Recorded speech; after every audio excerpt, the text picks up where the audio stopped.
Hey, it's me.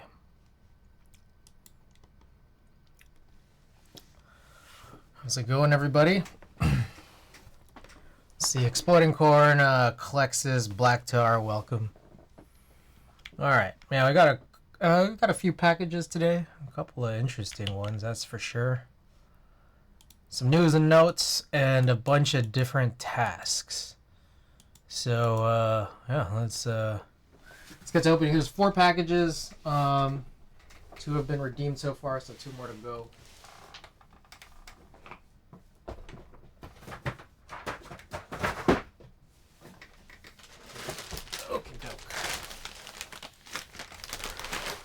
Conan, welcome.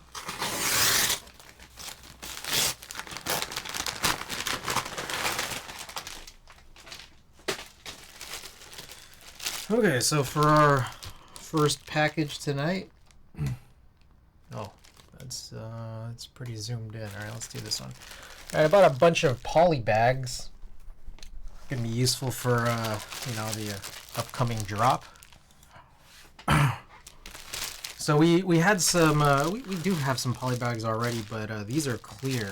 The other ones that I had already were like white ones that you could use for shipping. So these will be for, throwing them into boxes and continue using the white ones for shipping. So, okay. And then next up, number 2 of 4, and feel free to redeem the final 2, but and thank you guys for those contributions to the community challenge. It's an expensive one. We're gonna raise a lot of points. All right. Oh, I forgot to tell this story.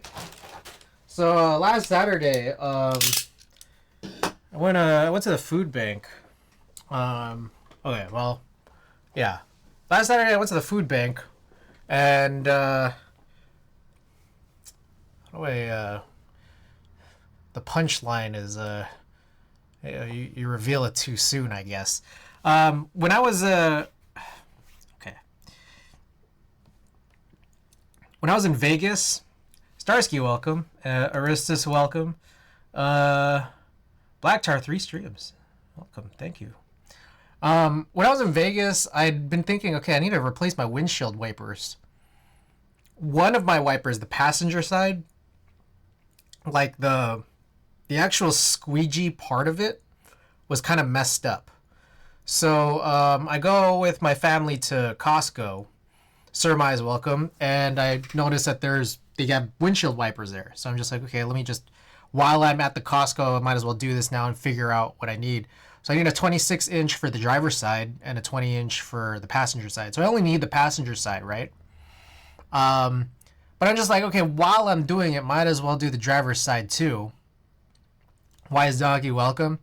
And so I finally go and replace it. I don't know. I had them in my car for a while, but didn't actually do the replacement until way later. Ricky, welcome.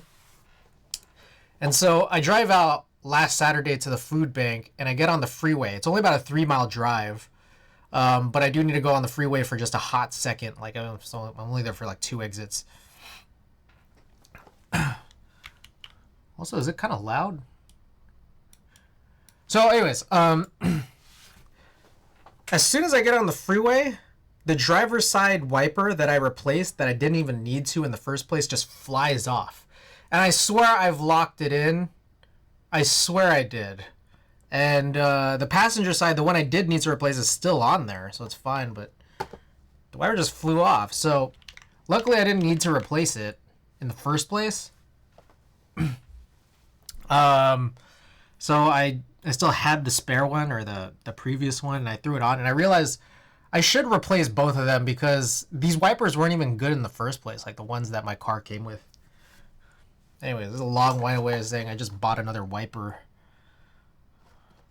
I bought a different brand this time. This one's just the one that's most, the best-selling one on Amazon. Anyways. Alright, 2 more packages.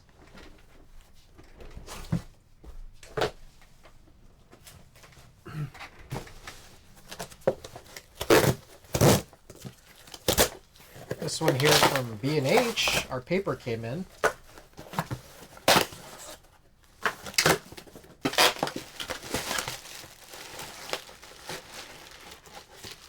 Oh my gosh, okay.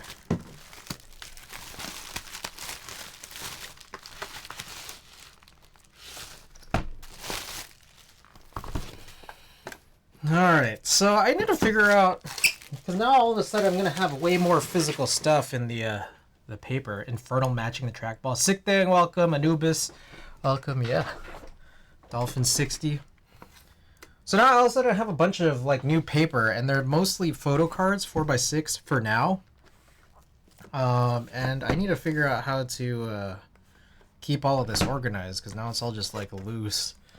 I'm like, do I need to like buy like more storage? I'm like running out of places I could put stuff. All right. I got 100. I think these are 100 sheets here of 2 different ink press branded photo cards, which I'm hoping are better than the 8.5 by 11s that I bought over at the Blick. I think they should be. Luster. I mean, we can check these out. You bought a giant printer to only print 4x6? Well, for now. I mean, I don't... Yes, I did. For now, I'm mostly trying to just figure things out first, and getting started with 4x6 is probably just the easiest, so I could just stow them away until I really figure out what's going on. I think there's a lot that I need to just sort of learn about, like printing in color. I think there's still a lot that I just generally need to figure out.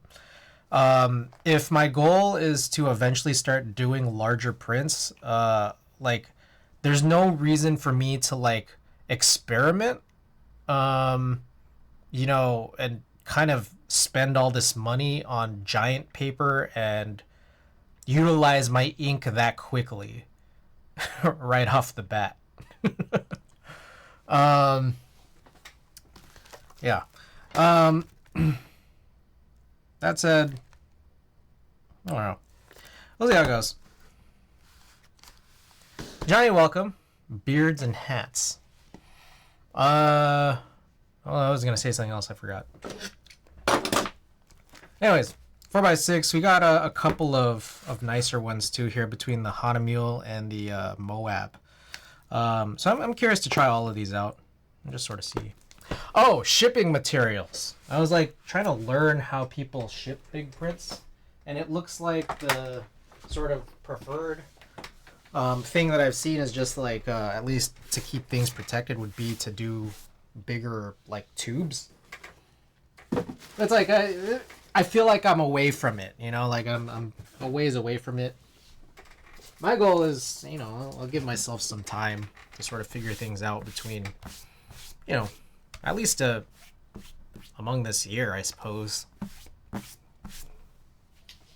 Okay. We got one final package.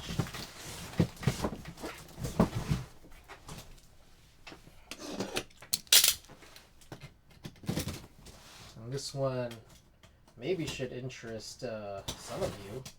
And I'm wondering, like, this is probably actually... Oh, my goodness, what was that? Oh, I apologize.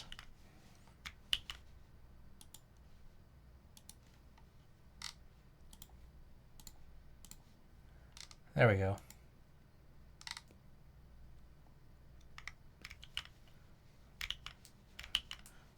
Still one more thing.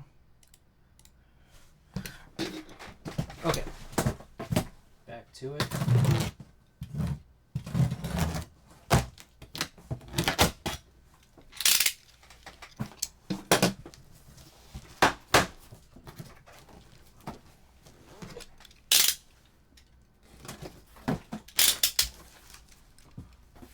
All right. This is the big one. We've all been waiting for. Got a bunch more of these hats.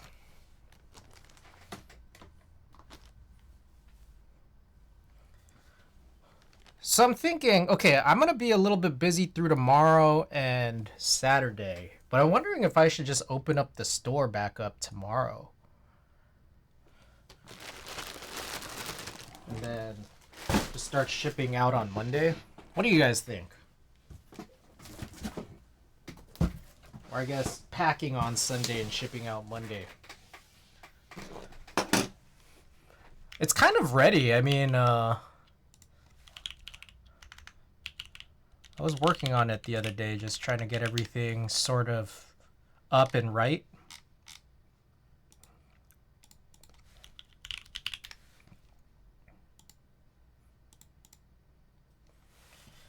What do you guys think? I know that I'm supposed to make like something of an announcement to maybe the day before or so. Excuse me. Maybe I should do that. Maybe I'll just do it tomorrow. Yeah, I'll make an announcement tomorrow and then open it up on Saturday.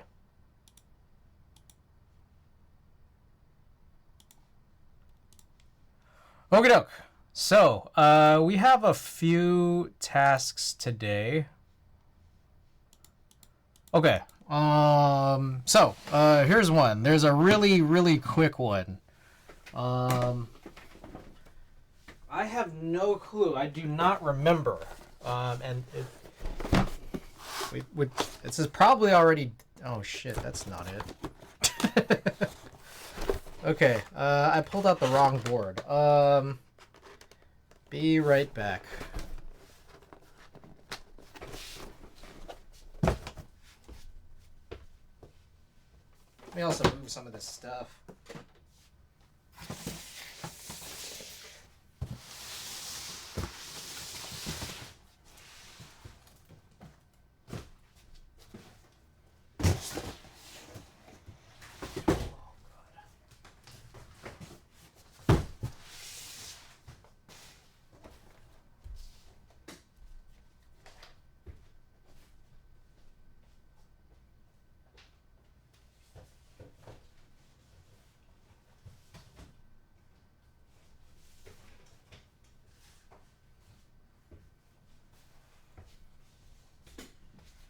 Okay, correct one this time.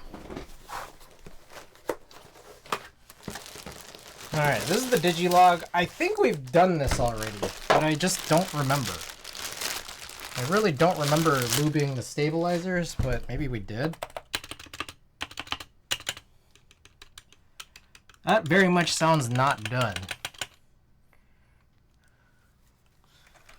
So, okay, this is a task we have to do sometime in the future, and that's it. I just wanted to check that this was really something we needed to do.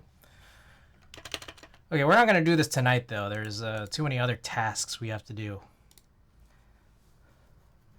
Let me mark this on my calendar.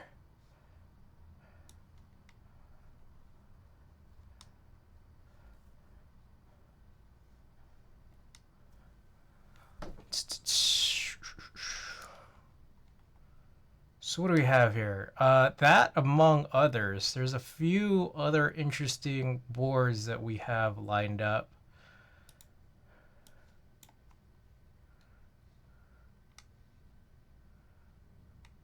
Three.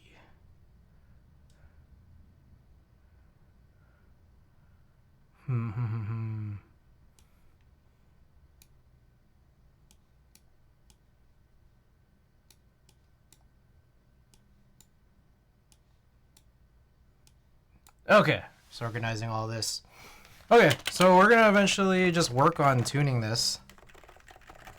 These have 55-gram domes, and they feel funny. Like, they're heavy, and they're heavier for sure than 45s, and I guess, like, probably heavier now than they once were. But they're, like, definitely not, like, so pronounced, quite like BKE Redux domes. That's different. Alright, that was our first task.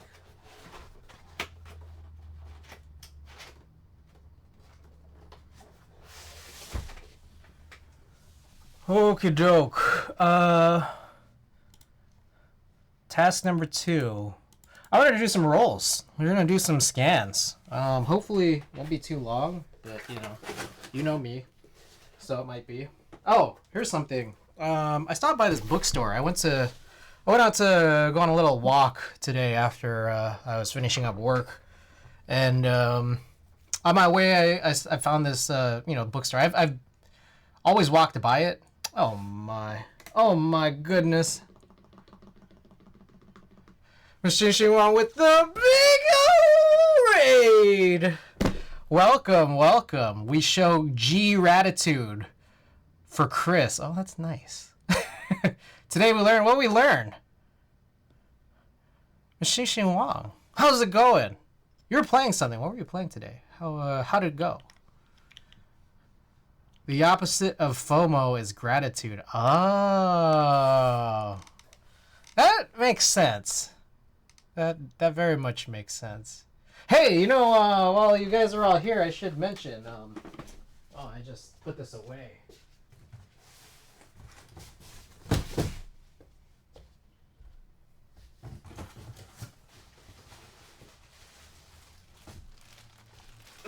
Okay. This isn't all of it. This is like a quarter of it. But I got a bunch more new hats. I recognize the extreme popularity of it during the group buy period, and then also like once it was in hand. So I placed in another order, like a big order. So it's not a beanie. This is a dad hat. These are dad hats. But anyways, I placed another big order. So I'm thinking of reopening the store probably Saturday. I know, but I'm saying, can I get in on that that on beanie? Oh. Okay, get that on a beanie. Okay. We'll see. We'll see how it goes. The plan is to do more merch drops like in the coming months. We'll just kind of have to see. There are some other ideas, but we okay, there was a whole thing. We wanted to get through the first drop, and then the holidays happened, so everything kind of just, got really slow. But we're going to do, like, at least one, maybe two drops, at least in the coming months, and we'll see. Ranch 69, oh, yeah. 69 Ranch 69. I'm thinking of possibly trying to corner the market and then do both variants. Play to everyone's whims. Randy, welcome. Boss Quest. By the way, let me make sure here that I acknowledge everyone who's just tuned in. So Boss Quest, Avo, D-Lau, Randy, Zekeology, Oxy, Miss Xing Wong again. Welcome and thank you. Who else we got? Noctom, Koala, Potato. Welcome everybody. Kawaii Drake hoodie would be dope as fuck. Kimmy! Oh, Kimmy.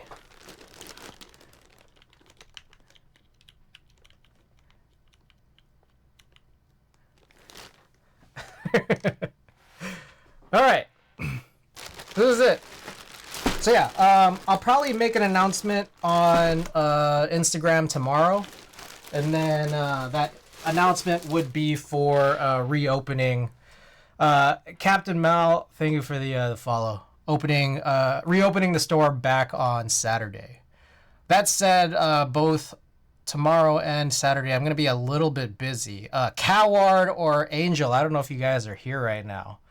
But I don't know. If you guys are here, let me know. We have some planning to do. Okay. As I was just kind of mentioning before the big raid, I went out on a little walk for dinner, and I passed by this bookstore I always walk by, but I don't know the last time I went in. Used bookstore. I was looking at some photo books, and some of them photo books were incredible. And how do I put this? They were expensive. So what I did was I walked out, and then I got the dinner that I was planning on getting. And while I was getting dinner, I was looking to see, okay, can I get these books for cheaper online? Which I feel like is not really kosher, but I did it. And it turns out, like, yeah, you could get these like way cheaper online because it's just, they're all used books. But I did go back and buy this other book I was looking at, which is not a photo book. This is something like a, let me show this off because it's there's no cover on it. So yeah, this is like a little bit of a history of like what I guess was a printing press in San Francisco. That was put together by, I don't know, just a group of people who are really interested in it. And whenever I have like an opportunity to go into like especially a used bookstore with a bunch of, just older books, like photo books are definitely something I always keep an eye out on. But I always try to look also for just like design books, like something like anything that has to do with like typesetting, type design, like typeface design. And so I came across this one and I was like, okay, here's a good one. Let's grab this. Turns out this was a better deal than what I could find online, just because it is such a limited run. And fortunately, it's like, I don't really care that much about condition, so I grabbed a little bit of a sort of a little beat up condition here, and I was able to save a few bucks versus buying it online. So okay. Anyways, welcome guys. 143 teehee.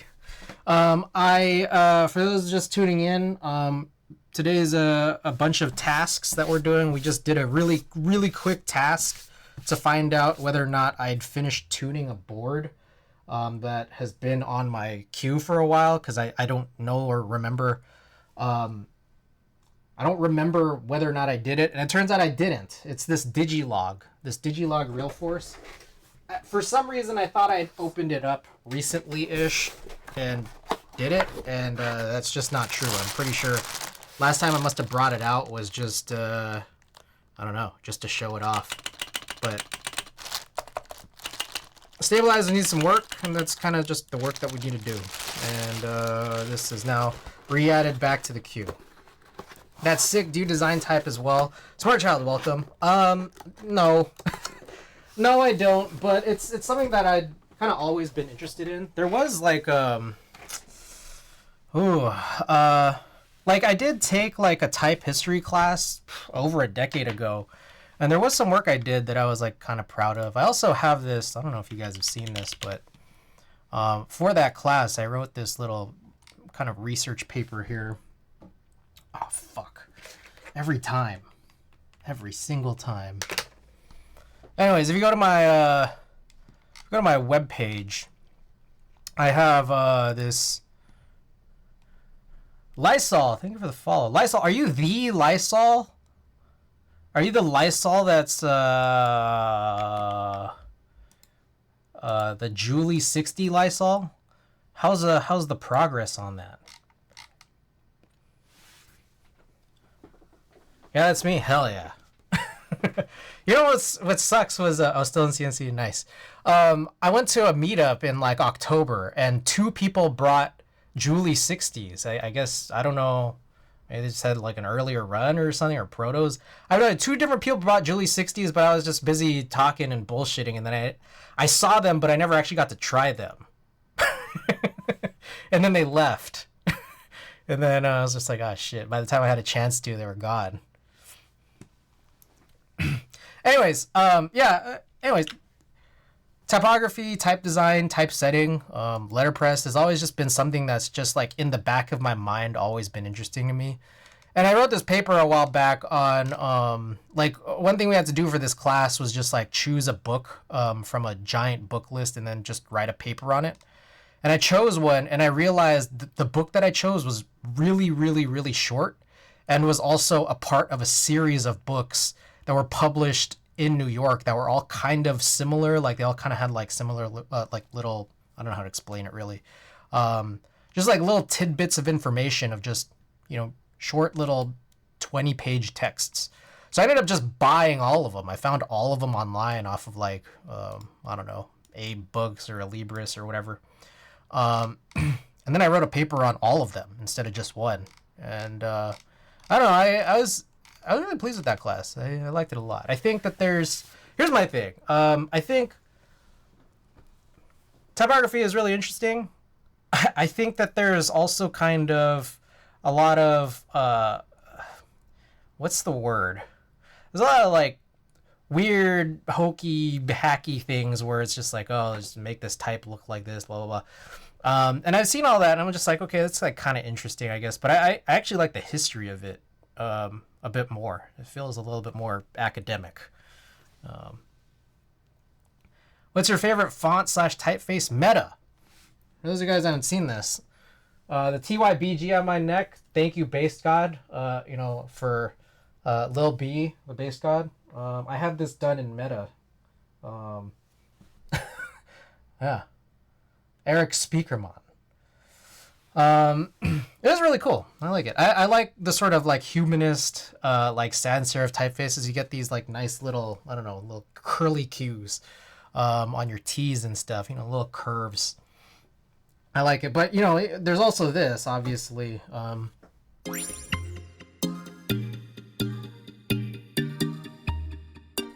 run a lot a lot of the stuff on stream here in Futura, but I don't know, I like it.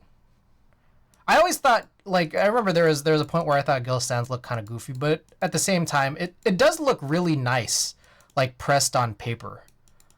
Yeah, those are just like some of the bigger ones in general. So I was gonna say, more history of type than I do. I went to school for design. I mean, everyone focuses on different things. Like, that's the thing too, is that like when most people say that they like typography, like I kind of get a sense that they like a different like direction of typography than I do, just because I like the history of it. It's fascinating to me. But typically, like what I noticed a lot when you see it, like, for example, like on social media, a lot of it is like just like script, like hand lettering, which is chill. Like I have nothing against it. But it's just people's interests just tend to kind of diverge there from me, and it's just harder to find. It's harder to find the same level of interest for what I like, and also on top of that, I guess I just don't try that hard to search for it because I don't know. I'm building keyboards. Okay, let me go back here. Lysel says Julia R1 was private but was scuffed in some places. R2 happened not too long ago, is in progress. Okay, right on. Sick. Spaceball, welcome. Welcome. Anyways, if you guys are interested, feel free to check this out. I'll paste this in here. Oh, a dolphin. Yes. Oh, is my name on this? Oh, shit. I think my full name is on this, which, is whatever. Most of you guys know my name anyways. It's because all these prizes I ship out. I just ship out all these prizes. Most of you guys know my full name anyways. Keywords and type is life. It's cool. It's chill. Okay, but this was my my favorite tidbit. I tell this on story or on stream a lot. Whenever it just comes up. But one of my favorite things is like the idea of uppercase and lowercase. Like, like the alternate forms or the alternate, synonyms for uppercase and lowercase is like, capitalized letters. But I think the other one is called like majuscule letters, if I recall correctly. Majuscule letters. No, sorry. I think they're minuscule letters.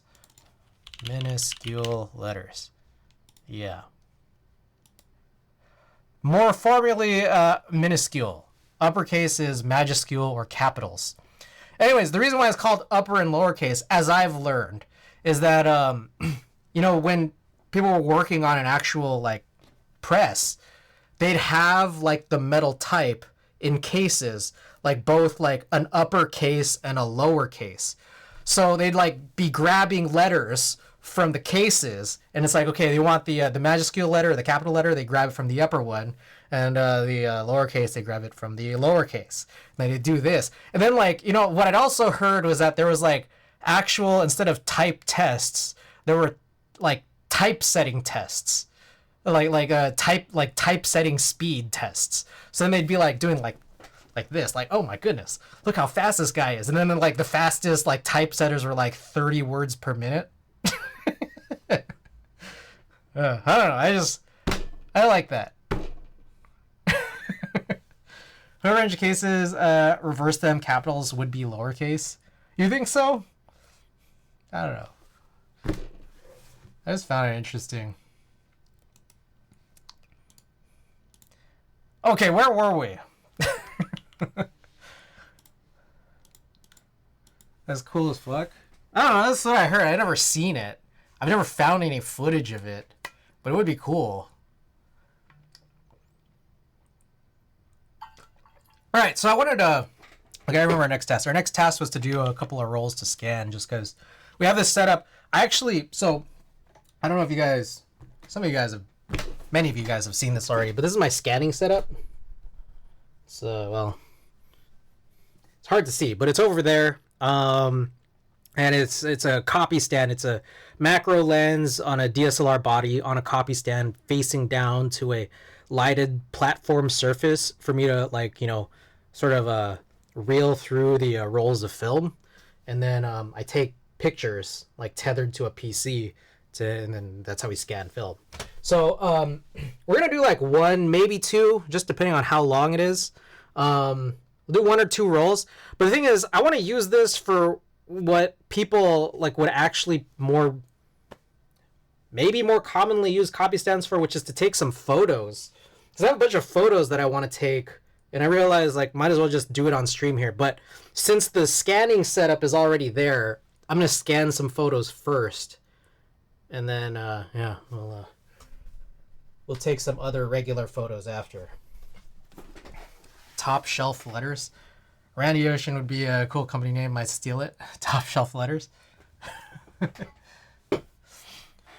doke. Oh, yeah, that's how dark it is out there. I realize you guys don't normally see that doorway there, but yeah, we keep everything dark. Okie doke. I do have here this binder of film. Let's check this out. Night 10. Welcome.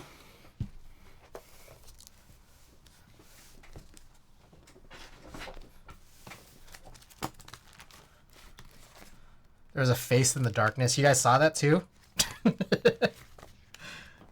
Alright, I need to get Lightroom open. You know, okay, here's what's interesting. Because I should...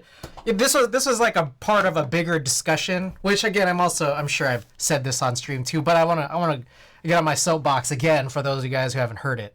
So, like, I don't know if you guys, like, kind of, like, really think about it, but, like a capital letter is a different letter, like it's a different character than a lowercase letter. Do they still teach typesetting or darkroom techniques in any of the schools? I mean, I don't know. I'm not sure if you mean like primary or secondary or just like, you know, academic, you know, like colleges. I don't know. I remember trying to look, like, for example, so I went to UC Berkeley, and it's like if I wanted like any type of graphic design or typographic history, you know, coursework, I'd have to take like extension classes, which are like, you know, kind of like postgraduate, like just off campus. It wasn't even in the city of Berkeley. Like I had to go to San Francisco to like take some of these classes. So mind blown. They're the same but different. Yeah. So, okay. Like a capital letter is a different letter than a lowercase letter. Like it's a different character, right? So think about this for a second, because I don't know that people really, really think hard about this. Look, like this idea that, like, you know, you're pressing A and you get a lowercase a, like, you have to hold down shift, for example, to get an uppercase A. And that's a different character. In the same way that you'd press this to get 1, but you'd hold shift to get an exclamation point. That's a different character. So it's like, and that's just like the general idea of like chording. CHORDING. And like you chord with the shift key, and this is like by default, like on most, you know, personal computers at this point, the fact that you'd hold shift to get a different character when you're pressing any one of these, you know, what we call an alpha key, right? Or an alphanumeric key. But you chord in the same way that you would chord like an HHKB to get some arrow keys. And then you'd chord in the same way a stenographer does to get all those different, you know, combinations of letters to form words for like 8 keys. So I don't know. I just find that interesting. I find that interesting, and they're different letters. And, you know, like, we needed to do this because this is how, like, language developed. And part of that was the idea of having, you know, casing or an upper and lower case on our presses. That's all. There we go. That's my bullshit for the night. Thank you for listening. All right. So I'm gonna do. Let's just grab a couple here. That's a good one. So we've done 3. There's some good ones here. What's on this?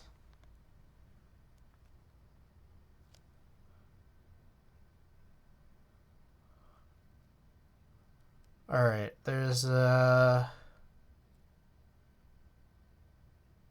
these are interesting. This was like a lot. Okay, I'm also thinking about the design of them. Some capital letters will never look very good in cursive compared to others. So I like typefaces whose lowercase letters are just smaller versions of the uppercase. Stenography is a wagon complicated like shorthand for phonics. Shows your chord. What if we just got rid of lowercasers? We don't need them, or we don't need lowercase sublegends. I know, right? They should. Unicode. Yes, Unicode also. Public schools before college, no, those programs all lost funding. Like, I know that you can just, like, you can sign up for classes at places that will offer those classes. Like, I was just mentioning, I went to the library, the San Francisco Public Library, for the first time on Sunday? It's either Saturday or Sunday. And I think it was Sunday. Like, they offer, you have to pay for them, but like they offer like bookbinding classes and like letterpress classes. And it was like, oh, this chill. Go Bears. G Ratitude.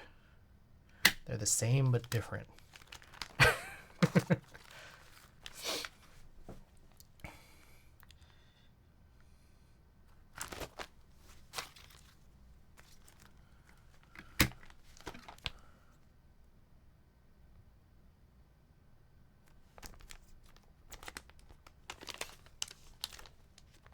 Some of these, it's like, I don't know if I really want to do some of these.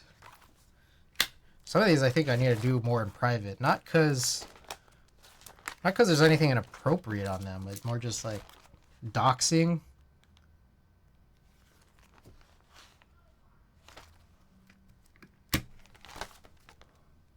Possible doxing. I've done 9 already, actually. We're about to pop out some bedroom selfies. Big Mac Zaddy, welcome. I'll show you my rope. I took a photography / darkroom class like 10 years ago, but it's an elective. So I signed up for, there's the Harvey Milk Photo Center. I signed up for an orientation just to like be able to use their lab equipment. Oh shit, this one's kind of fucked up. Number 10, because I apparently put one singular photo. Like, I just cut a single frame. It's kind of stupid.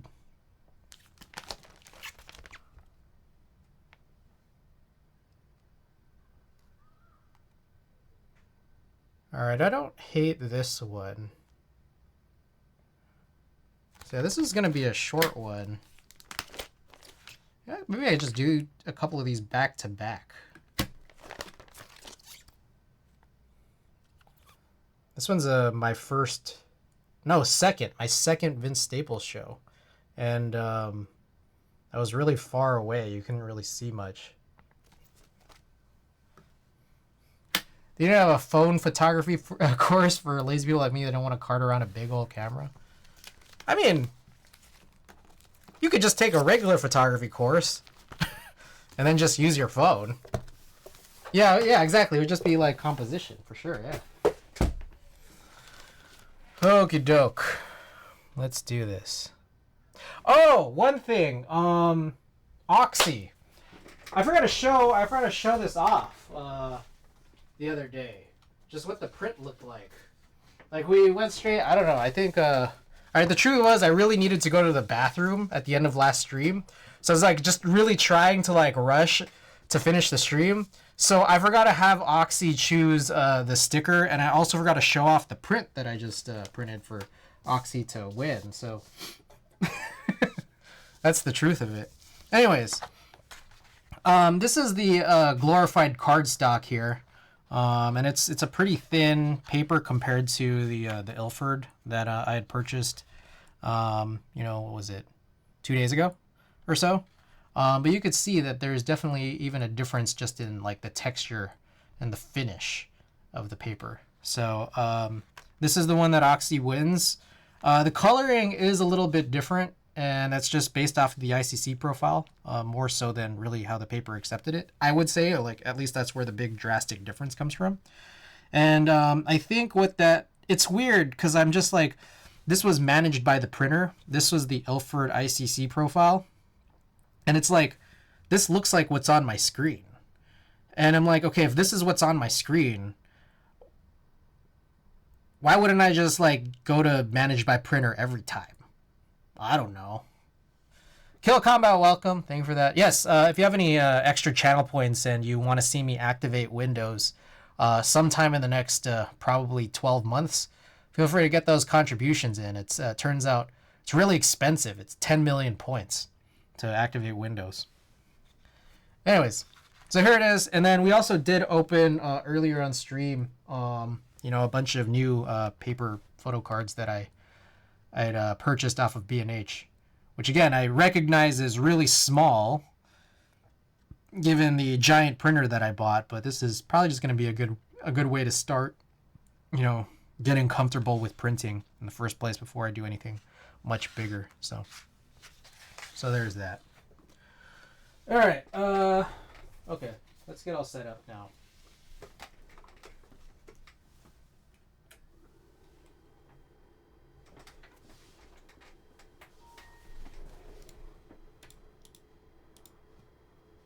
Let's see, tethered capture.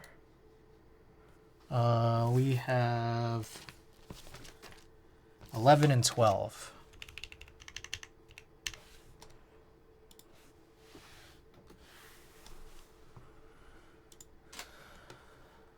Oh shit.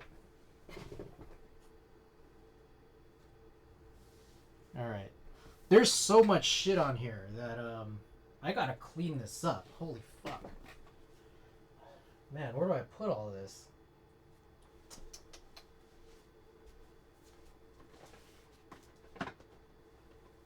Because I'm eventually gonna move all of this shit out that's on top of this setup. So I need to just start getting things off of it.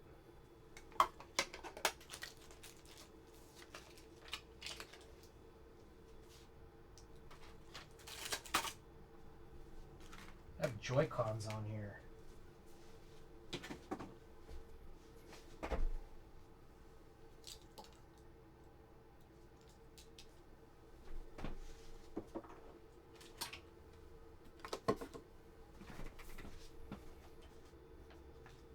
Alright, 1 second. I'll switch this over because there's not much going on there. Just gotta clean this up. Too much shit.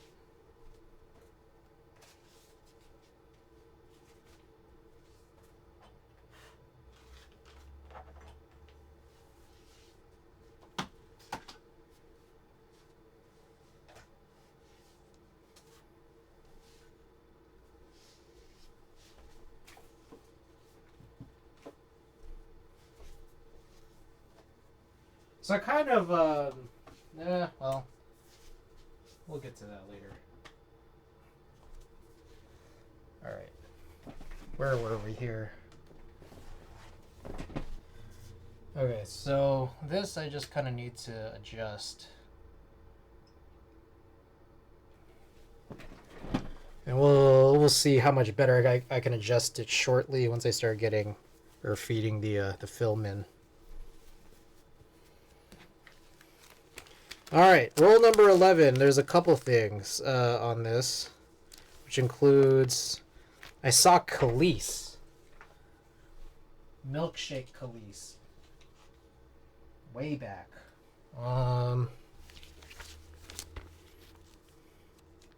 I should feed this in the other way.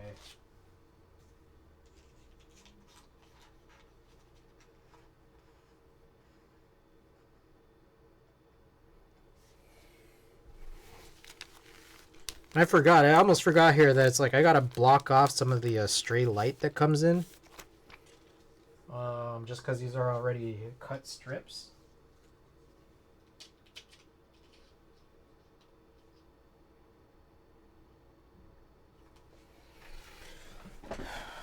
Alright, so then the question here is how straight is this? Not very.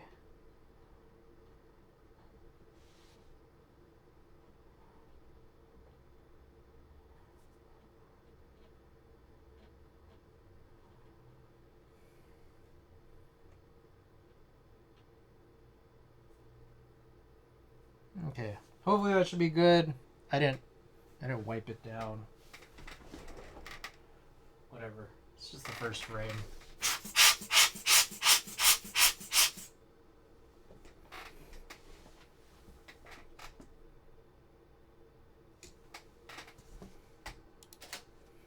Okay.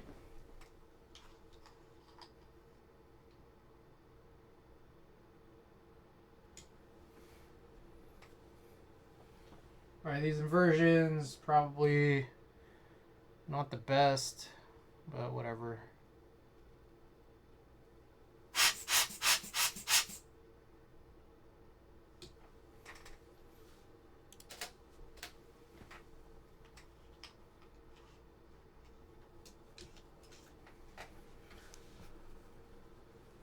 Let me wipe it down.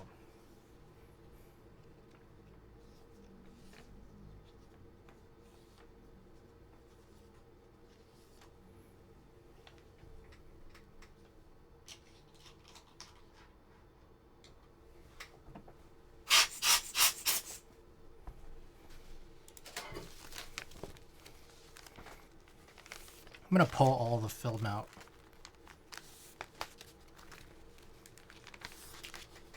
Just going to make it way easier, I think.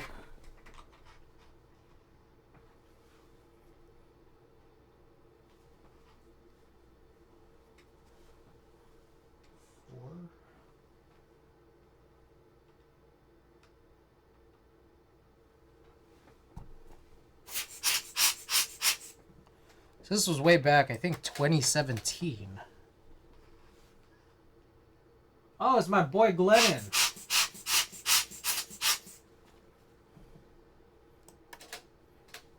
Glasses Glennon.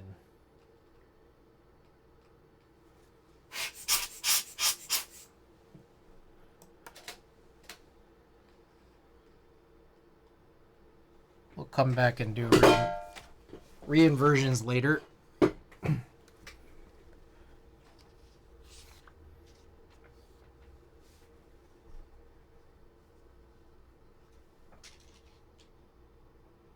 A super crooked cut right there. Doesn't matter, it's not even a good frame.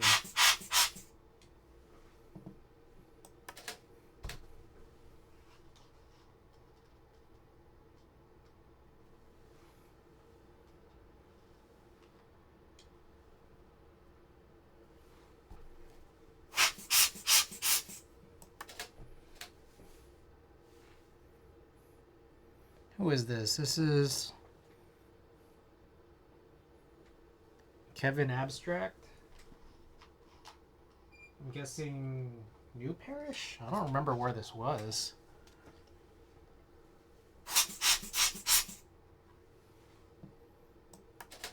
I think it was.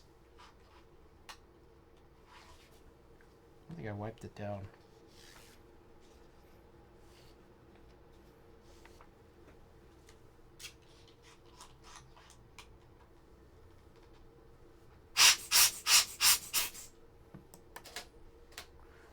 First time I heard about Khalees, she was sampled by Beyonce in a Renaissance album. I remember that actually. It was like talking about No, she wasn't like credited, right? Is that a whole thing?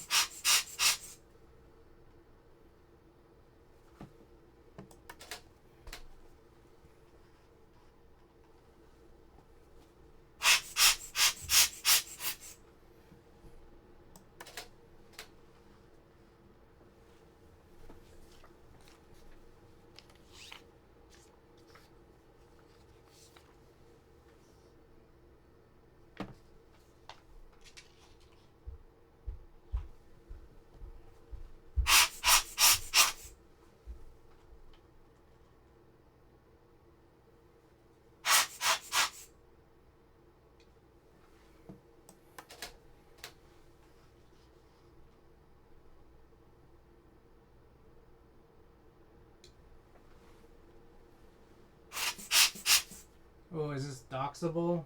I hope not. We'll see.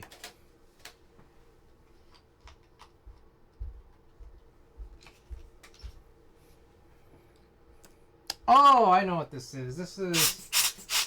So my brother was in town. Oh, this was like... Oh, shit. This was almost 7 years ago. My brother was in town, and I was hanging out with his friends that he has up here in the city. But this was before I moved to the city. It was cool. This was like one of the first times I'd seen it in person. Was like a person's apartment where they had two TVs side by side with each other.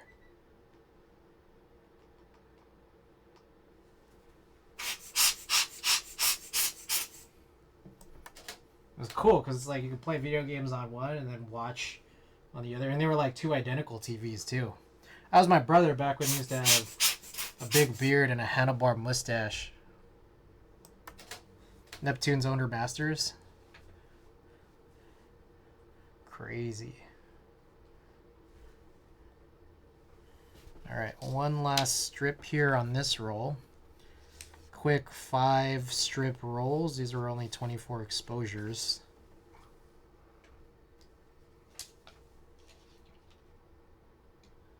This was like, I think I had just gotten my Contax T2 to this point.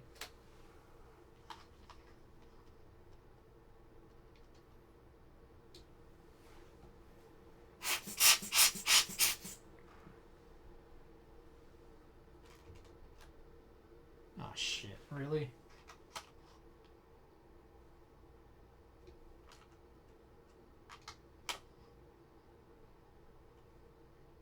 Damn it, that's annoying.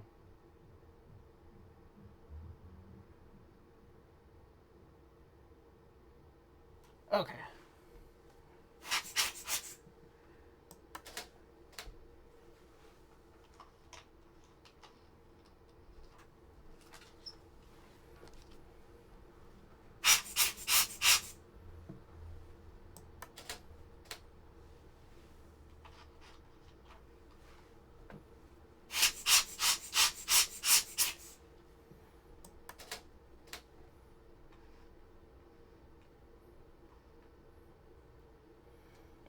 I hope the focus looks right on this. It's like I didn't even actually fully check.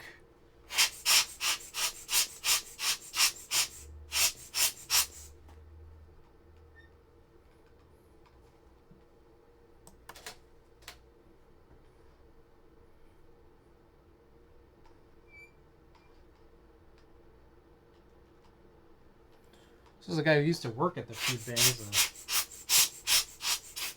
Quick little stretch on this roll of shift at the food bank. This guy used to work there, and I think he moved on to some other company. All right, one last one, and I'm gonna need to shove a little extra piece here just to hide that stray light.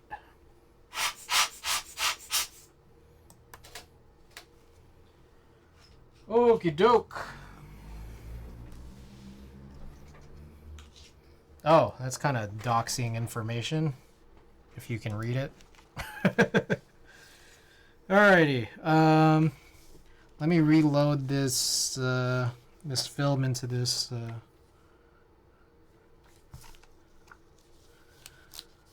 binder sleeve. And I got another roll, one more roll to do before I clear this off, and then we figure out how we want to run this. 2.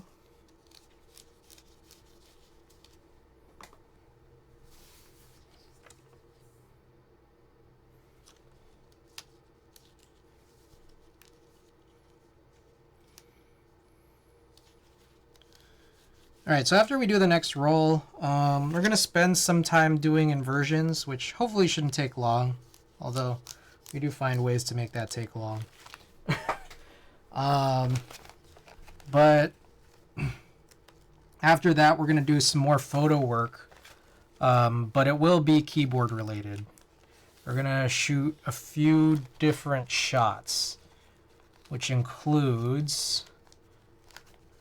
I gotta shoot GMK Coral because I'm trying to sell that, and I keep procrastinating in the daytime, and then it gets dark really early, and then I lose all the sunlight. So not that there's any more sunlight here, but it's just while we're here, might as well try to figure out if we can make it look good.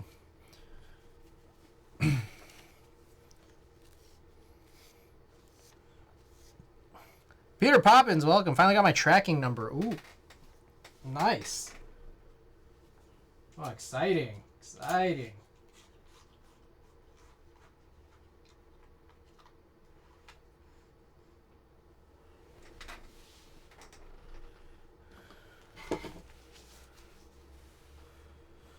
Okay, so this is roll number 12.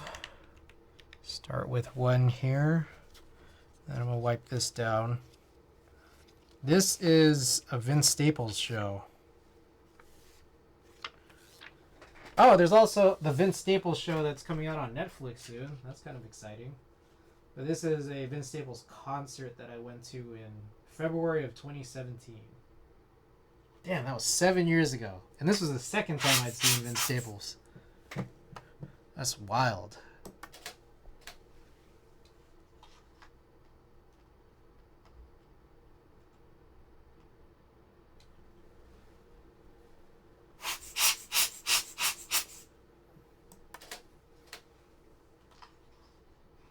Oh wow, look at this frame. This frame is of a nothing.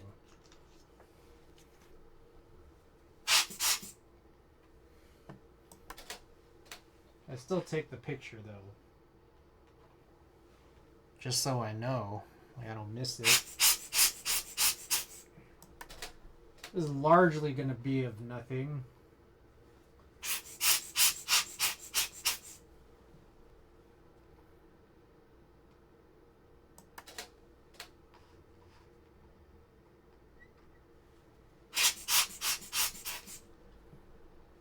Is he a good live performer? I love watching Vince Staples.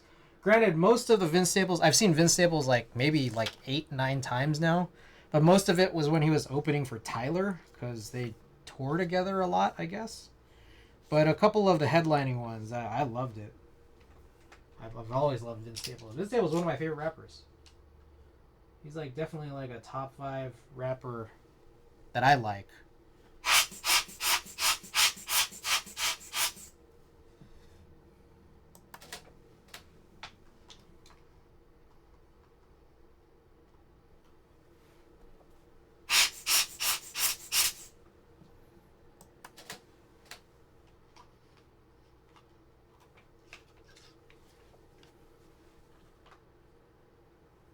Man, this is really dusty.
third strip here. Is it third? Fourth?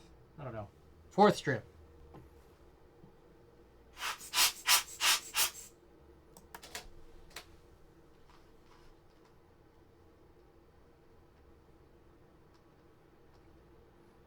Speaking of Tyler and Odd Future, I saw a post recently that... Oh, shit, I can't read this. Haji has been releasing new music under a new name, Jerry. Oh, I didn't know that. I remember I saw Haji open for Bad Bad Not Good, which was on the same exact night as Khalees. 2 venues over 50 miles away. I tried going to both. I remember I was just trying really hard to see if it was possible.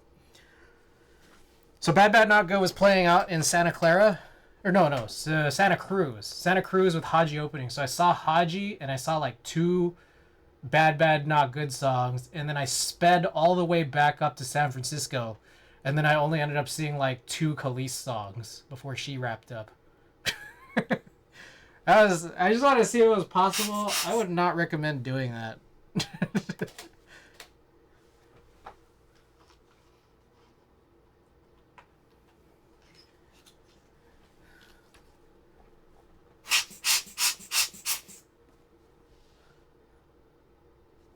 Yeah, that's stupid.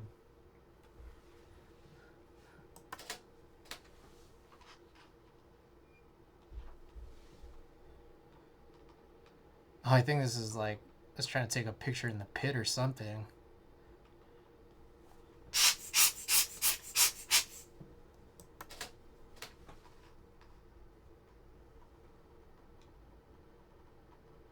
All right, there's definitely stuff in these shots, but the reinversion is going to be really critical to try to bring that out.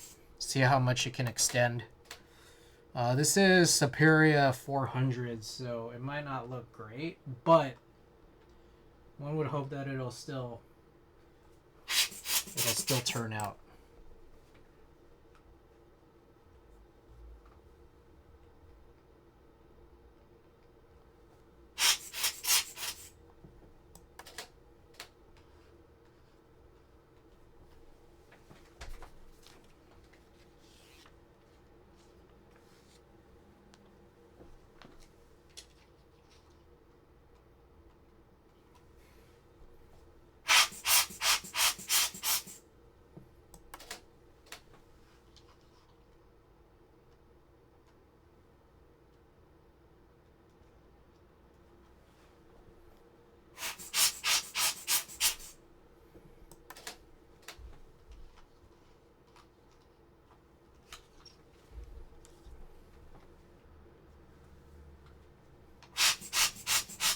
And there's like, it's almost like the dust sometimes like embeds itself in the film because you wipe it down with a microfiber and it's like still there.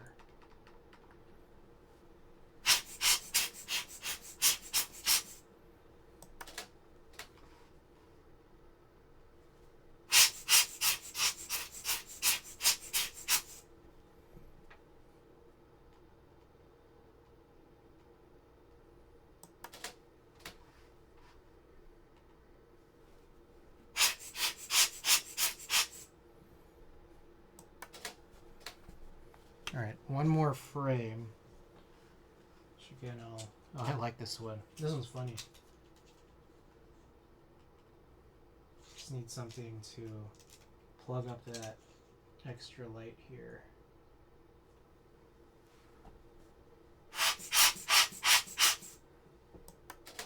Oh, yeah, so this is something I kind of remember about the T2 that shows up, which is that the minimum focus distance on the lens is like kind of, I don't know, it's not small enough.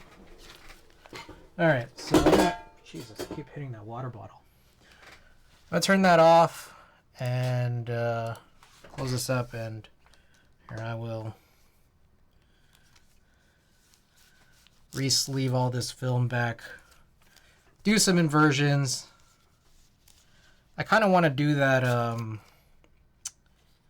like crop all of them and then see if I could do the full roll inversion. Probably be, it's not the fastest way to do it, but it's the best combination of quick and correct.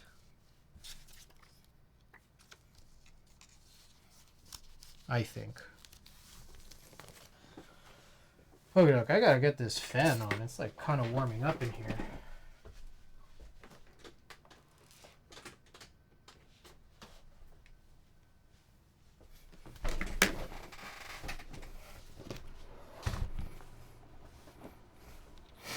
Okay.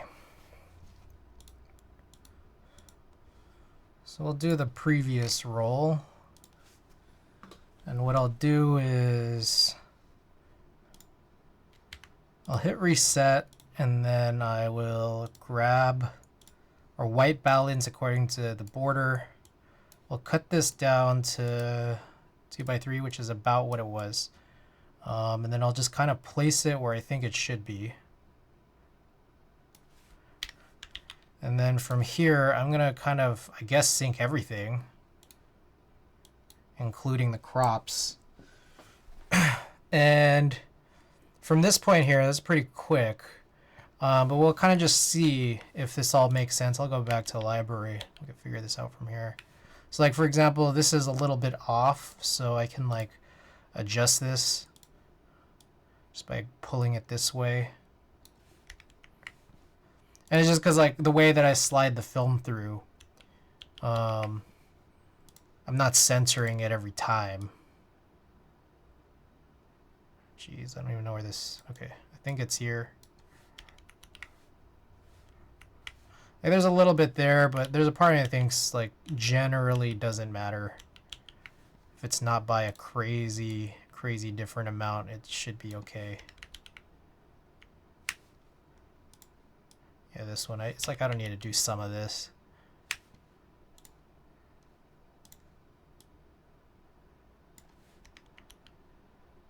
Oh, shit. Oh, okay, those are two different pictures. Oh, I thought I did the same frame twice, but I think I just took two pictures in succession really fast because the person on the right is moving.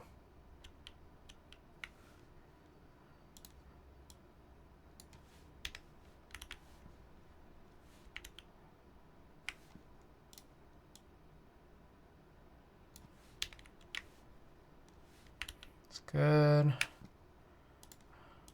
Move this that way.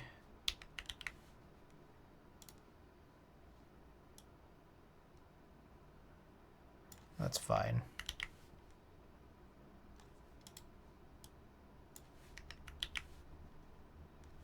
It's good. This one needs to move. Oh, this one's smaller. I think what has happened here is this was a cut from before I did my own development. Roll analysis. Yeah, let's do 3 is good. And then we just let this run, and then I drink some water while this is going on.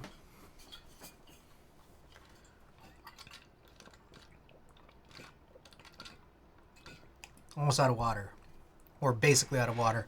So I'll fill up the next roll that we try to do all at once, which is a pretty quick process here.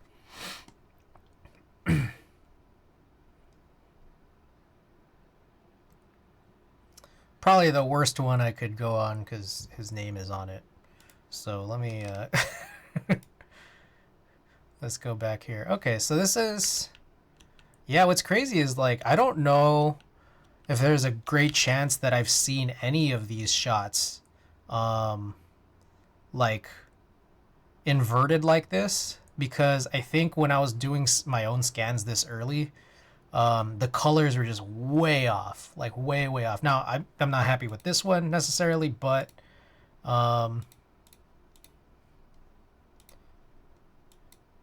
this one we can adjust it for sure. So I want to get out a lot of that green. A lot of green in that one. There we go. Like I don't think I've ever seen this photo look like this before. And that's crazy.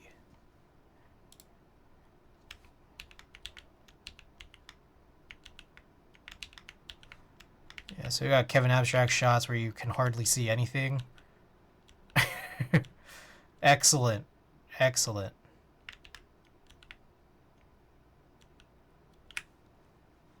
See, now what's crazy is that for For a shot like this, like, we can do better than this. Like, it almost kind of looked better before. I think when you do like a hard on-camera direct flash, there's some adjustments that you kind of do need to make. Something like this, I think it makes a little bit more sense at least.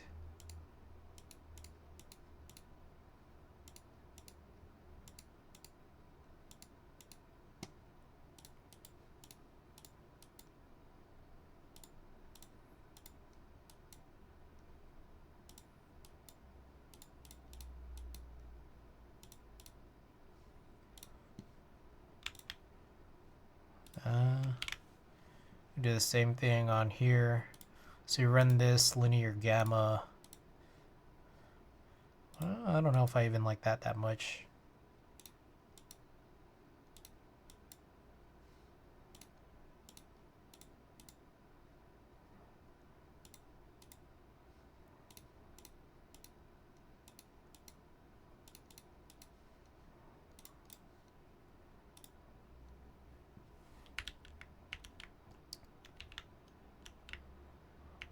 So this one, I always kind of like this photo. I remember this one.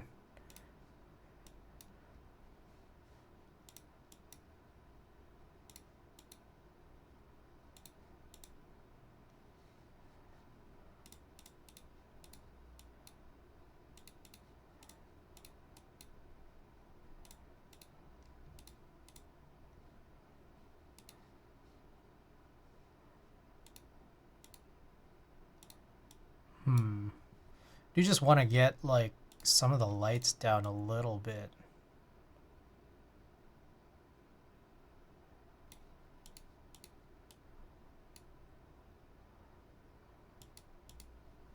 So I almost want to do this, but then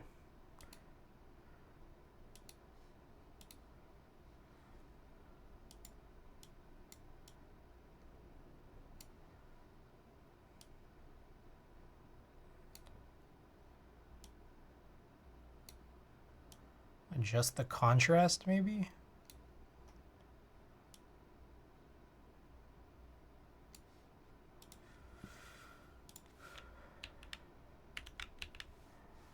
Okie doke.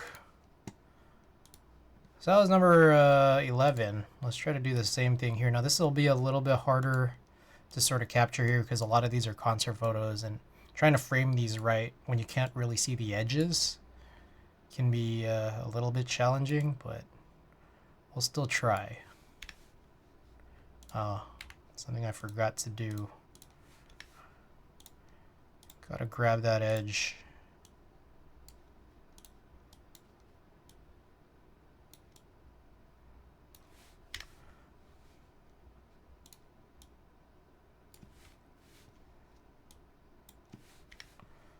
Okay, so I'm gonna sync all this again. Then we'll just kind of slowly step through, make sure borders are hopefully all good. See, now some of these are going to be really bad because, well, this one's going to be nothing. And you could see also, I think there's something wrong with my DSLR that's using the scan because you can see just like a lot of artifacting here. So I need to clean that, but I could always just heal it out. It's fine.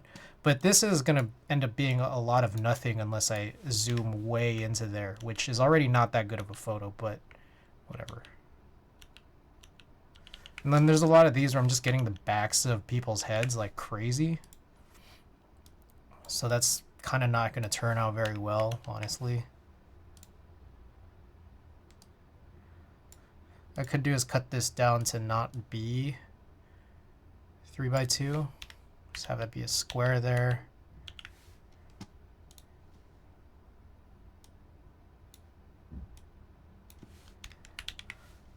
Yeah, this is gonna, I think, help a lot of these inversions. So if I kind of try to adjust like this.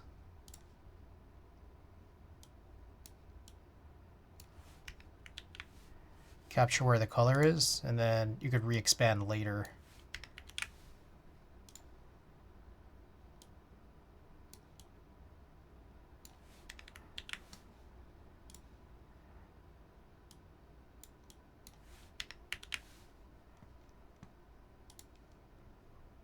Kimmy, thank you for that contribution. You can kind of still see it right there. Lightroom hides it pretty well.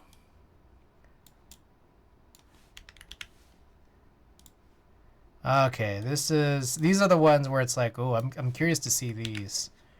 It looks, these are tough, but it's just like, I don't know what these are.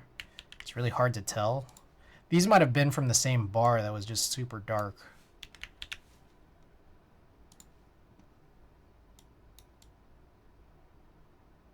Yeah, that would make more sense.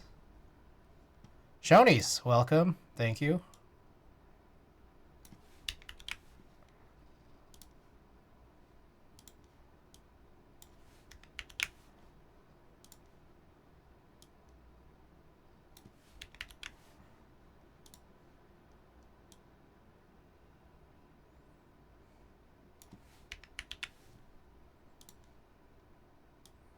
Yeah, so a shot like this is tough because it was a cool shot, but it's real tough.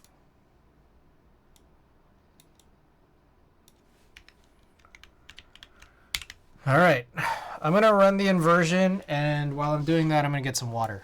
So I'll be right back.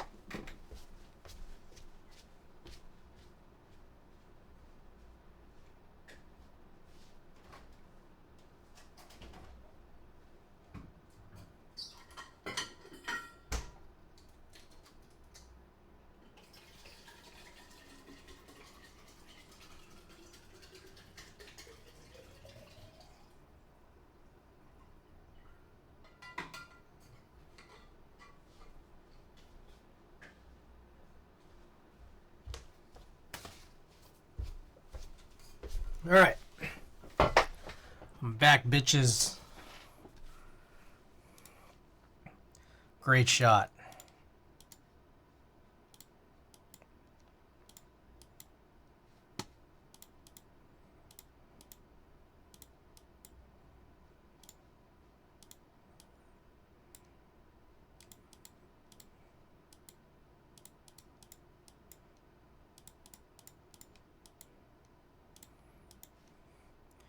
All right.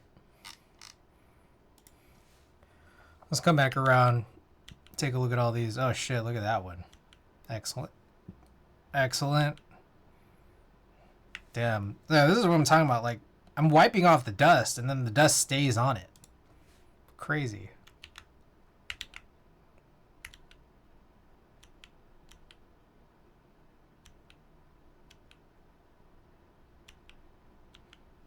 Look at this. Unbelievable.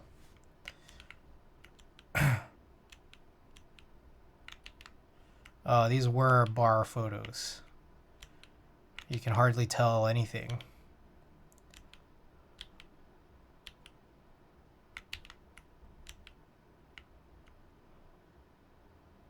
This is a good shot, but holy shit at the...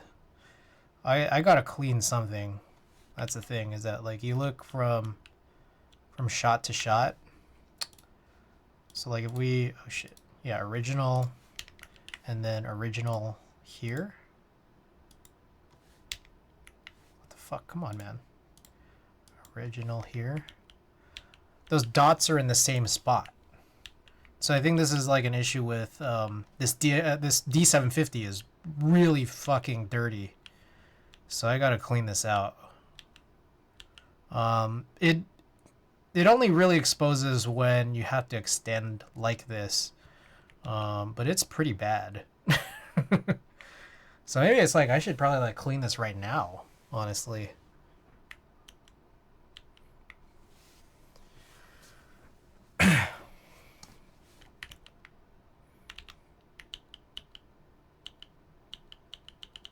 Alright, so this is a shot that's pretty unusable on this one, but I'm glad I did this. I like this one a lot. This one's pretty chill. But holy shit, at the dust's crazy. Okay, let's take a look at this. I think if I unplug this,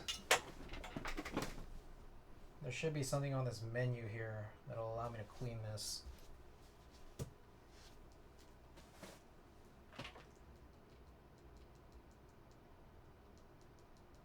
Clean image sensor. Clean now. Okay, I'm running a little clean, like the menu clean. I know that I should probably also run like a more legitimate clean. I should. Hold on. Let me go grab one. I gotta grab some swabs or whatever.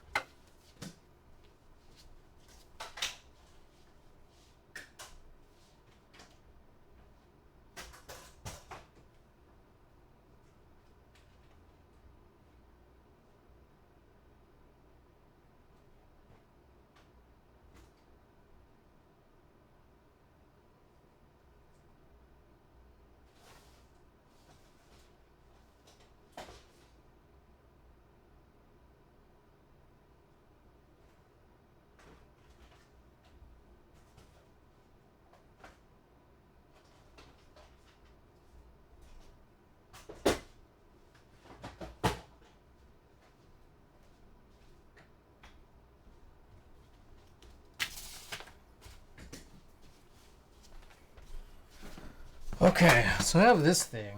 I don't remember the last time I used this, and I also don't remember how to, like, at all. So let's try and figure this out. Oh, instructions. Okay. Make sure your camera's battery is 100% fully charged. Remove lens and lock up mirror to access the sensor. Use air blower to remove loose dust. Okay, so I gotta unplug this. Hold on.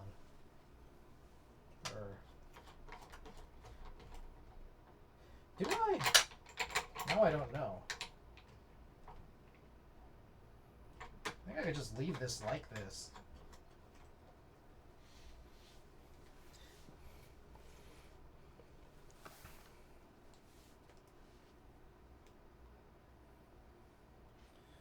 Okay.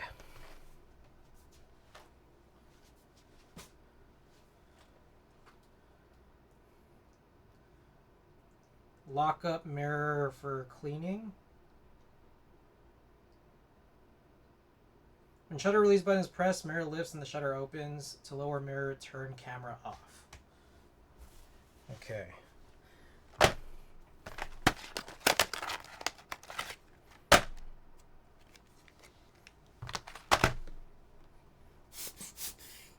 Remove lens and lock up mirror to access the sensor.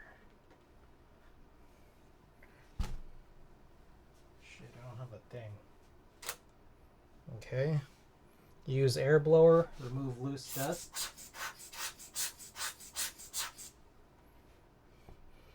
Open one end of the swab package, remove swab. Okay, I have this cleaner here that I'm also supposed to use.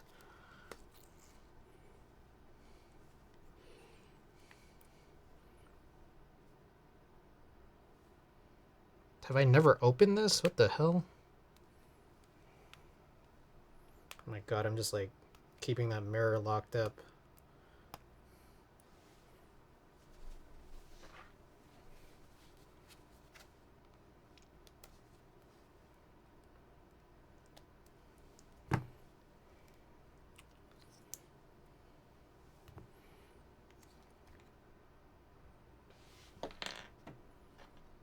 Okay. Open one end of the swab, remove the swab.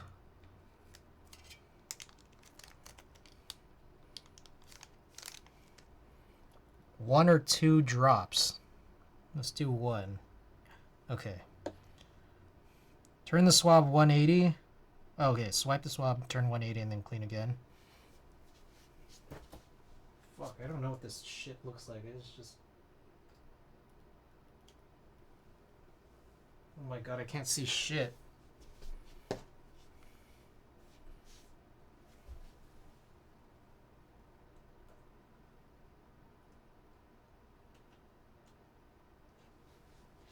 Bro, how do you do this shit?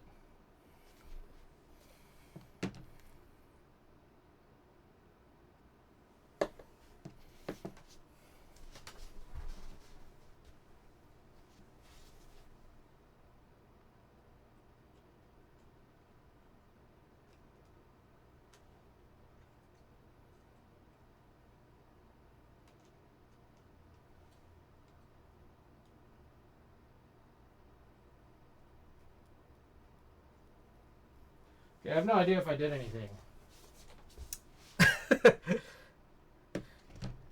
Hey, we're at 2%? Oh, that's lit.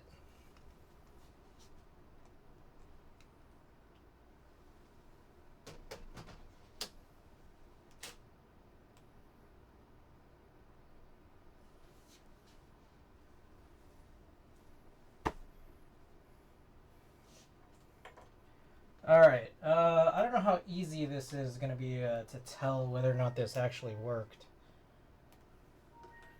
Because I just put away the film. I guess I could just take random stray shots here and see.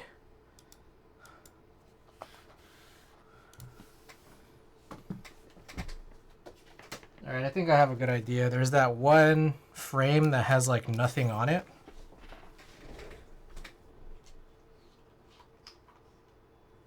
Let's see how horrible this has turned out.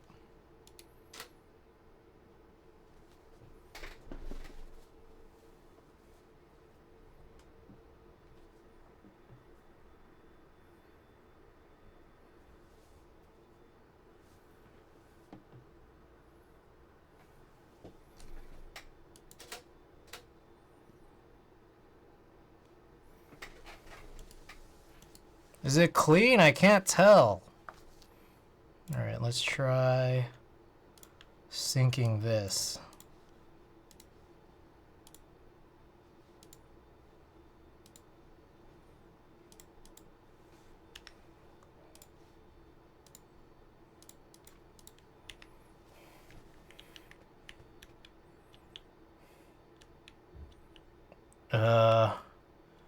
Cleaner, I guess. I don't know. It's hard to tell because this is also just like the film is also kind of fucky too, you know?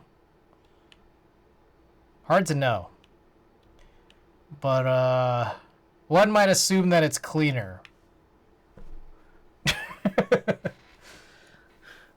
Alright. Well, that's the best we could do, at least for now. Okie doke. We'll see how bad it gets comparatively when we actually start shooting non-scan photos tethered. So that concludes the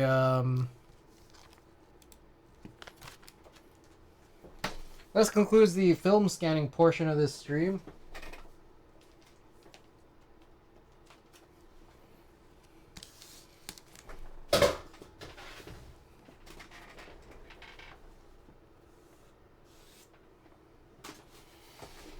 Dust is just part of the film simulation. Oh, true. Oh, so true. All right. I guess we'll go like this. Move this aside.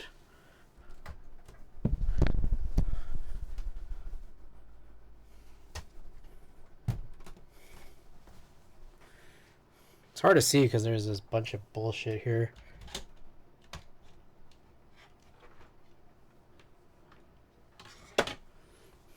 All right. So the key now is I'm gonna take all this stuff off, which I have typically I haven't moved any of this in like the past year or so more. There's also, I don't know if you guys have been aware of this, probably not, but I also use like a square desk mat from what I guess is Steel Series. It's full of dust, so I probably should wash this. And yeah. Hey, we might be able to fix this lighting situation. Oh, wow, that's weird. Okay. Let's go back to tethered capture. Do I have something here? Okay, I have something here called keyboard. Keyboard. I don't know what we put it, 223.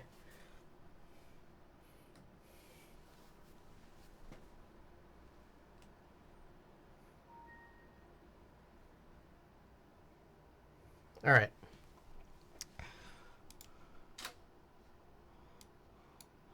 So here is this, and I think what I'm going to do is I'm going to raise this all the way up.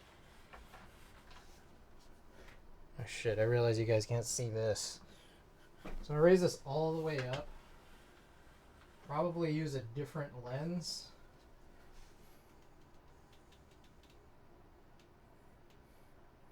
And the key here is I got to take some photos of some stuff.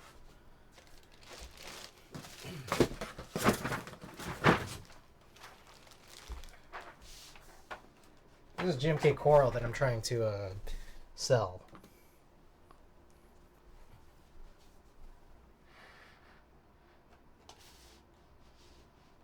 So yeah, I definitely need something a little bit wider than 105. Maybe find some lenses.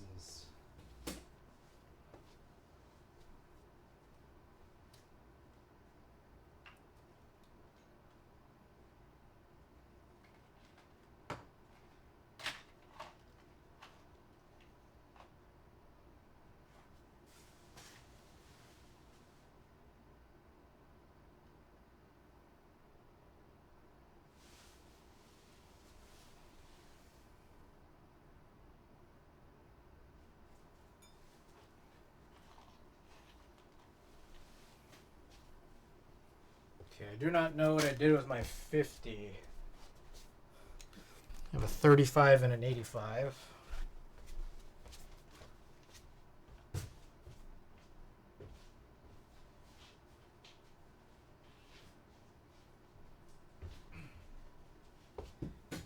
All right, I found the 50.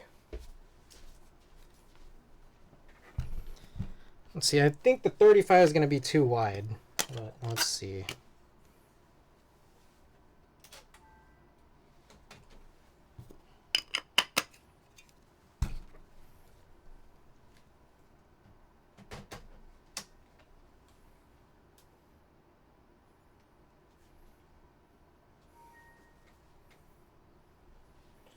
I need also I have a level. Gotta get this leveled right because it is not.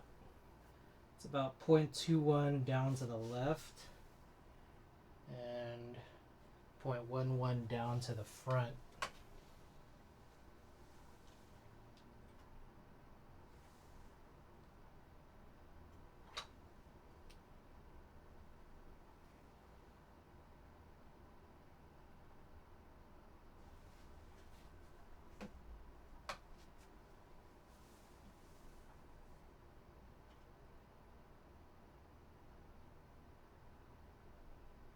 Okay, this is probably fine.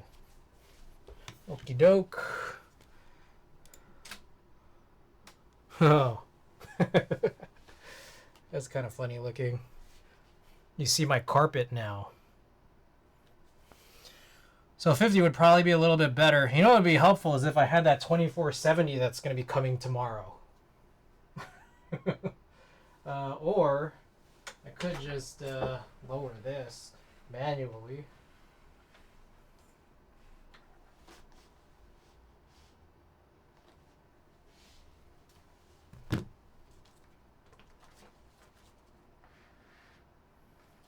Center this on the table.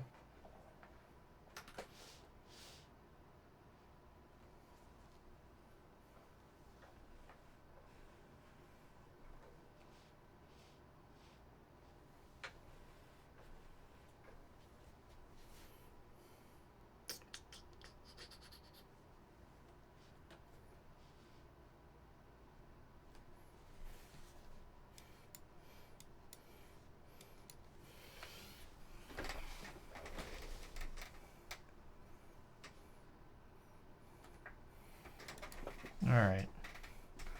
The ISO, I could change it to anything.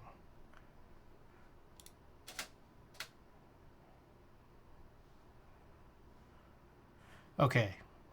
Definitely need to go a little bit faster than this. And also take off any preset from it.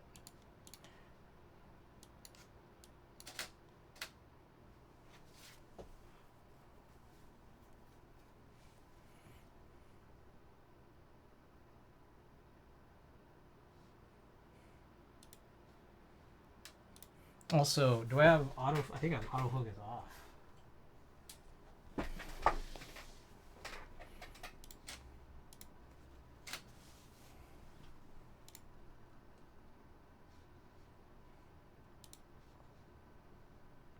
What is this, Vin? I'm taking pictures here of coral.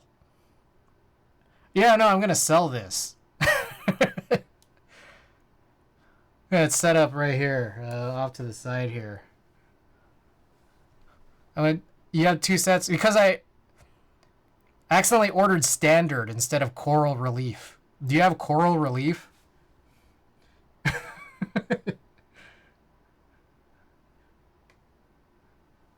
Oh, you got coral relief? I mean, I'll buy it off you. I'll buy one off you. Yeah, I got standard. I just pressed the wrong button during Black Friday or Cyber Monday or whatever. It's just very stupid. Sorry, Coral. Oh, the two are for yourself. Oh, got it. Okay. Understood. Loud and clear. Not for me.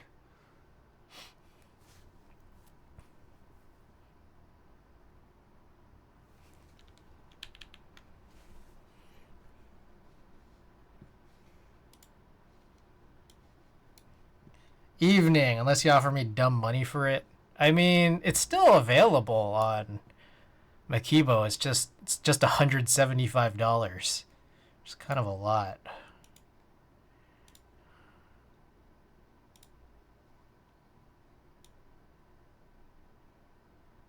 Alright, so I need to go like +1, probably.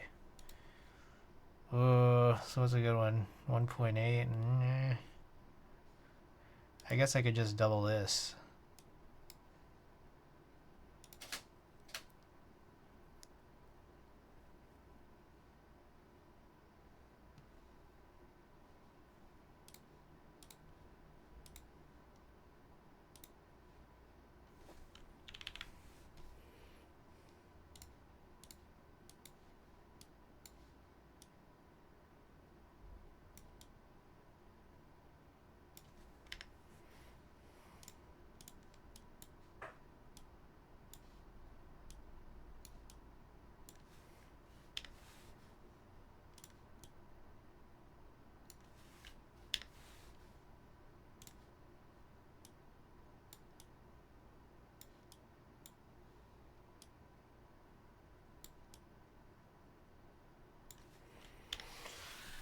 Oh no, that was probably fine. Alright, let's open it up. I already opened it. That's the other silly thing. But I might as well open it to show that everything's there.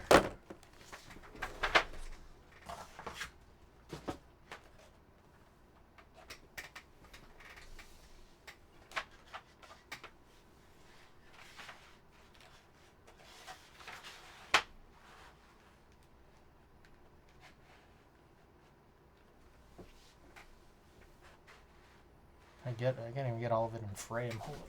I'm gonna raise this up, I guess. Straight for the next Makibo sale? I know. It's just, there was a sale. It was just not a, it wasn't a great one. It was some like, what am I doing here? It was like, buy one base kit and then get 30% off a desk mat or something. Also, again, Spaceball and also Vin, thank you for the 3 stream streaks, respectively. Just sold my old 2080 Ti. Nice. Paid for my new AMD. Not bad. Not bad.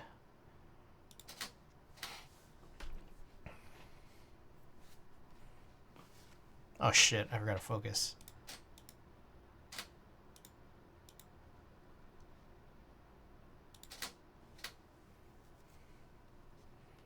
There we go. All right.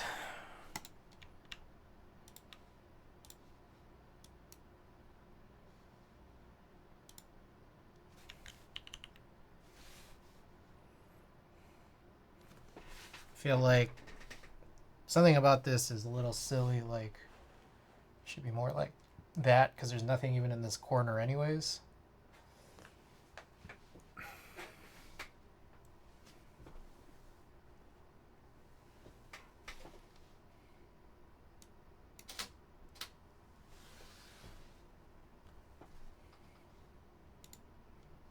There we go.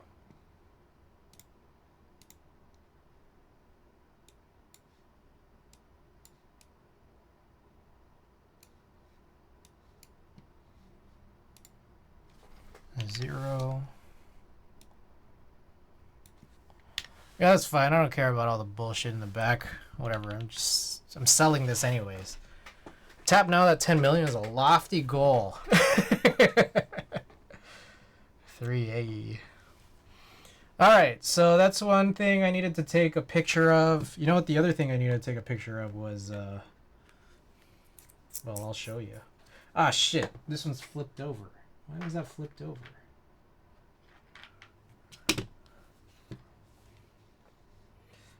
Alright, I guess one more.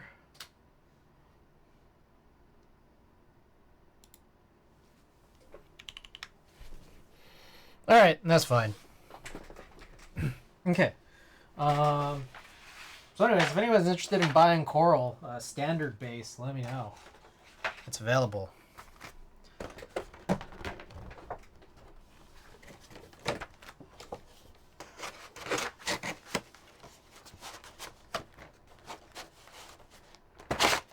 I was making some cash, and some of the GMK Red Alert extras offer is always open. I feel like they'll run around too. I feel like there's no need to worry. No need to overspend. Someone's gonna run around 2 of that. It'll be there. And you know, I feel like GMK is getting a little bit quicker, so that part of it is good. Alright, what else I got?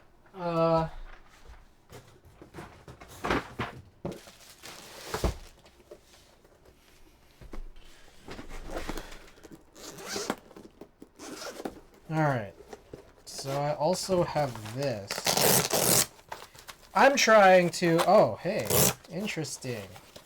I'm using a pouch inside of a carrying case. I can replace this with one of my new cleaning cloths. My lens cloths. Alright, I'm going to shut this off and we're going to go back to the macro lens.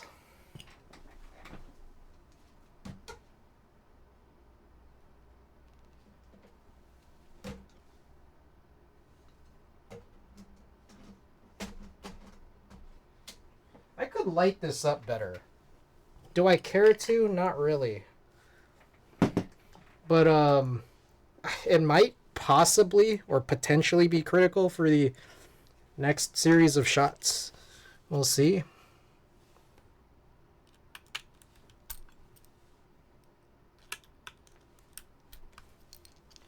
About that fat check from Apple Day due to the class action iPhone 7 lawsuit, a whole 2848. Rich! Just mad I didn't order the extras kit. I was stupid. Okay, here we go. So I need to respond to GMK. So getting into contact with GMK, who I don't know, doesn't appear to believe or seems to be somewhat confused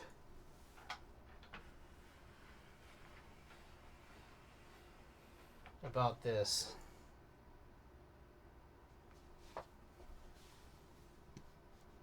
Oh shit, it's blocked, isn't it? You guys can see that because they're my face cams.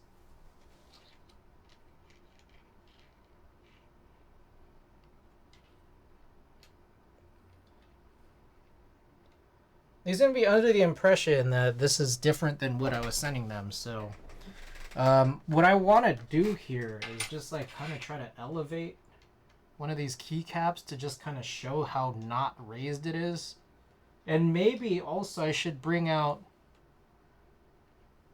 some of those white on black ones. Ah, shit.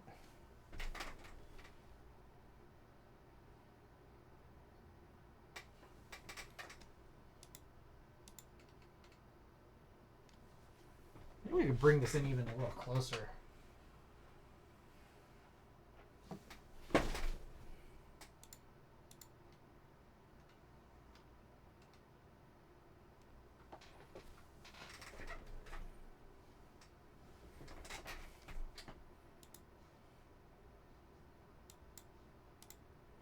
Alright, that's the max aperture at this focus distance.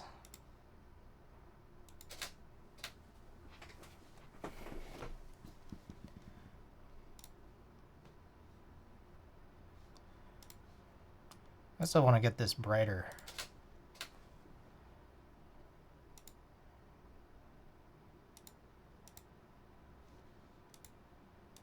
There we go. Look at that. It's not raised. Maybe I should get this one in focus too.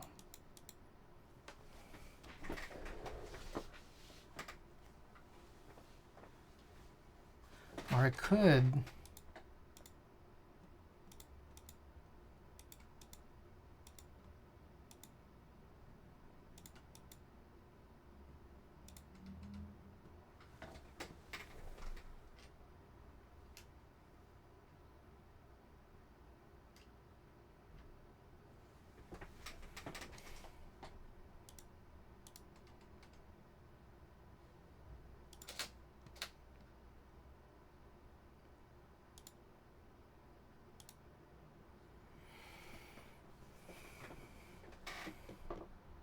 Yeah. Okay, so then here's what I'll do by comparison is I'll bring out the other keycaps, the raised ones, and find the same ones Q and R, and then show how elevated they are.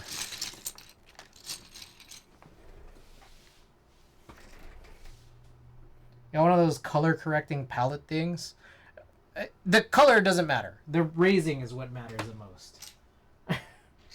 Okay, here is Q, and here's R.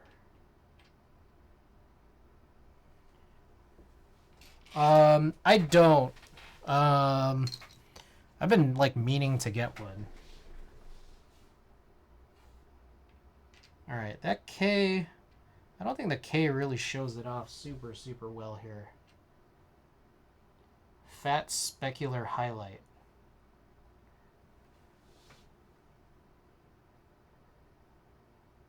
Yeah, the N is super apparent. It's almost like I didn't even need to raise this at an angle. This R.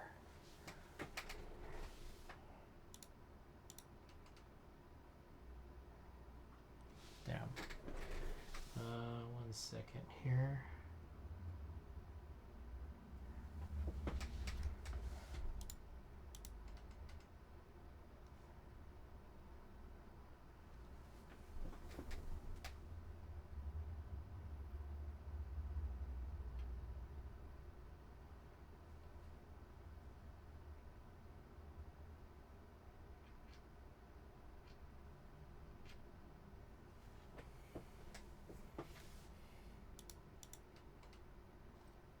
There we go.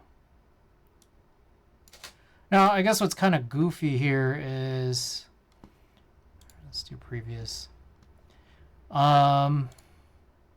This should be the reference picture, but it's just... This one's really out of focus there.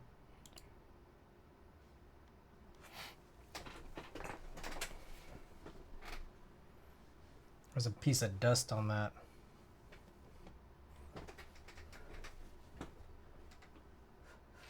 Damn it.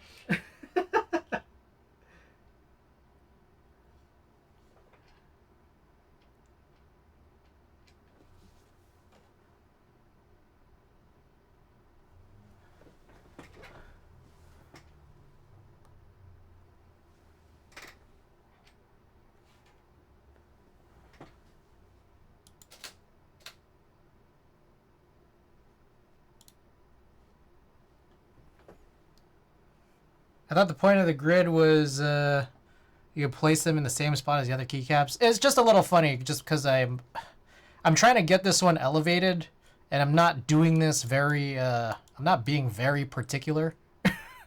But you're right. I mean, I could do it. Whatever, it's fine. It's just these are probably the two pictures I'm going to send off regardless.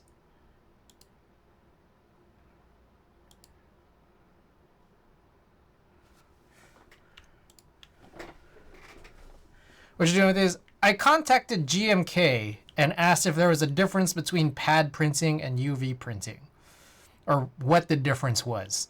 And they basically explained that UV printing is more modern. There's more flexibility with it. It's easier to handle in so many different ways, and that it does raise just from the hardening process from that UV lighting.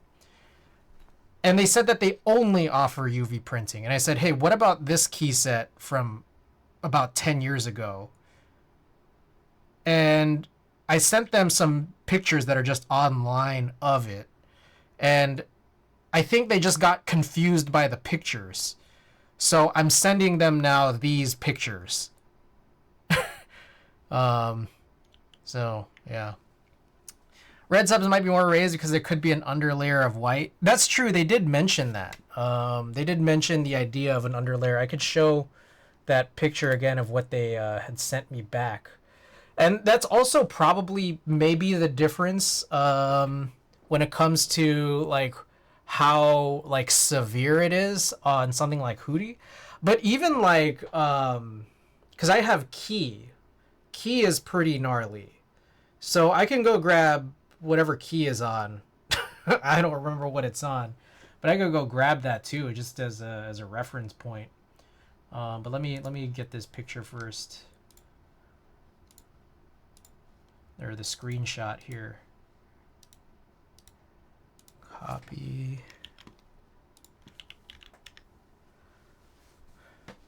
So yeah, you can underprint white, which is exactly what they said.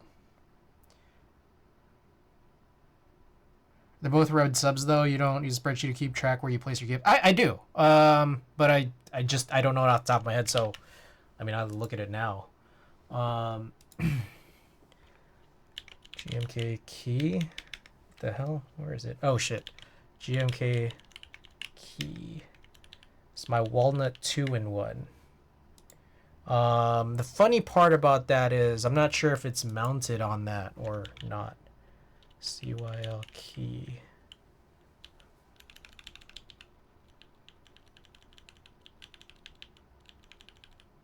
It's not. It's on a separate build in another box. Because that was a funny way to refer to them because they're both red. Yeah, let me go. I'll go grab key because this is a good point here. So be right back. It's super bright in here. It's weird, huh?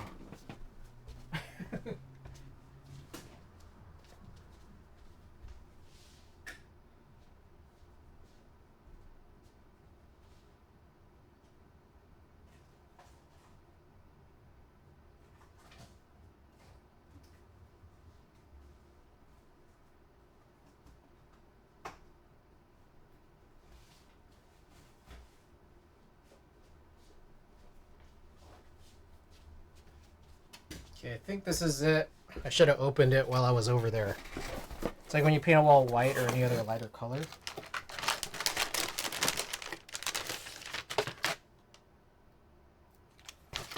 So here there's some raising. So I'll also pull out, I guess, just the same ones, Q and R. And we can take a closer look.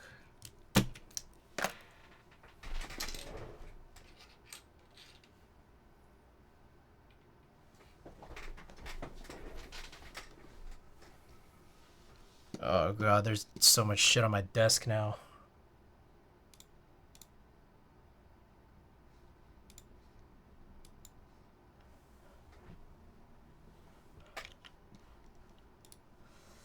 I know it's bullshit, but apparently Obsidian announced the game Avowed will be released in the fall. Yeah, 3+ years after I bought an Xbox Series X for this exact game. My god, the gaming industry is just shit. That's crazy that it's been 3 years already.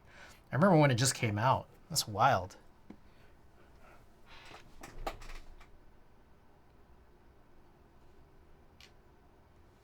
Alright, so I think there's some truth to what you're saying, Klexus, but I think there's truth in all directions here. Because I think there's like a different severity of the raising when there's no white underprint. But there is still raising. That's the thing. See that?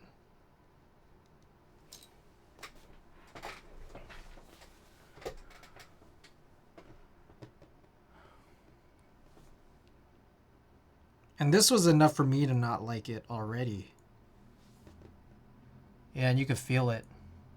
It does seem less raised. That's true. So that is probably the factor of the underprinting.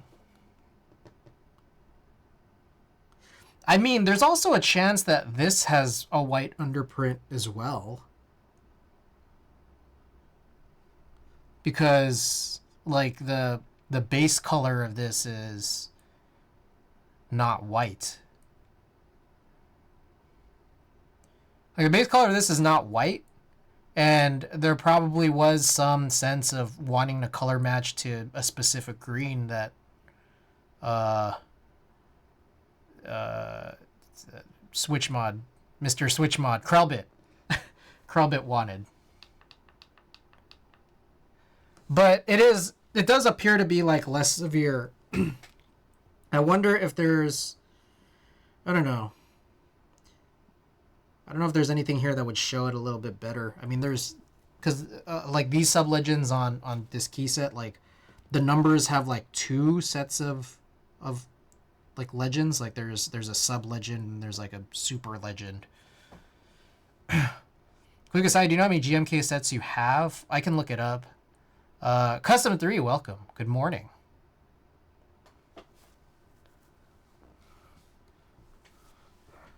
So yeah, I'm probably going to send these 3 photos over to them.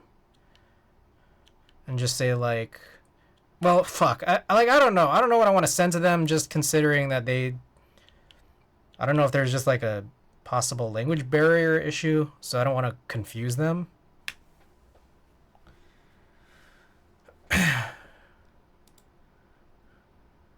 But this is pretty gnarly, I will say. You know?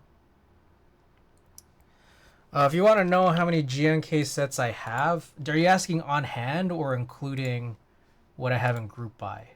Like what's still on the way?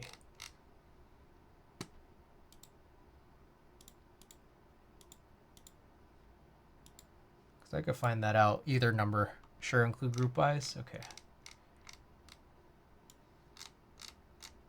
I have 115. Wow. That's kind of a lot. Oh, wait. That's not right. That's not right. There's a little less. Hold on 1 second. That's not right.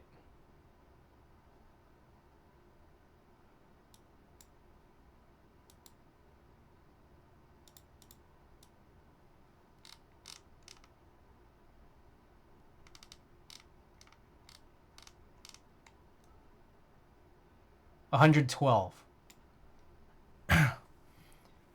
-3 because Mexico now Novel Keys and PKB stole from me, right? It's like 45 more than me and I have a problem. It's part of the nature of UV print as well. It's like an inkjet printer that goes line by line. Raised Cyrillic, you can kind of see a grid pattern. Is that just me? Yeah. Got about 3.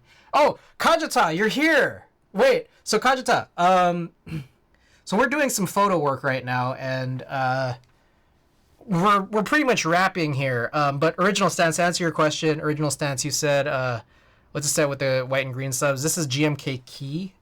There was an R2 ran, but this is R1. R2 is still, I think, in progress.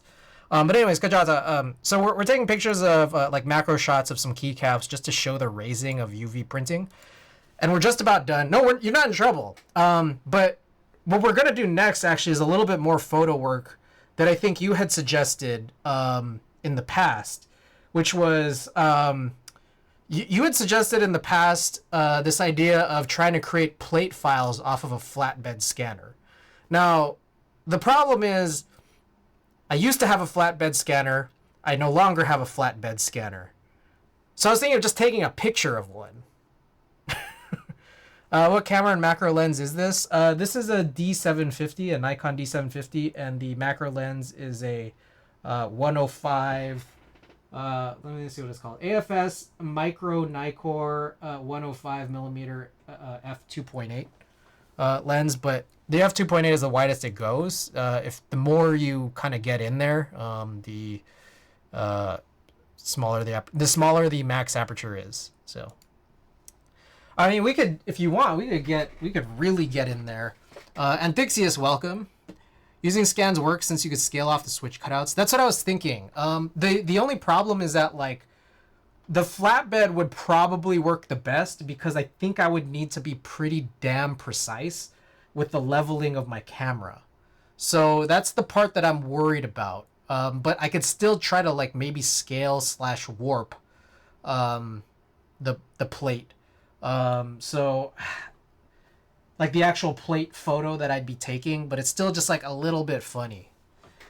You just want to pick it up so I could take some macro shots.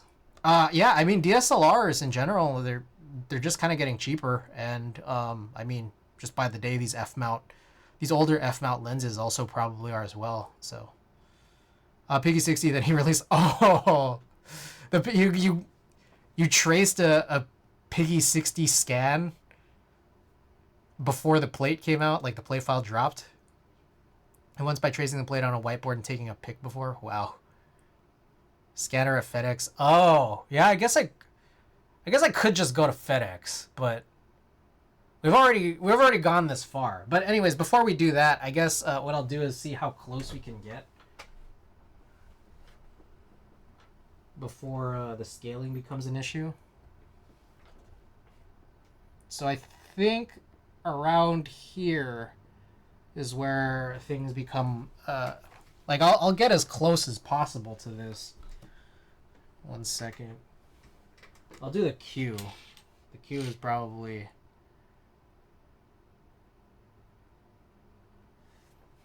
like this is as close as it gets. This is like a 1-1 lens. The question is just if this is the max it goes, what am I really trying to focus in on? Now, the other option too is that like I could just blast this with even more light.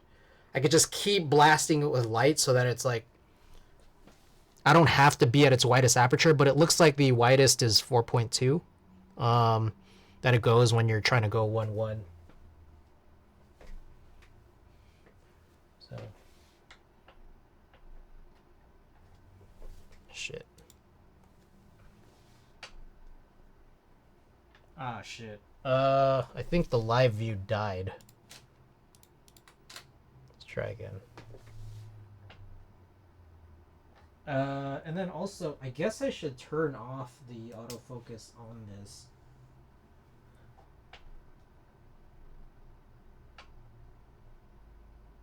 It's like somewhere in this range.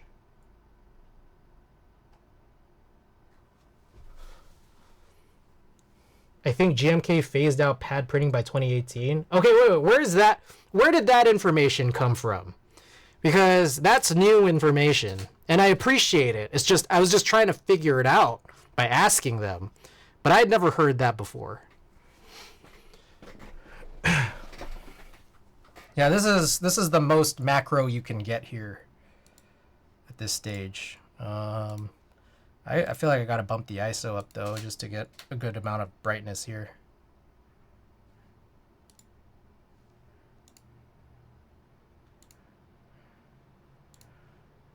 Let's go to 6400. Try to remember that last set that I remember.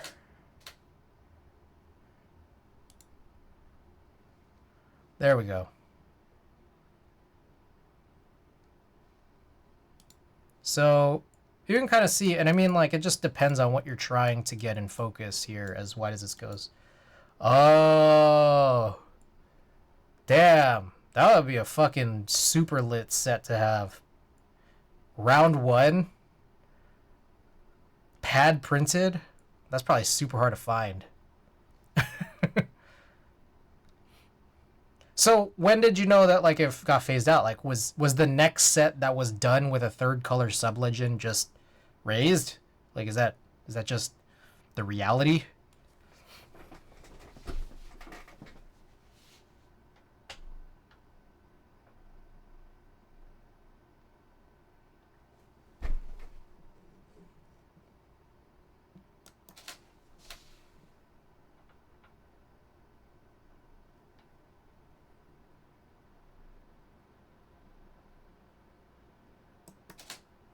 I'm gonna keep taking photos until I'm satisfied with the focus.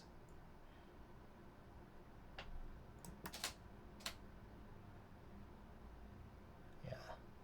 So it's more in this direction.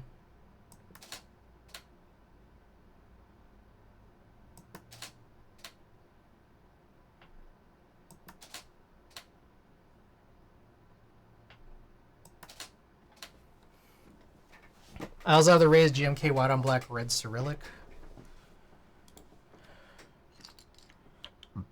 Alright, so I'll delete some of these super out of focus ones. They're just not super useful to me.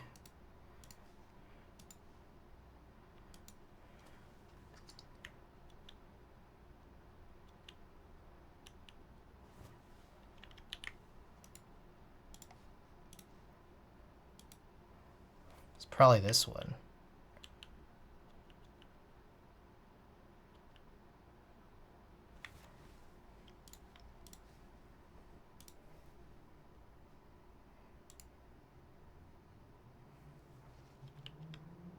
Oh shit, what did I do?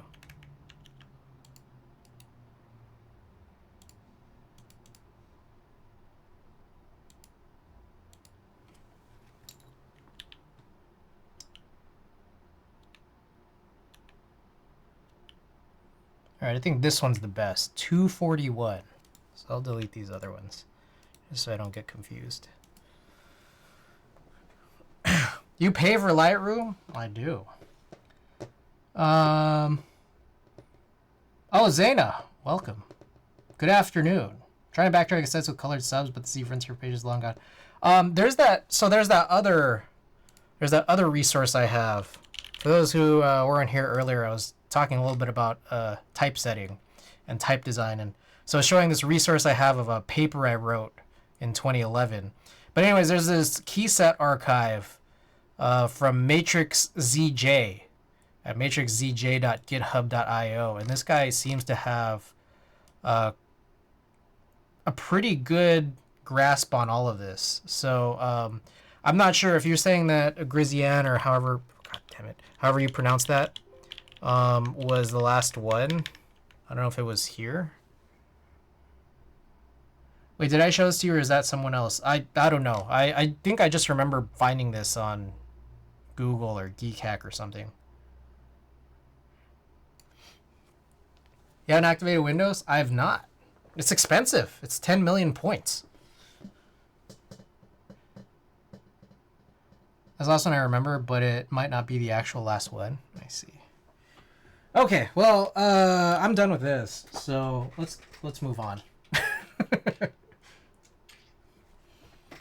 I'm gonna replace all of these keycaps where they're supposed to be.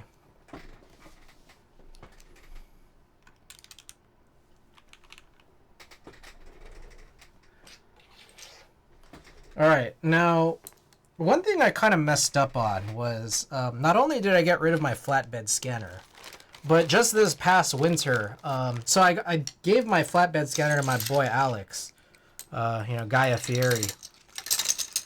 But this past winter, I also gave him my giant light pad, which probably would have been incredibly useful for this exact situation of trying to take a picture of a plate. So now I only have a small light pad, which is like probably just not big enough. Dolphin curves are nice. Yeah, that's chill. So that's what sucks.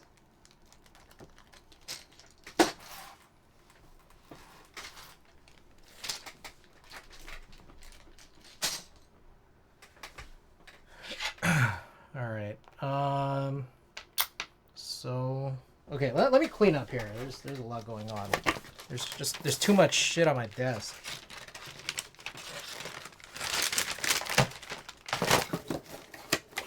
Oh, before I do that, I gotta grab one of these. Can you believe I had this in a case and it didn't have one of these? This is exactly what we get these for.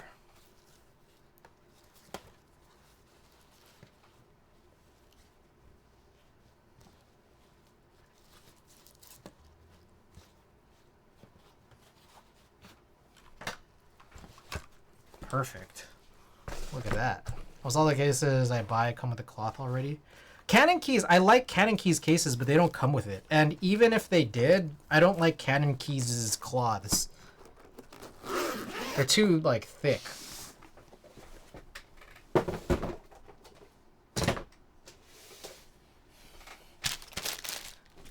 do not like C cases. Feels like no padding. I like how they have a zipper.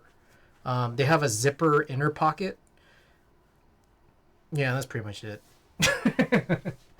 All right, what else is I gonna do? Okay, as I kind of mentioned from before, I sent off All Hex's KMAC Happy PCB and plate and my own Skeleton 60 PCB and plates over to Gondo in Brazil, and it got returned to sender due to prohibited importation as defined by Brazilian customs.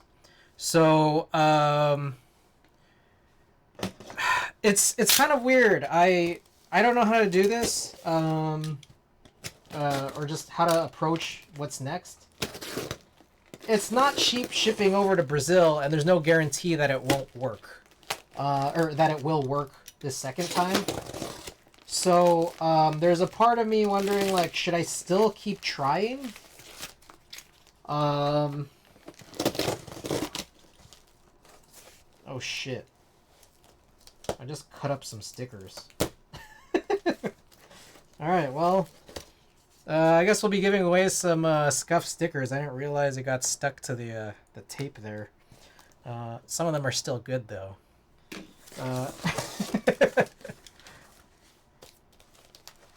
Patty's mod from Brazil just got his package from her in, and that took months. Damn. Now you have a flap that separates.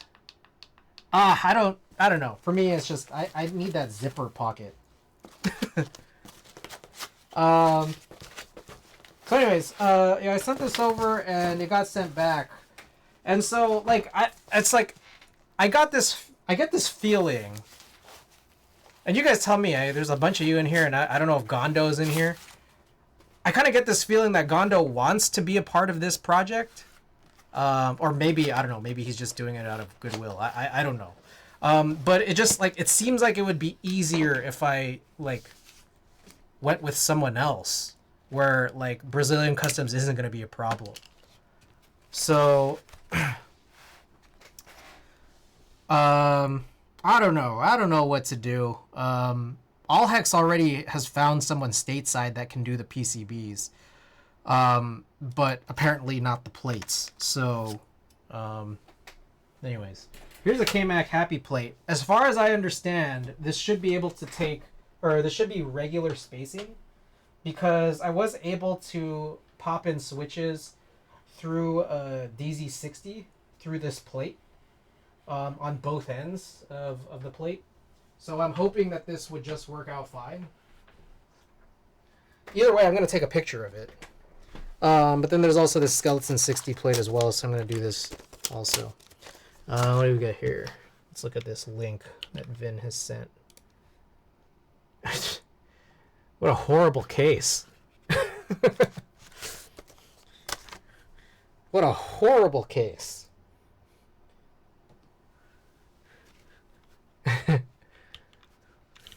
Alright, back to it here. So what I'm gonna imagine here is that, yeah, I can't use this macro lens.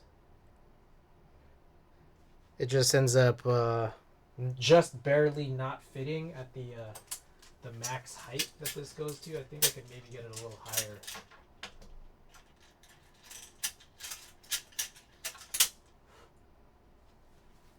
But yeah, it still just doesn't fit. I mean, not even diagonally. So that kind of sucks, but you know, what can you do?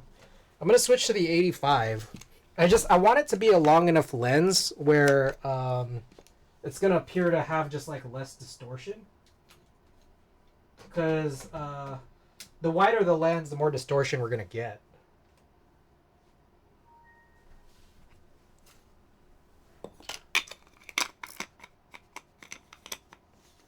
What if you just took multiple shots and spliced it in Photoshop? I could, but there's still going to be, like, the reason why I kind of want to avoid that is because I know that, like, the precision of this is going to be really incredibly important. Oh, shit. At least I think it's going to be. And I'm not 100% sure that I could trust that, like, the combination of two images that are distorted due to, you know, just barrel distortion of lenses like these aren't going to make things just a little bit weird. So like I could, but I mean, this might just be an easier approach if you have one singular image to do this. So we'll just see. We'll see.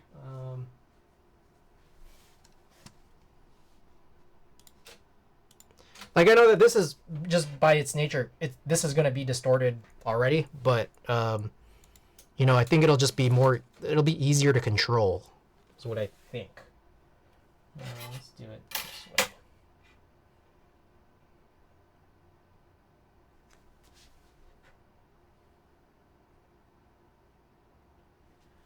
way. And then here again, I think trying to make sure that this is really fully as level as it possibly can be is important.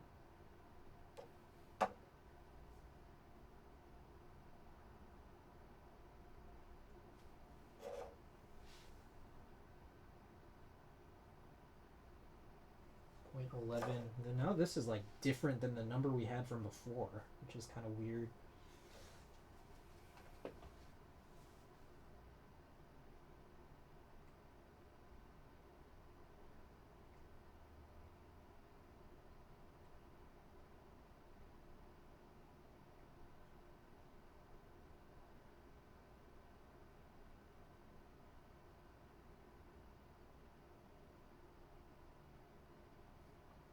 So bear with me, I'm just trying to make these sort of micro adjustments to get this just right.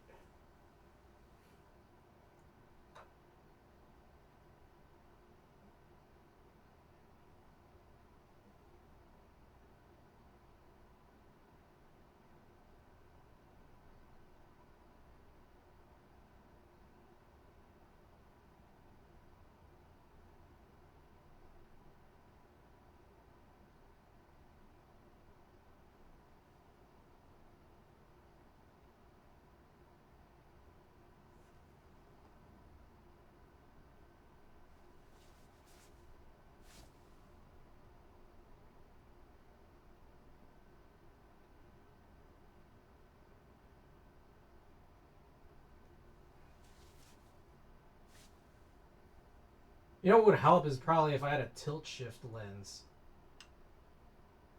Although I would have to learn how to use a tilt shift lens if I had one.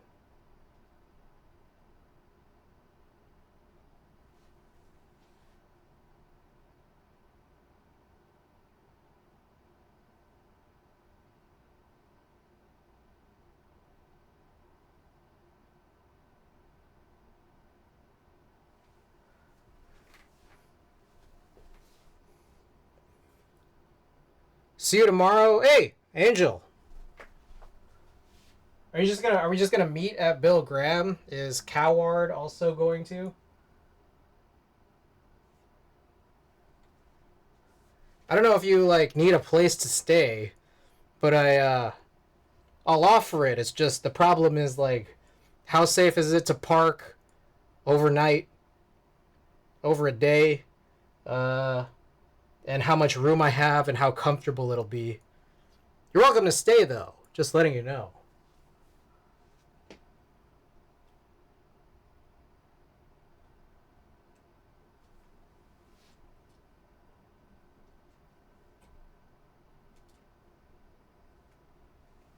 Yeah, we can meet up. We got a caravan coming in from my area. I managed to bring like 4 people. Oh shit, okay. Dang, you got like a whole crew. I'm guessing Coward does too, huh?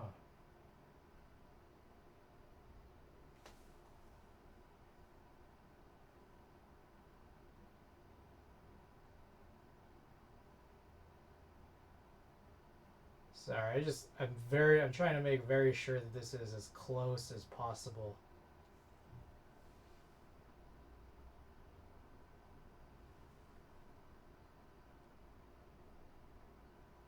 Okay. I think this is as good as it's gonna get.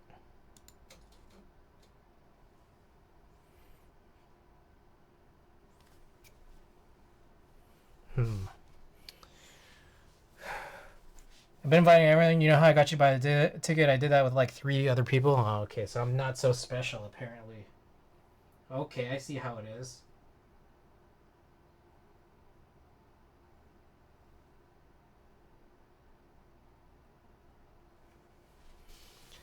Alright, let's take a look at how this is. There's about 4. There's several here. You're my first, to be fair.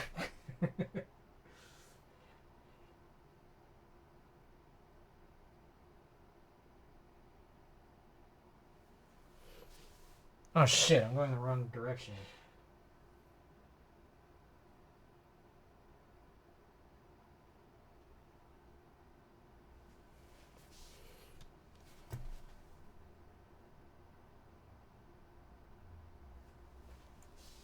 Try to get as centered as possible. So there's 1, 2, 3, 4, 5. 1, 2, 3, 4. So I need to push it down just a little bit. No, push it upwards. So upwards in this direction just a little bit.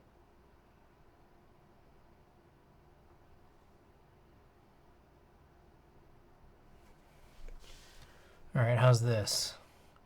2, 3, 4. 1, 2, 3, 4, 5. What the fuck? More.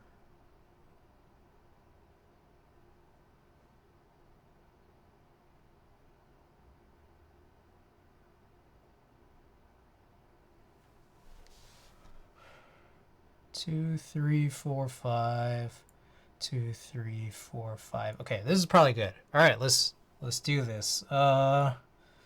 Is this a good? I don't know. If this is a good exposure. What board is that plate from, Chris? This is a KMac Happy. KMac Happy plate. Okay, kind of very overexposed, which is fine. Just take more. Shrek is God, welcome, by the way. Oh shit, it is? It absolutely is.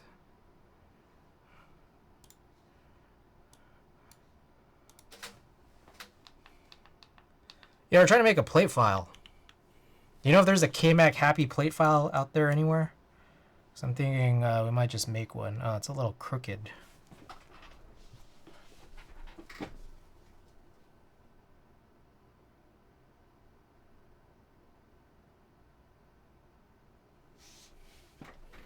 If there is one, I think it would be helpful to know.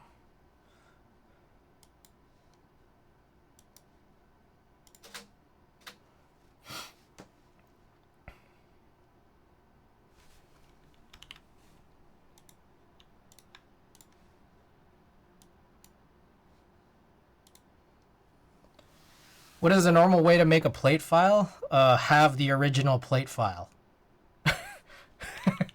Leave this. Wait, does it already exist? Custom KMac Happy plate.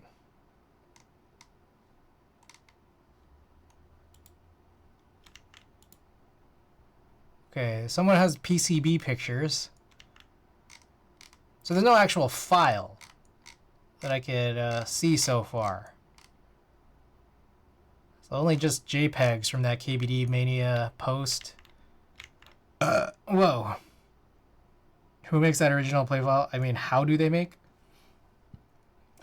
Usually in CAD software. Wait, there's a DWG file in here? Oh shit, you're right. What the hell? Why have I never seen this? No, it's funny because I've seen this post. I just never noticed that there was an attachment. Okay, well, this is helpful. And so this guy said it works?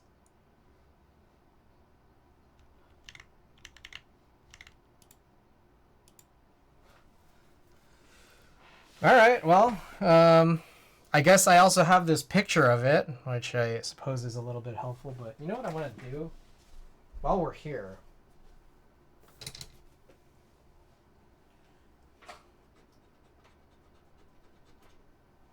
I do have another light. It's just like one side of this is a lot darker than the other. I just keep this light in the corner. Now the problem is I need to figure out a place to plug this in. Ugh.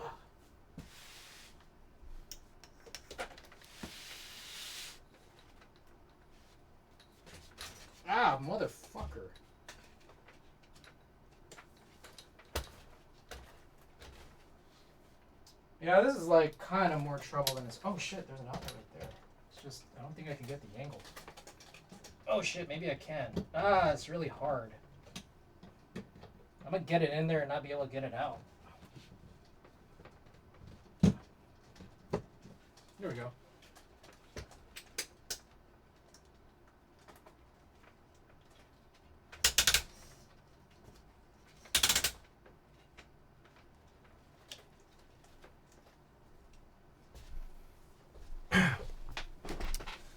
Your eyes! What a relic. Alright, it's already out here, so I might as well, you know?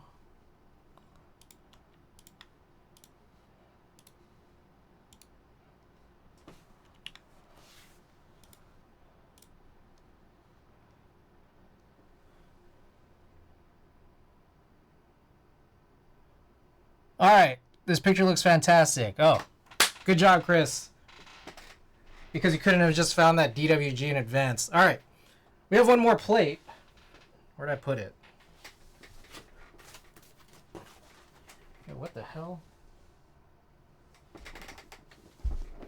I have one more plate to do. Unless you guys could find that plate for me too. It's the Skeleton 60 by Okonomiyaki, who has disappeared off the face of the planet. What did I do with it? What the hell? Am I crazy? It's just holding on to it and it's like gone.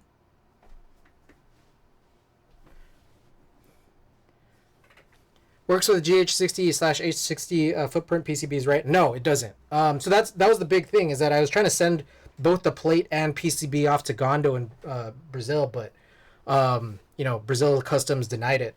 The PCB is similar, but it just has a long protrusion for the port. What the fuck? Where'd I put everything? I want to be able to show it. Oh, is it in here? Let's show this off. So I could just take pictures of both of these PCBs as well. I mean, it's like, we're already here, you know? Hold on.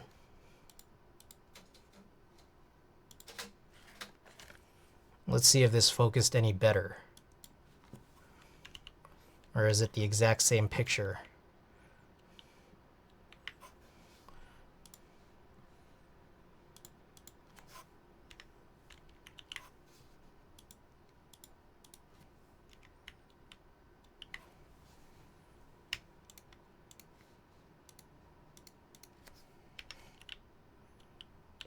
Pretty much the same picture.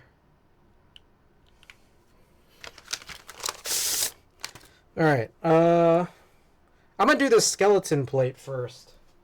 So, the skeleton plate, I mean, is not particularly crazy. It's just that, like, I need to know the pretty exact positionings of where these top mount screw holes go. That's the biggest problem. 2, 3, 4, 5, 6, 7. So this is kind of the sensor here.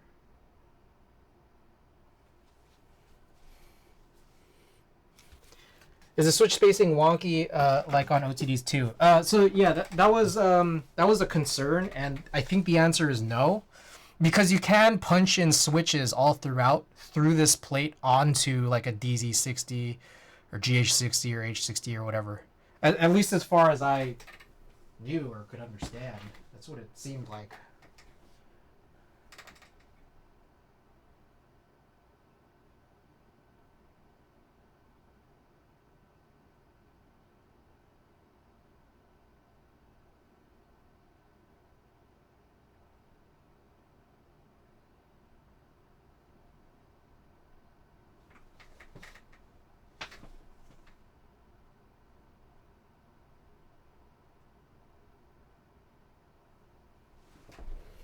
Okay, I hope that's good. Let's try taking shots.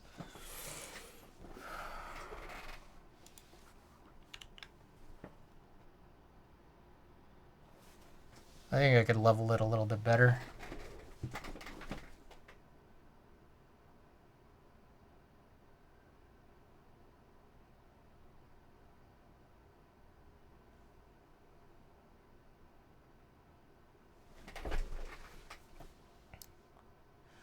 You know what I don't like though is these lines. These lines might confuse me if I'm trying to sort of align it right.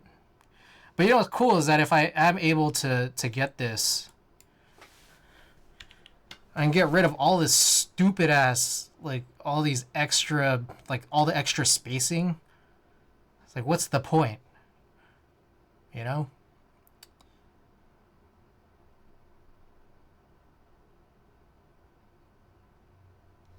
One, two, three, four, five, six, seven.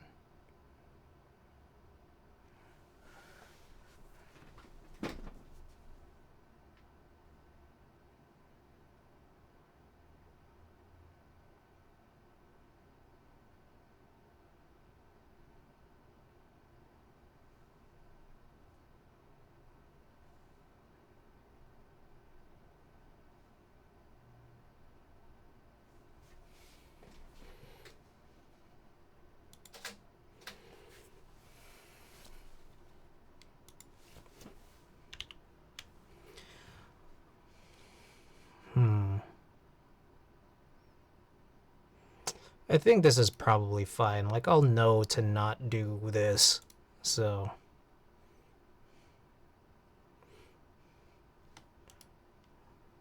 There's a pretty clear separation there.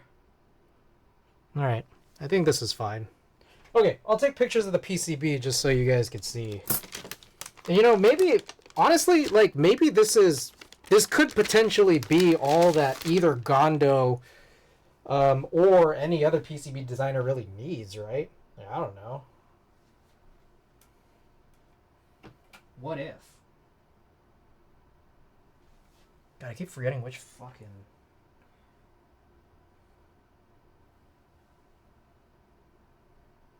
which line I'm supposed to match up with.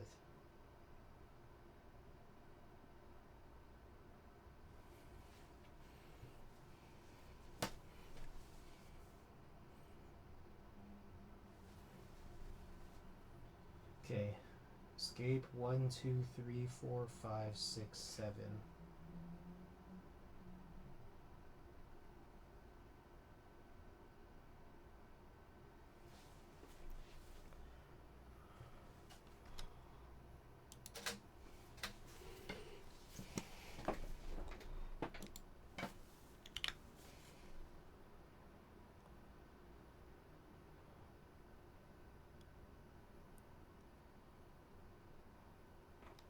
Yeah, so like this is a skeleton PCB and these are the important ones. Now, these are a little weird because there's like some kind of LED situation that goes in here, but honestly, I don't care about this. You can get rid of this. The thing that I care about is just where this port protrudes from. That was the biggest point of contention here. So I'm going to flip this over and then just keep my eye on where this is supposed to be. So there it is. Escape 1, 2, 3, 4, 5, 6, 7. So center that there.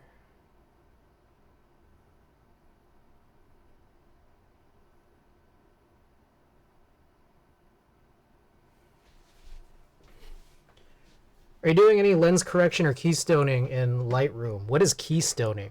There is lens correction. Oh, it's not already attached, but I can correct it.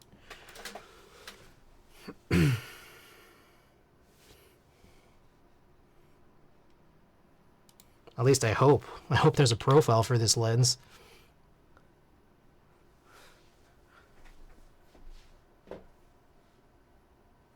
Is this good? Yeah, it seems fine.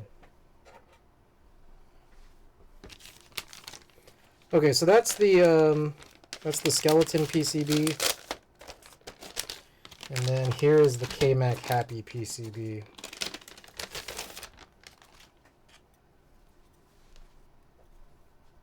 Fuck, I lost it again. I hope it was this one.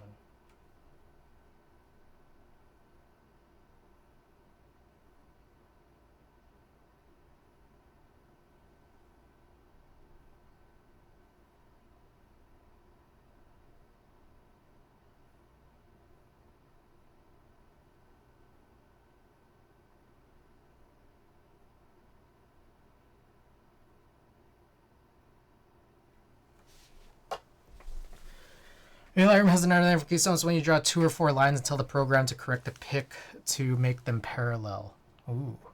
I imagine probably something like Photoshop has that. I don't know if Lightroom typically isn't like super advanced by comparison to something like Photoshop.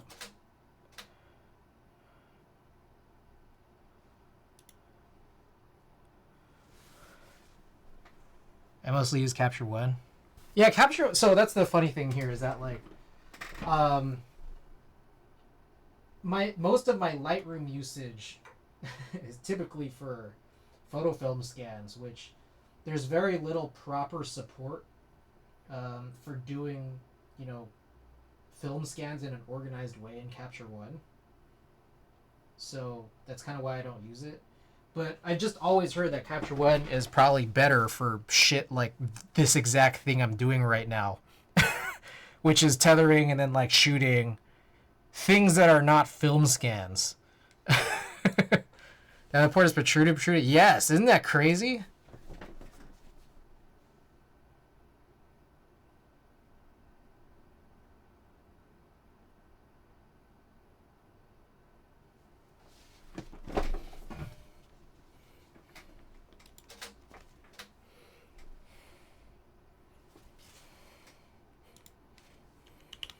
So there it is.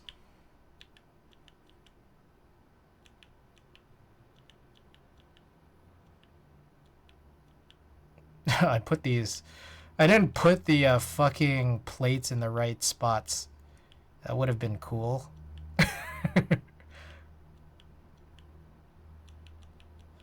Would have been cool if I did. Whatever.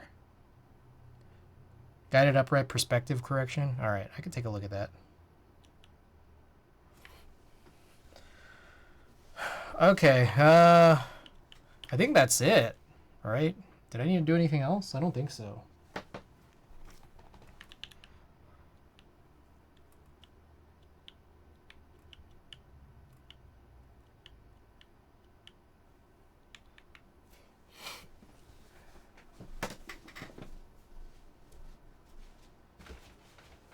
We usually don't get the room this hot with all this light.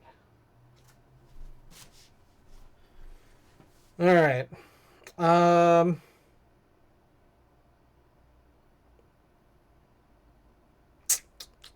I'm thinking. There's a part of me that's just wondering how much I should be cleaning up because I don't know if I'll need more of these photos. But there's another part of me that thinks if I do, if I do need more photos, I will just do it on another stream. Is that good? I feel like that's a good idea, right? Just save the content for later if there is any content.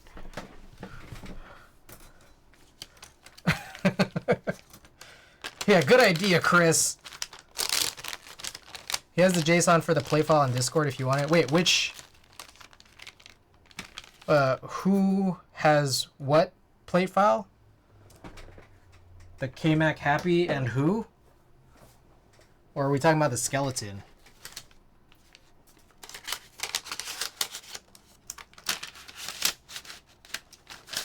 Are we still talking about that Geek Hack post? Wait, the skeleton... The JSON?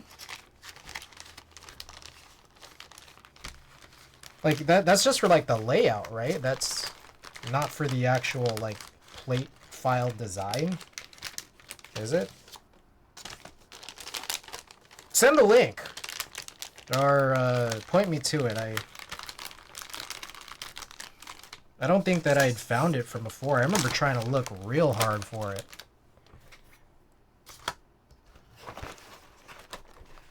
But I guess maybe not hard enough if it is out there.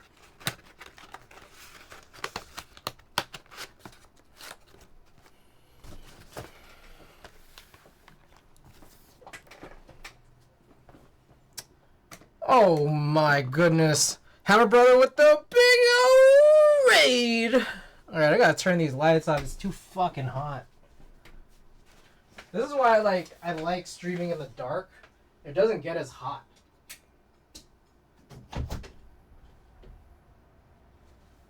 Ugh.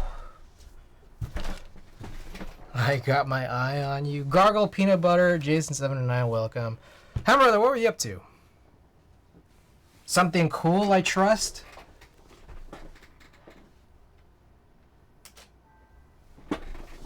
Alright, and then we'll move this back. I think I'm just going to move that light as well. Playing some Clone Hero, a PC-free version of Guitar Hero. Ooh.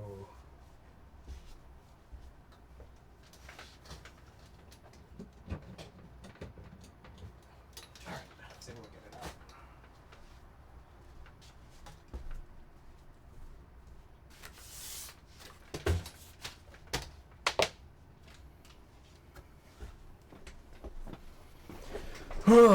Okay. We've been taking some photos here of plate files, or plates and PCBs. Okay, but Custom 3 did just send over this guide to perspective correction. Oh shit, that didn't work. Yeah, we've just been doing a bunch of little tasks, and the latest ones here have been taking some photos. Don't usually take very many digital photos, but I think in cases like this, it's more critical.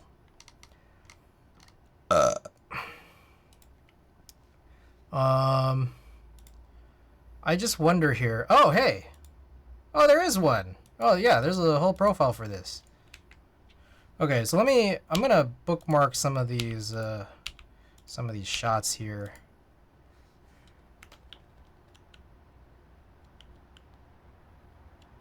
Okay, so definitely not 24 or 254 or whatever. I think this one. And then, oof, that's a little off, but whatever, that's fine. I'll do that, and that, and that, and I think the one I wanted was that one. Okay, so these are all saved into my quick collection in order.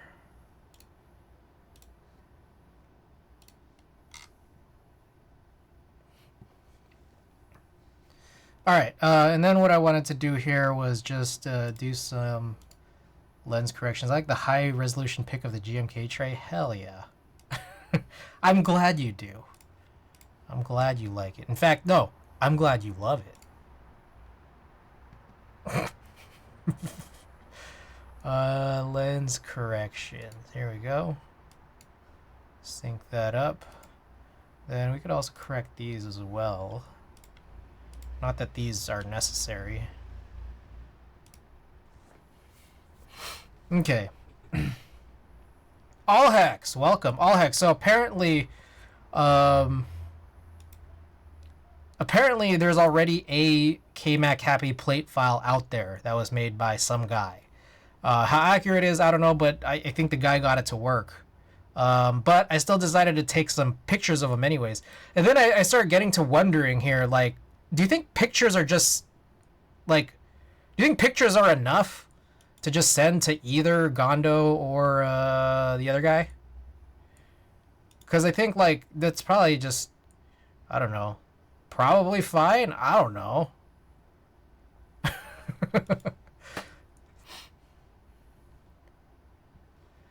Okay, and then on top of that, there is this, the guided upright tool.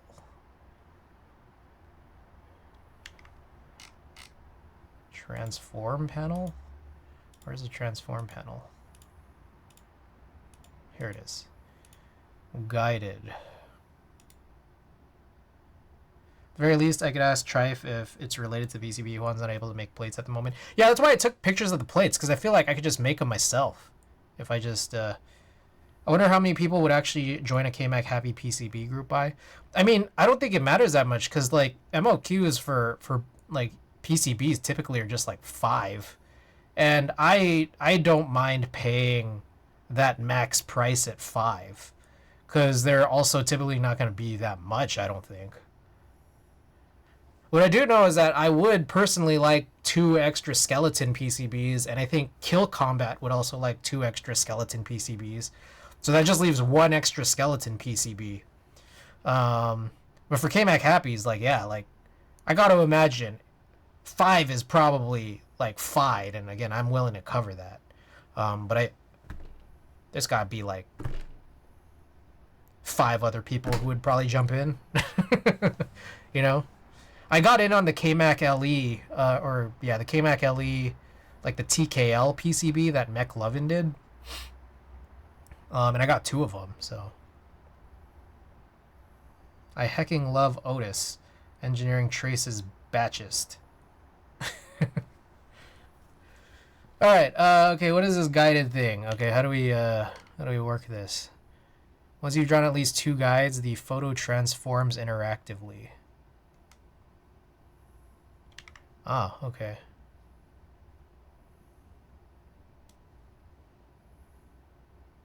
Oh, I see. Oh, I don't like that. Okay, so I think I need to be on the guide. What the fuck just happened? Okay, I think I broke it.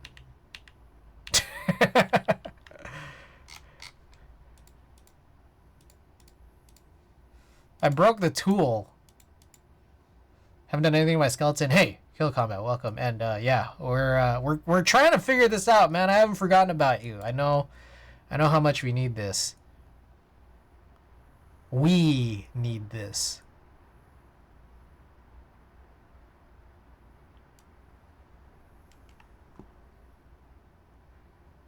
Yeah, what the fuck? Okay, I don't like this tool. Cause it's like it's pushing me off the mark.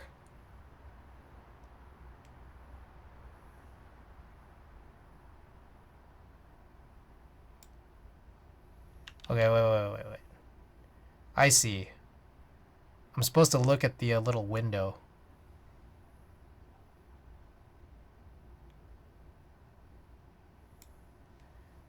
Okay, and then I need to do perpendicular guides? Is that what it wants me to do? And do they need to touch each other?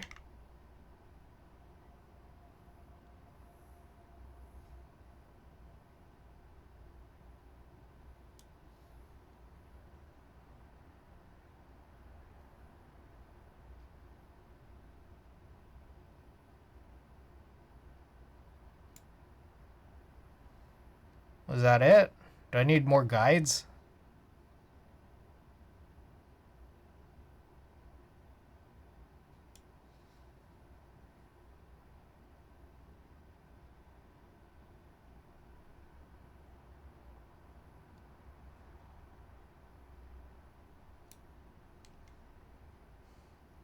Really, Trivan 1 is potentially doing a Philco Magistas 2 PCB. Whoa, really? Oh shit, that's lit. I know that there was the Phantom PCBs. I was just talking to V2 about this. Hold on, I'm gonna message V2 about this.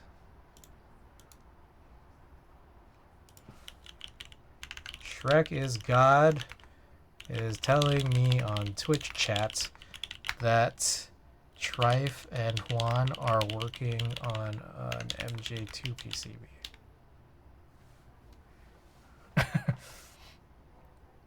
If they could do a plate so I could have a Sangan bottom row, I would nut.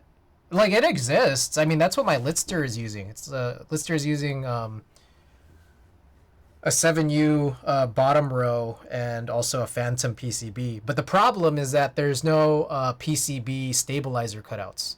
So it has to use plate mount. That's what sucks. So if they could make one that accepts PCB mounted stabilizers, that would be a game changer, 100%.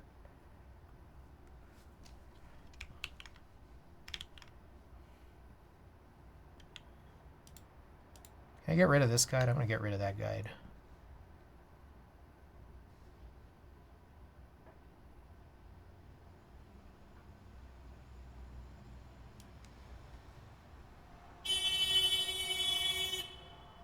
Whoa, now.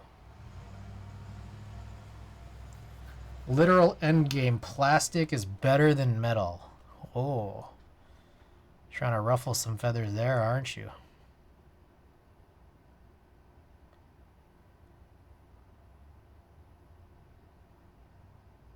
So I can't put a guide over an anchor point.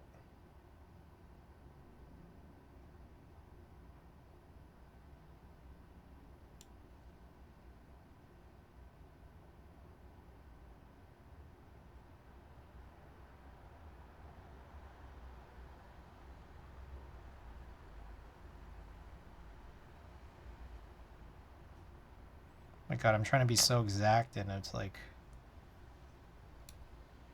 it's tough work. Okay, so then can I copy all of these guides? How do I copy guides?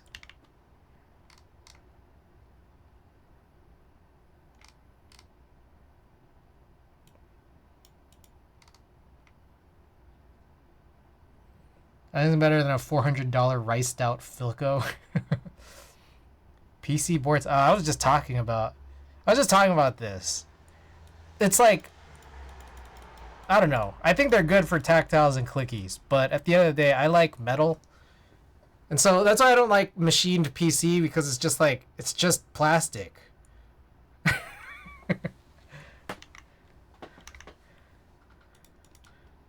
Like, okay, how about this? I don't understand the point of a polycarbonate board if you're just going to run linears in them. It's like, just get like a $30 pre-built. But imagine using linears. Yeah, I mean, there you go.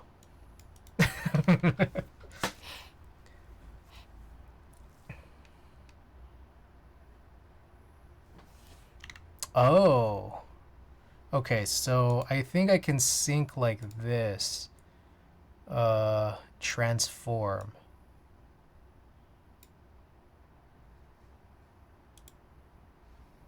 All right, so, oh, okay, yeah, the same guys are exactly there. Oh, that's perfect. Ah. Okay, hey, Custom 3, thank you so much for that guide. That's lit.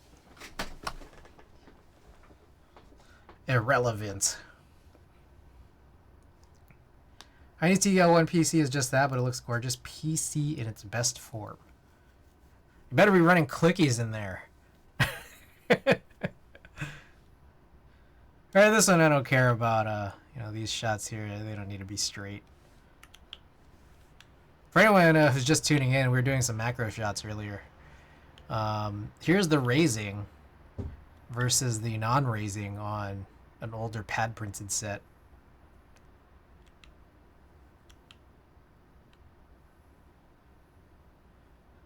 I'm putting the loudest box switches in there and driving everyone up a wall. Perfect. Okay, I think that's it, but all hex. So what do you think? I mean, okay, maybe it doesn't matter. Maybe it doesn't matter what you think. But I'm just like, okay, what if I just send these pictures off to Gondo? And then we could also send the pictures off to Trife too, but I could more easily send the PCBs to Trife also. But if Brazil's going to give us all this trouble and cost a lot of money for just a ton of risk, I'd rather just send some pictures. And then, hey, maybe we could have both of them dual. And then just, have Gondo Skeleton and Gondo KMAC Happy PCBs. And then also have Trife KMAC Happy and Trife Skeleton 60 PCBs. And I'll just be swimming in PCBs. What do you think of that? I was gonna have so many different PCBs. It's gonna be crazy. Different PCBs for the same boards that no one was asking for. Okay. Oh, I never went through like pretty much any of my news and notes. But I think it's like, oh, you know what we need to do while we still have Lightroom open? I'm gonna find a photo to print. I was thinking maybe printing a photo of a keyboard. Did you guys like that?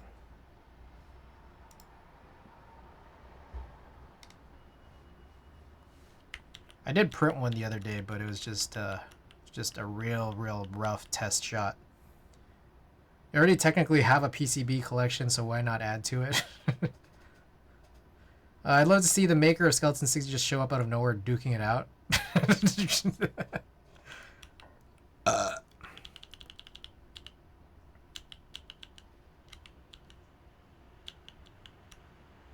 Sidewinder? Oh, yeah. I think that's also, where is it? That's an IROC Sidewinder, I think. Imagine that's what makes Oko show up again. Hey, we redid your PCBs because you're gone. This is what you want to print? All right, no one else, I don't know, said anything. What's the set on the thermal? That's Fujin Wind God, CRP from Makibo. I do like this shot. Let's crop this in.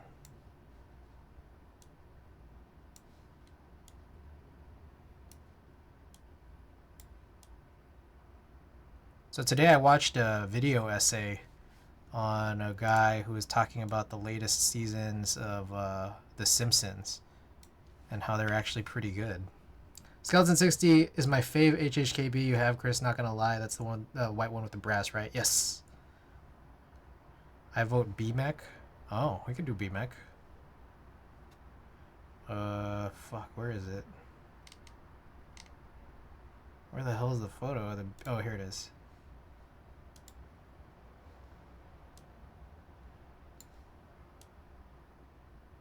Oh, I got a teal board. Oh, you guys are just saying anything now. You guys just want prints of my keyboards. I need to get me a BMEC.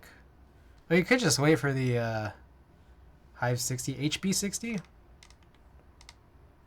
I didn't take a picture of it in this roll, but it was on a previous roll.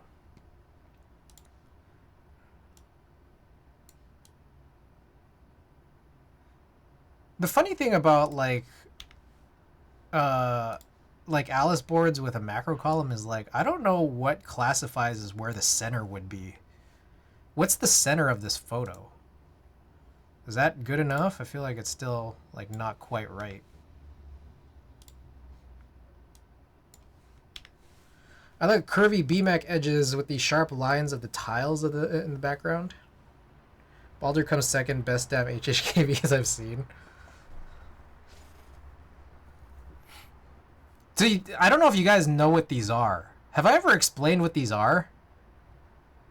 These are fucking... Oh shit, what are they called? Besta shelves.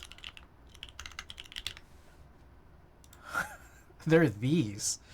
It's just like I have so many of these that like I just kept a bunch of them because like I threw out my Bestas but I kept the shelves and I don't know why. But I guess I found a way to use them.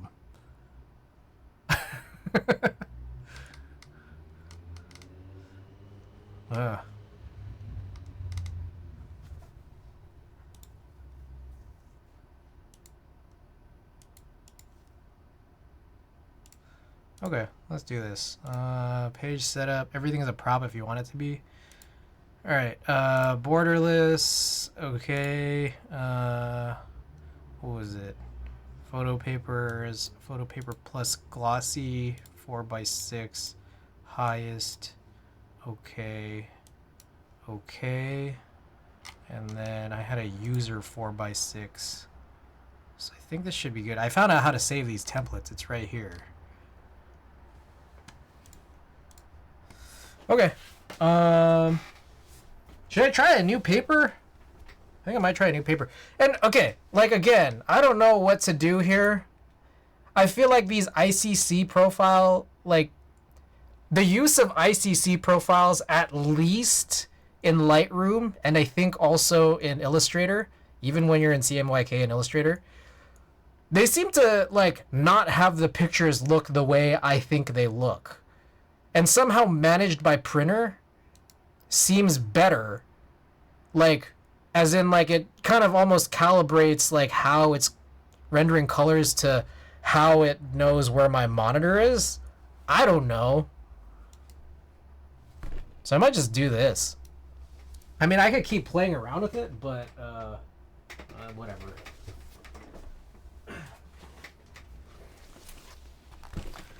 Okay, real quick before we run the print, I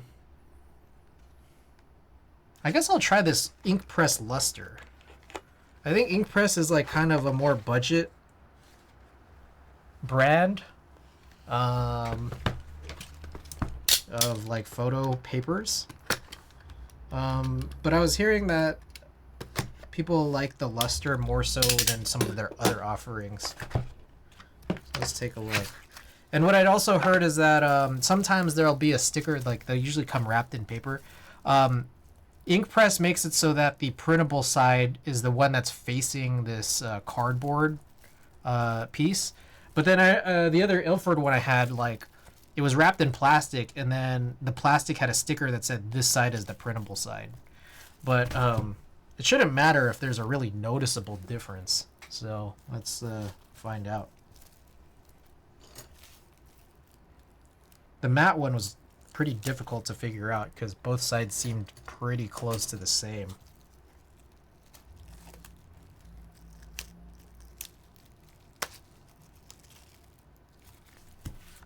Oh yeah, that one definitely. Yeah, this one seems good. Seems like a good paper. So let's try this out.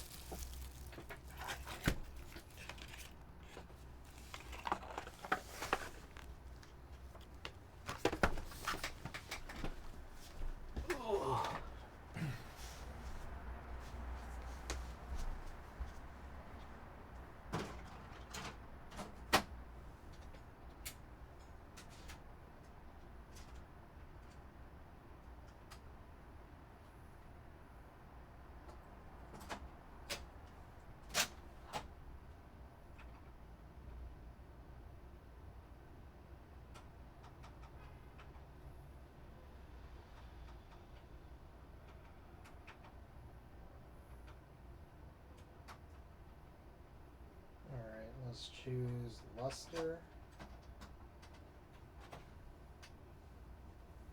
Okay. I'll turn this off.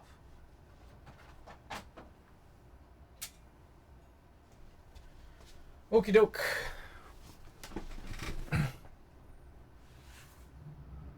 Wait, was I showing this? I think I was. You guys were watching what I was doing, right? I wasn't just doing this all crazy. You're just watching my shoulder. Okay, properties, yeah, so we'd already done this. Okay. Okay, and then I'll print it.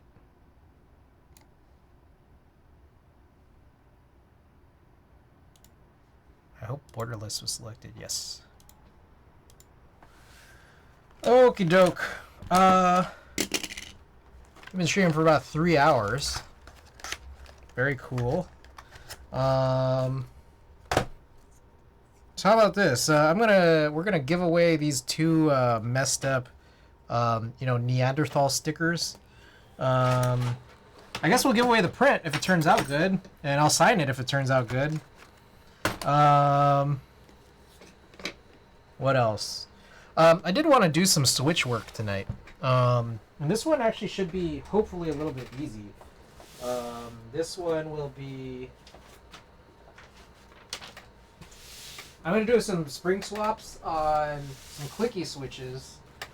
They're these blue iRocks. And so I'm not even going to lube them just because it's clicky. Just make it louder and obnoxious enough. Let me count these out. 5. I kind of also, still even after this, wanted to do more switch work, but yeah, it's only 11. What the heck? I did start stream pretty early, huh? Did I start at 8? You know, I was actually trying to start at 7. But then I was having all kinds of connection issues again. And then it seemed like it almost was getting fixed. But then I was just like discouraged by the fact that I was like, why am I spending so much time on something that clearly is not my problem? So then I just took a nap instead. And then when I woke up, that's when I started streaming. Okay.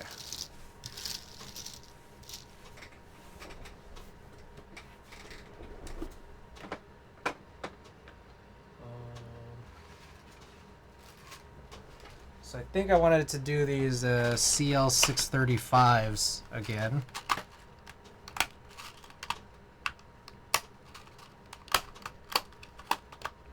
I wonder how many. I wonder if I have 120. I kind of doubt it. I might have just short of 120. That's my feeling.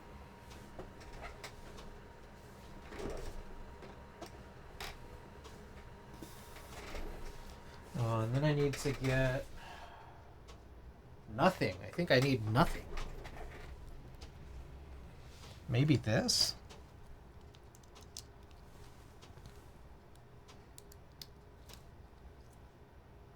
Oh, yeah. Easy. Oh, shit. Oh, shit. Okay, I just lost a spring, but it's fine. It was the spring I didn't want to use anyways. I don't care.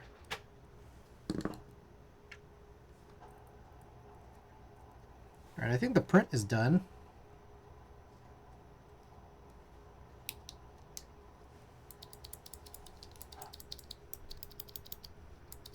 Oh, yeah. Much better.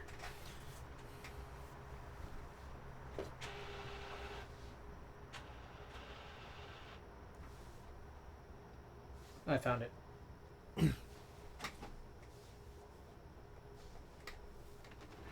Alright.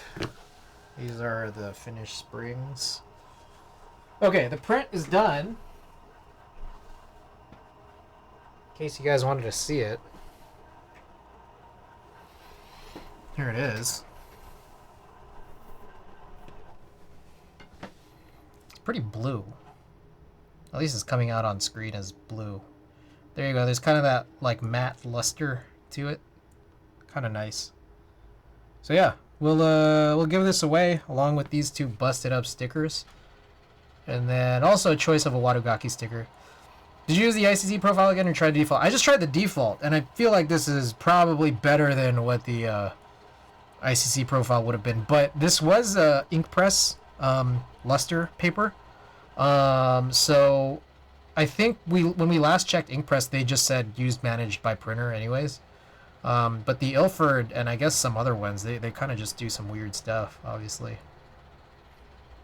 Okay, so these two up for giveaway, and also Wadogaki sticker for a little bit later.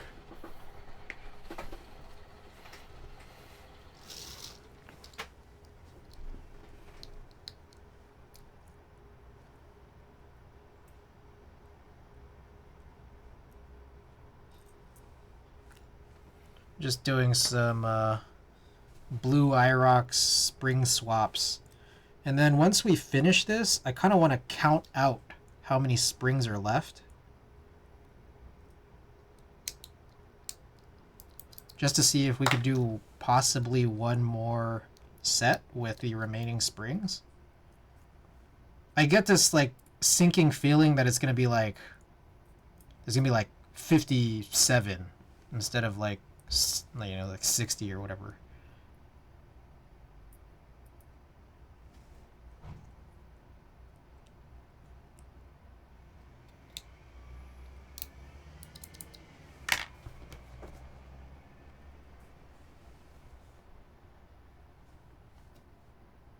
But I guess I only do need 59, and then I can just run some other spring.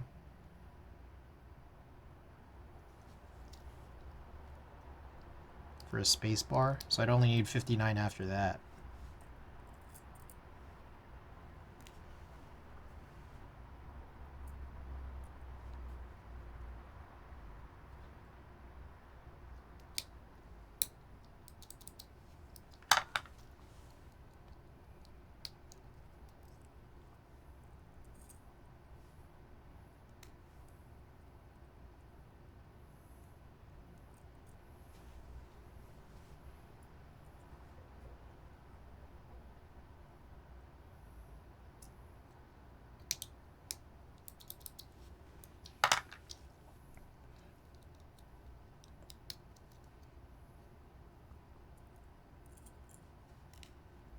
God, this is annoying.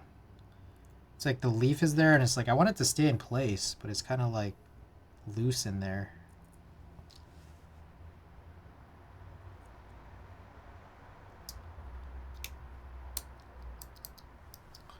Okay, and for anyone who hasn't seen me do this before, these IROC switches, they're like a hybrid between MX and Alps. And as with most like Alps style switches, they have really, really, really, really short springs. And I mean, they work the way they do. For me, I like my springs a little bit longer just so that there's a higher initial force. But the thing is that like it's kind of like proportional to what it would be in MX. So what I'm using here are MX springs that are short because these short MX springs are still much longer than the IROC's stock springs. So this helps me a lot, and it's just a funny sort of rare opportunity for me to use short MX springs because they're being used in a way that's a little bit different. Now, I really particularly like this situation that we're in here because with clicky switches, I'll tend to like not tune them at all. Just because keeping them untuned leaves a lot of just loudness and just craziness in the switch's sound. So it just makes things faster because I'm not lubing anything.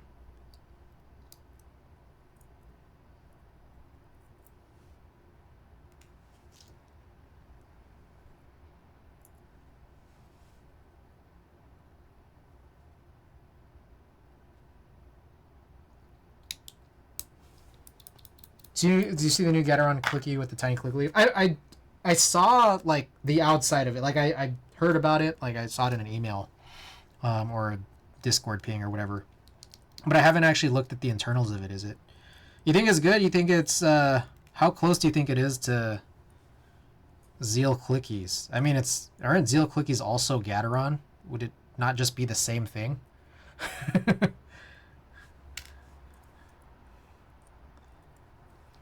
Did they finally just release a non-Zeal priced Gateron click leaf switch? Super tiny? Ah, so it's a little different from Zeal clickies then, is what you're saying. You think that if it's tinier then it's the sound is different? You think it's higher pitched because it's tinier, like a mouse?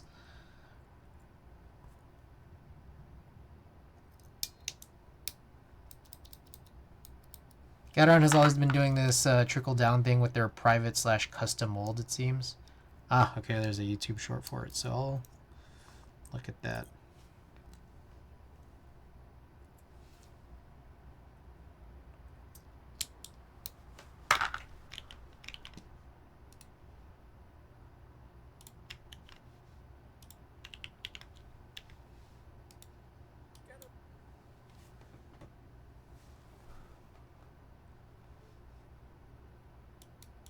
Is there a way to like jump ahead in a YouTube short? I know that you can in like an Instagram reel. Oh, it's really tiny. Oh, so can you still put LEDs in it or no? I'm guessing still no. Wow, that's pretty interesting. Change shorts in URL to watch. Oh, that's true. I forgot about how you could do that. It's fine. Whatever. That's very tiny. It's pretty cute. Oh, okay, so it does take LEDs. Okay.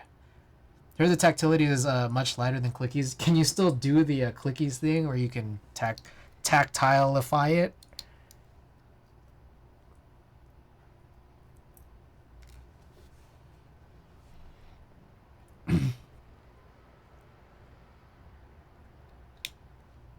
I don't think so. I guess it would make sense.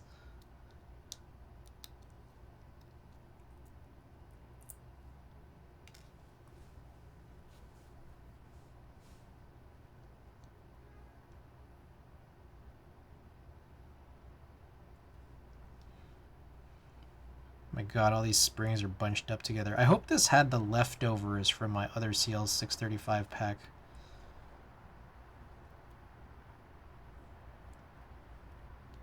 I'll find out though. Oh, news and notes. I got a bunch of news and notes for you guys. So yeah. I'm going to this rave with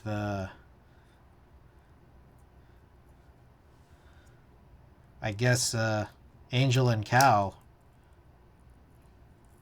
I suppose. I'm supposed to be getting a lens in tomorrow, but I guess we won't see it until Sunday. I think my next stream is going to be on Sunday. I got tracking for my cherry purple switches, but I guess I'm not going to use those until I get the stem shaver from Randy. Raves are still a thing? I guess so. I've been to a couple, but only really for like shoots. I think actually there was one I went to at Bill Graham that I wasn't shooting for. It was Alice in Wonderland. I forgot about that. That seemed ravey.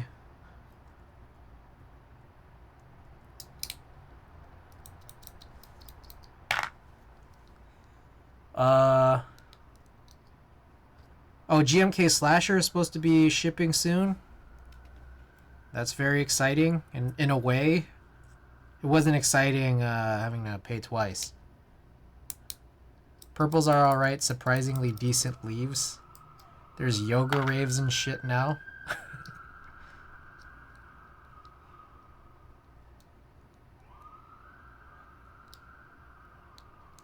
Oh yeah, so like I was mentioning earlier, I want to wait for another Makibo sale to get Coral Relief. Hopefully it doesn't sell out before the next potential sale. But if anyone ends up seeing a sale and I don't see it, just ping me, let me know.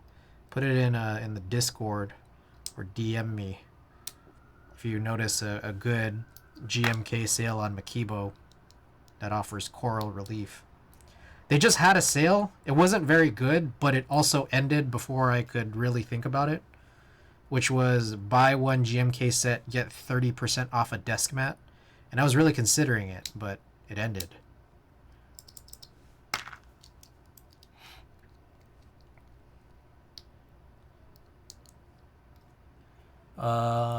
More news and notes here. Oh, I was contemplating getting more fuck, what are they called?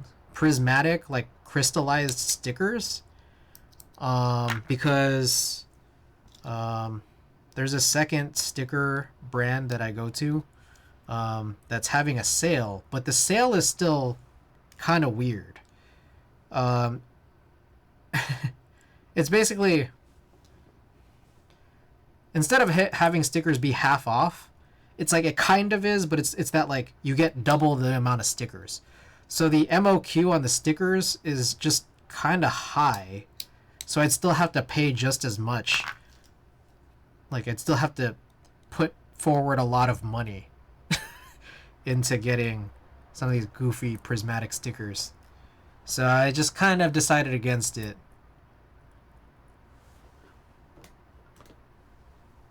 Thank you for the 3-stream streak, All Hex.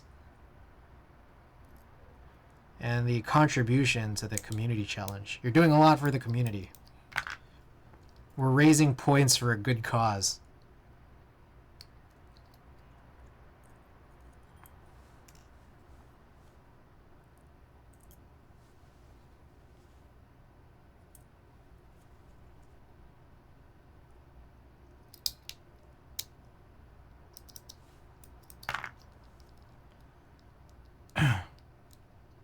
Carrie!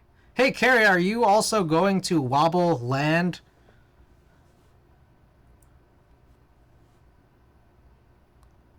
I am not? What? Thrash and Tony, thank you for that. Lord of Weebs, thanks for the follow. I heard you are? Yeah. Who? Lord of Weebs? Great name. Great username.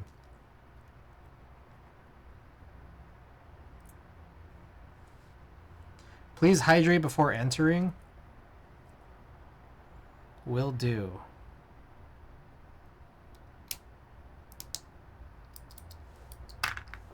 Hey, remember that song, I Can't Stop Raving? That was a good song. Classic. You know, that seems kind of alarming. You know, I feel like it actually might be a little bit of a problem if you weren't actually able to.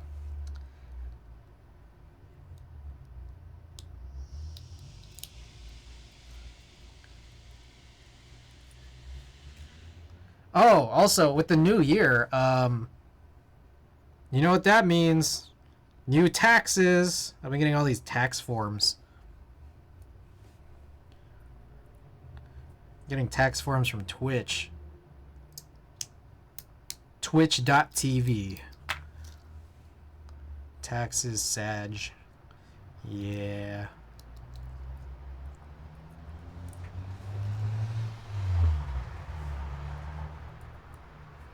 So until I get fucked for ignoring PayPal? Wait, that's still not in effect yet. If you're selling stuff, at least. I think that's like... They keep delaying that. Like, I think... So, here's what I think it is. I think the whole purpose of it is to just, like, discourage, like, reselling, like, scalping. And, like, price gouging through reselling. But as I understand, you could look it up, but, like, I think they've, like, delayed this whole process by, like, at least 2 years. That's what I think. Like, this was supposed to go into effect, like, last year, and then it didn't, and then I think they also are making it not happen this year either. But you might want to look it up. I don't really know. You might not want to trust my word. If anything, you would know if it were in effect, because I got to imagine that PayPal and Venmo and whatever, Cash App, all that, would proactively send you, like, tax forms. And, like, you'd see it in your email. Like, there's no way they wouldn't do that.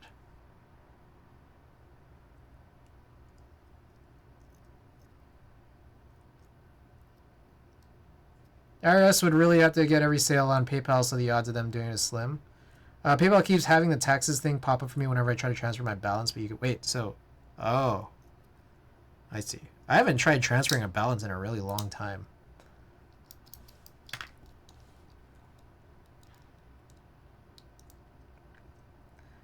The IRS plans to finally implement its new 1099-K reporting requirement this year. This means anyone who receives a payment of $5,000 or more in income via third-party payment apps such as Venmo, PayPal, Cash App, or Zelle in 2024 will receive a 1099-K next year. Okay, so it's basically we're good for 2023. You don't need to do anything now, but you need to be more conscious of it for this year. And also, wasn't the threshold like 600? Are they just like easing it in? Because I thought it was like 600. Something really absurdly low when they talked about this law like 2 years ago. Just like in some cases not even one keyboard, you know?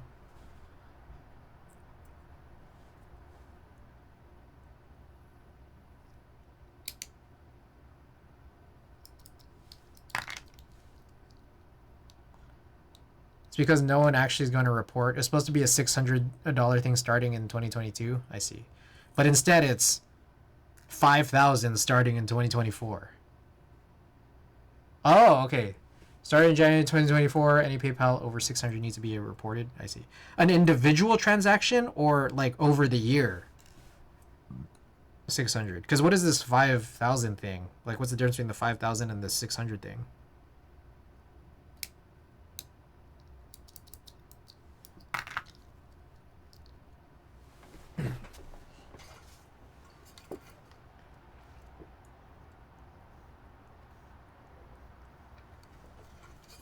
600 USD from goods and services, gross sales in the calendar year. Wait, so then what's the 5,000 thing then? The article I'm reading says it's a 5,000 or more in total earnings. Okay, so apparently no one really even knows, because I don't think any of us are government officials.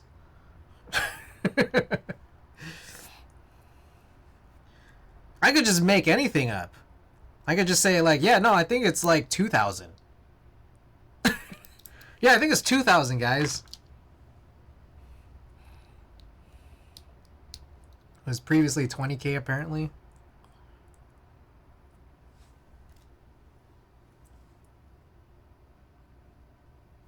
Yeah, it's only for 2024. They will report 500 or 5,000 or 600. Is there a typo there, Randy? Or is it 500?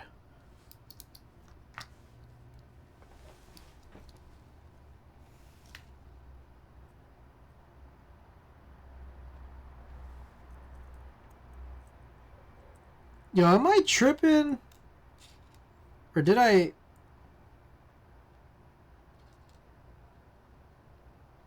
Did I mix up some springs?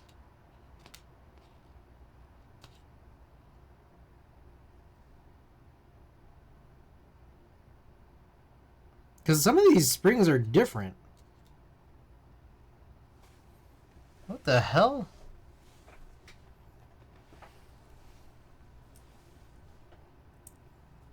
Fuck. I'm like, did I randomly... Okay. I would hope that I didn't just put any lighter spring in this tray. But like, as I look at the springs I took out, some of these springs are like different lengths.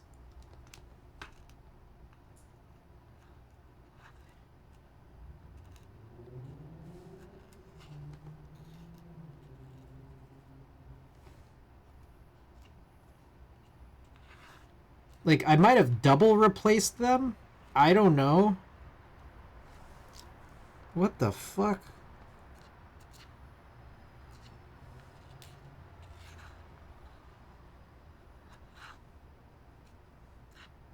Shit.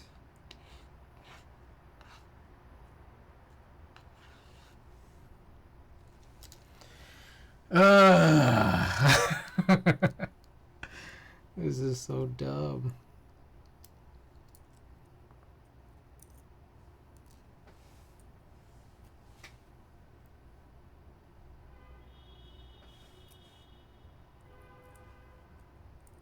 Do I need to go back and double check my work?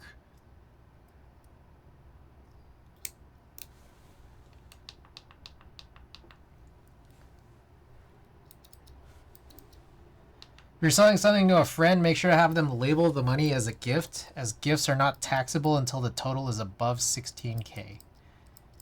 Ah.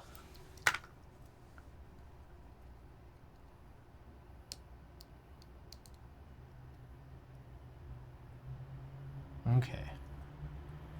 Good to know.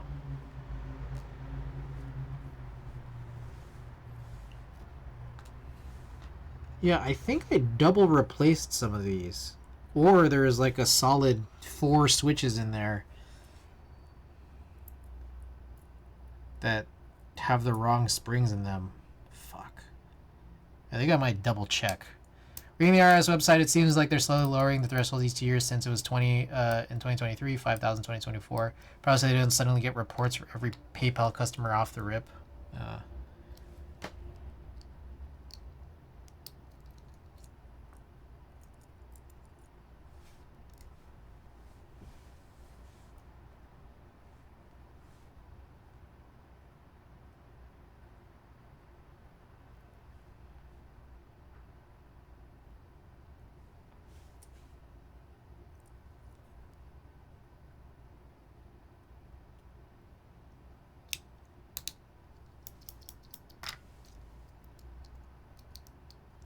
Hopefully I can just, instead of opening it up, I can just feel the difference.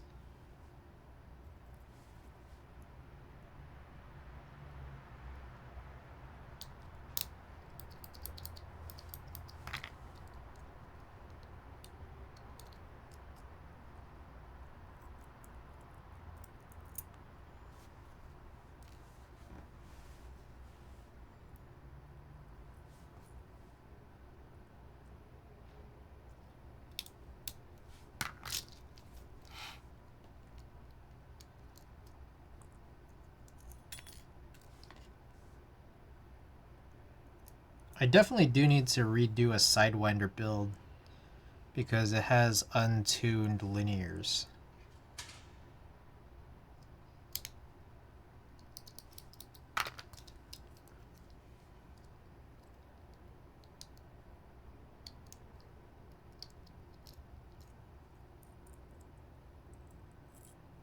I think our next stream on Sunday is going to be the Falcon IROX.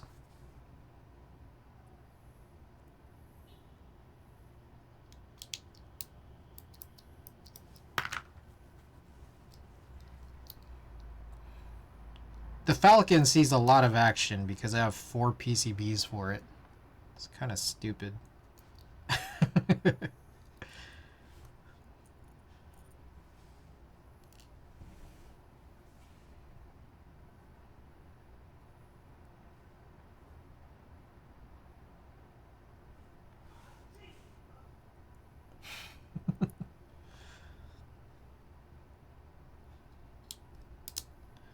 You know, when I was coming back from dinner earlier, I was carrying that printing press book, and I was debating stopping by to get a donut, and then I decided against it.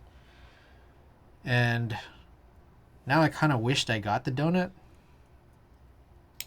But at the same time, I don't know what it is, man. I've been gaining a lot of weight. I feel like, I don't know how I've been gaining so much weight when I feel like my habits have been generally the same for the last like 4 months, 5 months.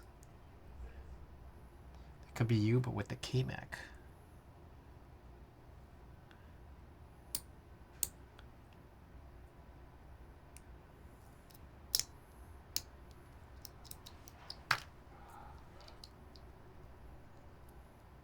Have you gotten blood work done recently? Yeah, I mean, there's a few.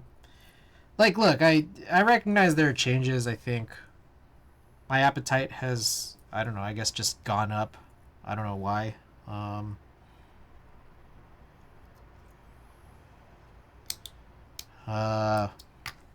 Medication. Like things have been different. There was also the holidays where I was, you gain weight during the holidays.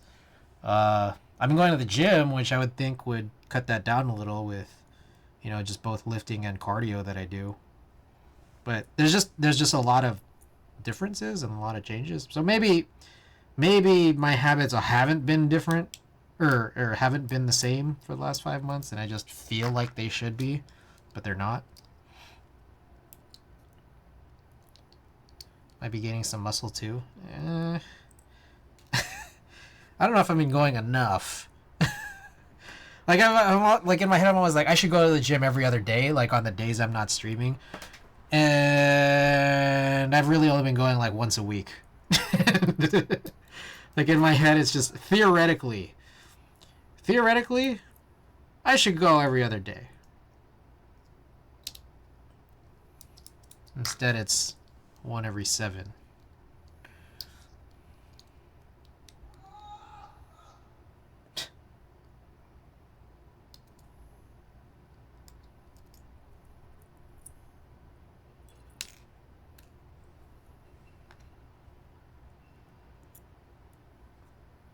CG swole G bun. Ugh. Jeez.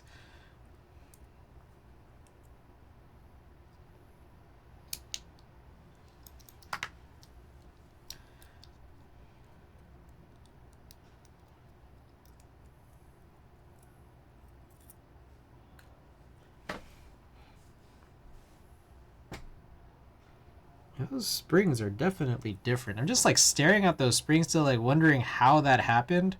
And I'm guessing maybe we could watch the VOD and then watch me pick up the same switch twice to swap their springs if that happened. Or maybe they already had these springs and they just put different springs in 4 of the switches. It's like I kind of doubt that, but there's a possibility. Oh shit, maybe 5.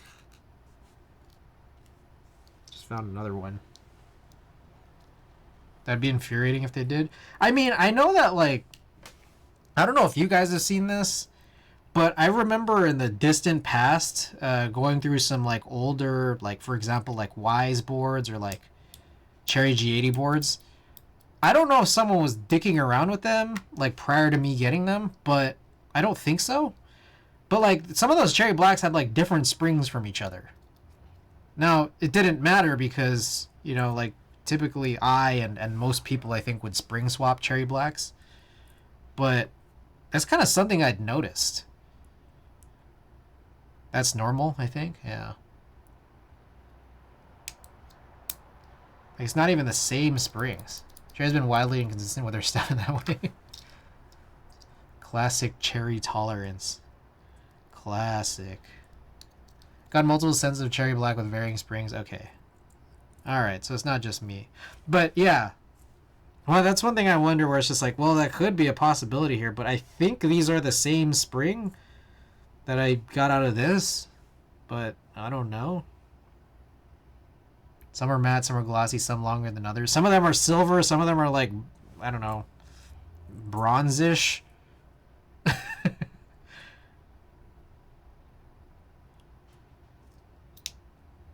wouldn't be surprised if it's plus minus 15 to 20. That's crazy.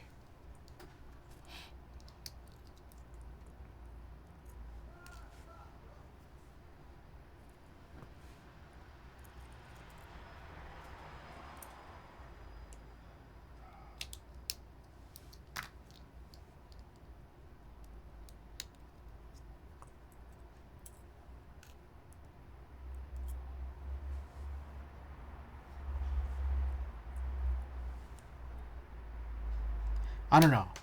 They do look similar, these springs. So they had to have come from me, I think.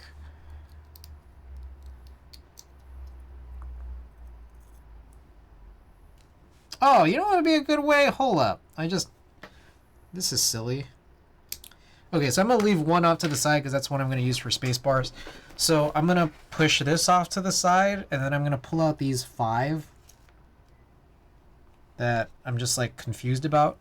And then I should just count these springs because there should be 59 of these. Should be. There's been pouring since 2 days in my area. Got my power cut off. Oh, shit. Stay safe. Stay cozy. 2, 3, 4, 5. Also, you can get mixed pre-tool / Vince or pre-tool / retools on boards. Yeah, I've noticed that where it's like on old Wise boards, like the Cherry logo would be different sizes.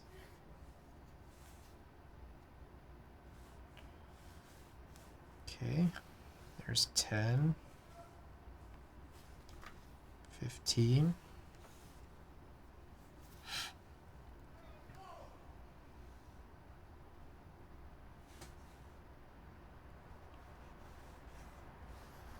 $20.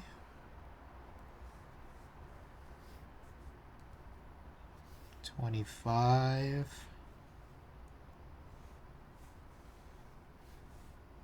30. Okay, gotta be real careful with this. 34, 35, 40,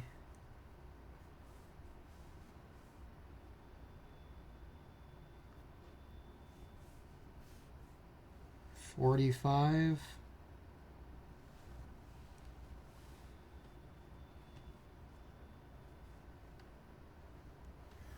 50,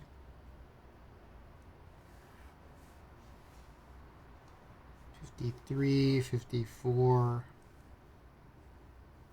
55. Ah, shit. I fuck up somewhere. Oh, this ain't good. Hold up. I count 58, and there should be 59.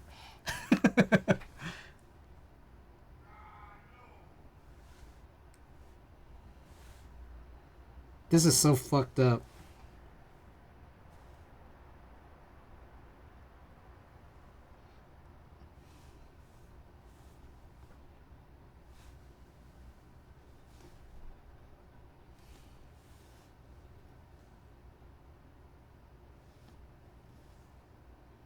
Gotta make sure none of these 5 bunches actually have 6.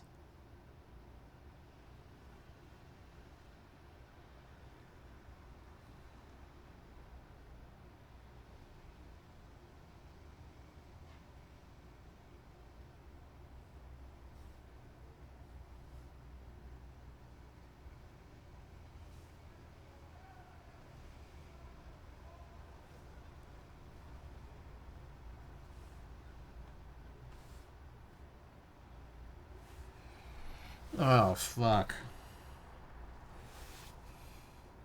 5, 10, 15, 20, 25, 30, 35, 40, 45,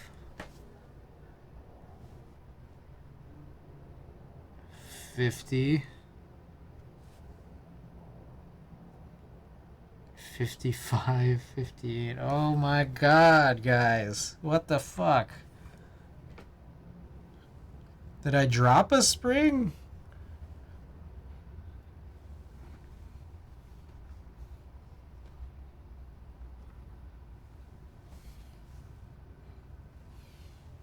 This is so fucked up. Hold on. Is there actually 58 switches in here? Jesus. This is so fucked up. 5.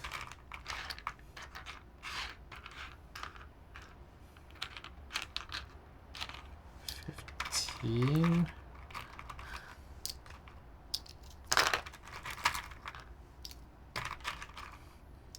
20.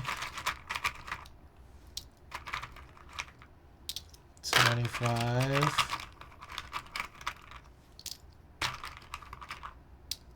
30.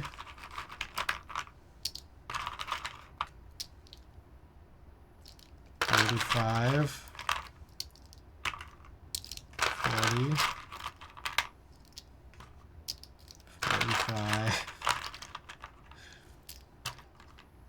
50.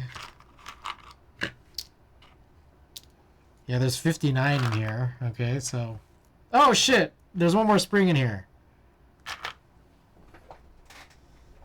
No, I just dropped it. Okay. I found that last spring.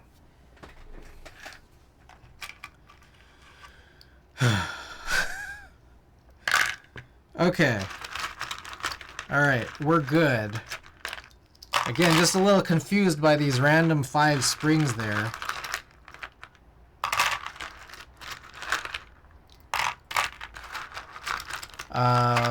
Because they look a lot like these, but I guess I might have done a double replacement. Yeah, that's the only thing that makes sense, just considering that there's 59 of these in here.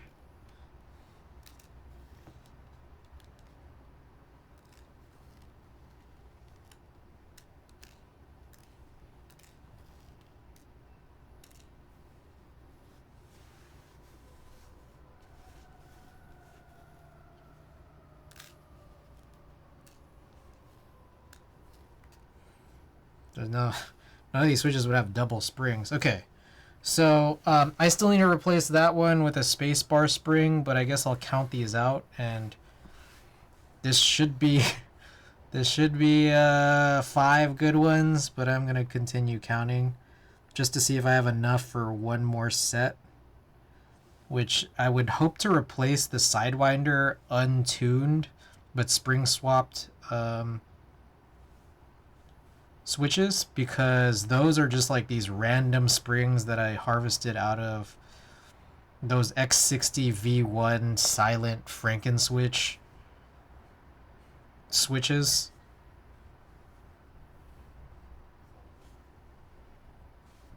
It would appear there is enough in here, but I gotta count it out to be sure.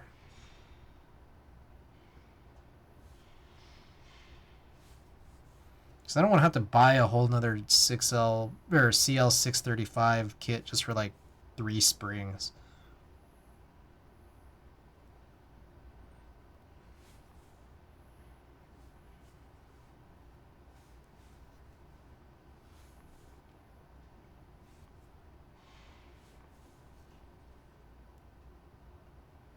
B-Type 13X2. Welcome. How's it going? Just counting out some springs right now.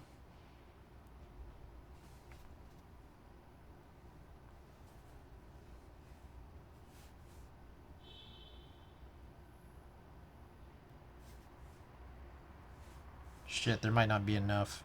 Oh, man.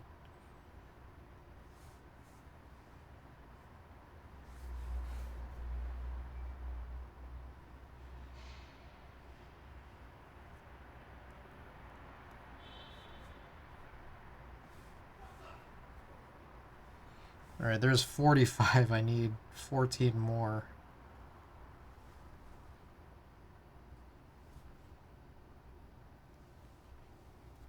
Fuck. This is fucked up. Yeah, I was just spring swapping. Yeah, I don't have enough. I am 5 short. Okay. Anyone have 5 CL635 springs from Uche Studio? Just asking for a friend.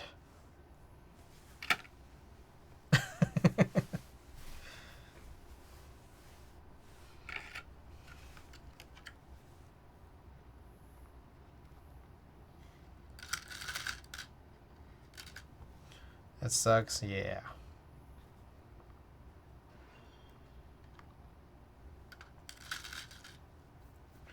Who likes short springs? The single or triple, single stage CL635. Are there 2 different CL635s? I might, but I'm like up the Arctic Circle, so shipping. Oh shit. Yeah, no worries, no worries. Wait, yeah, you might actually have these. I mean, it's fine, honestly. Don't send this. Like, I would like it's like $6. It just sucks that I have to pay $6 to use 5 out of like 110 springs. Kind of ridiculous, but I mean, if that's how it is, it's how it is. Don't send me any springs. I'll just buy some on my next novel keys situation, because I don't even think I'm gonna use. I have 4 sets of IROC switches. I only have plans for 3 of them. So this last one, which I need the 5 springs for, is like, it's like way out. So don't worry. Unless you're trying to get rid of your junk.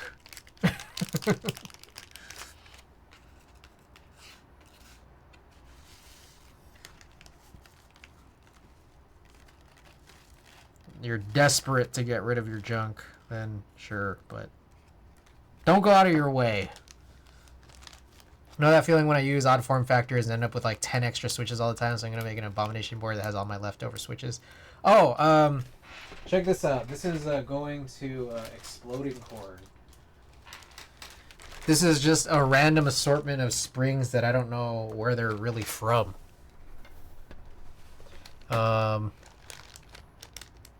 Yeah. All different lengths, sizes, weights, colors. So yeah, I hope Cord makes a board out of these.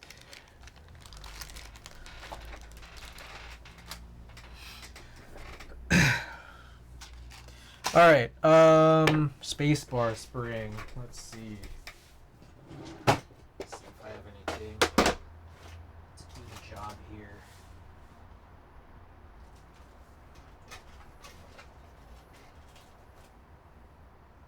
Alright, I found some slow 2s. Oh no, I'm a hoarder. I'll die with my extra switches most likely when my stack of vintage computers falls over on me. Alright, fair. Fair.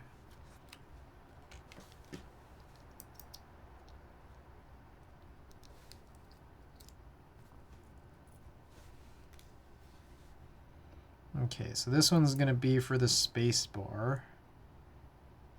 It's a slow 2. It's pretty heavy, and I'm going to mark it up and then put it in its own separate bag.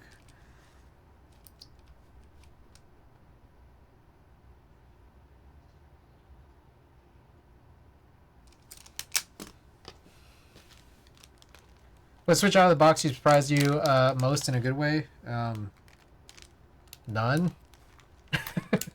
I always retune every switch I have. Like, even if it came factory lubed or whatever, like, I'll still open it up and then, like, I'll look at the lubing in it, and then, like, I'll just kind of spread it around more evenly. Just, like, redistribute the lube it already has. And then on top of that, I'll always, like, just put a ton of 205 on the springs. So when you're asking what switch out of the box surprised me most in a good way, I don't have a good answer to that because I typically don't use any switches stock, personally.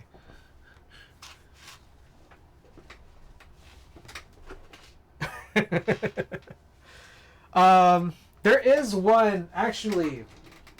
Fuck. Okay, sorry. I'm all over the place right now. Give me 1 second.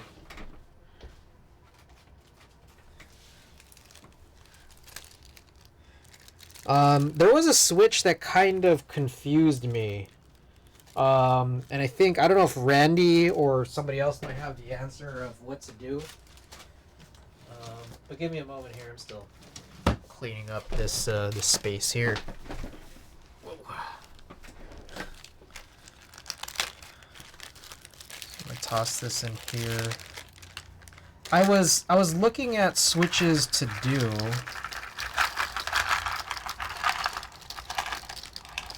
And then I got kind of confused on what to do.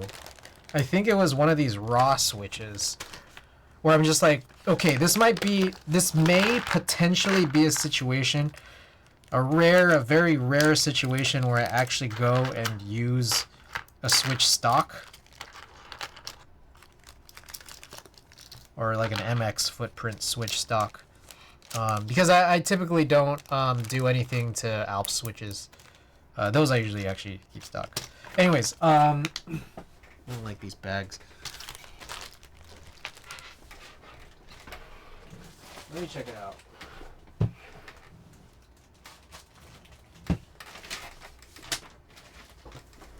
So in here I have a whole thing full of switches that I haven't done anything with yet.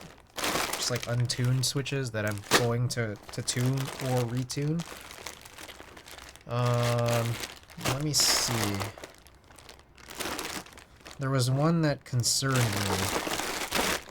I've got to find where it is.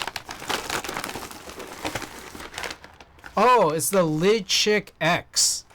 So I don't know, Klexis, Randy, or whoever has used the Lidchick X raw silent tactile switches. Does anyone here use these? I don't know if I'm supposed to do anything with these. The part that kind of concerned me is that they are like these kale style housings. The weird flappy things instead of the four, the four little top housing legs. So I'm just like, am I supposed to do anything with this? Or should I just leave these stock? Wing latch, yeah, don't film those. Okay, so don't film. Just some lube. Okay, so you guys are suggesting, I mean, these came in lubed, but you guys would suggest that, okay, don't film, but maybe redistribute the lube. You can run them stock, to be honest. Can, but do I have to?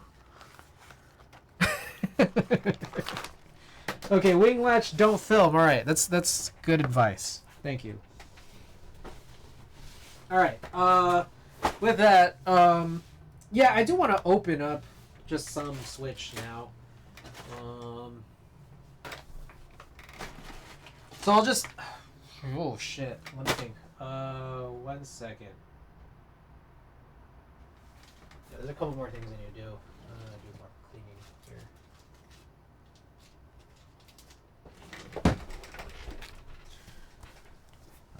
Nah. Now what? Nah, don't do anything? Alright, these are slow ones right here. I need to bag these up and label them. These are what I took out of my You know what? Maybe I don't need to. You know what I'll just do is I'll work on those. Well,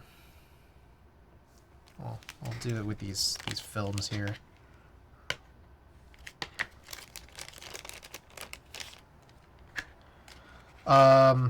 The cherry browns I got from Zero while I was in the Philippines. That's what I wanted to put these slow ones in. So maybe I'll just do those now so I don't have to like really pack these away.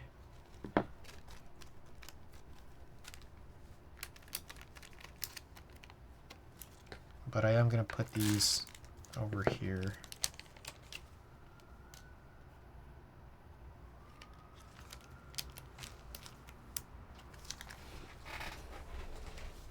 I'm going to save these black ones for a non-black bottom housing. Put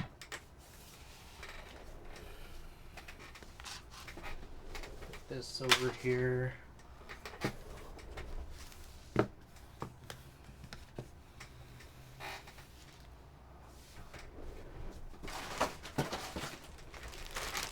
Alright, so these are funny because he gave me just not enough for 2 sets, so I have a bunch of extras.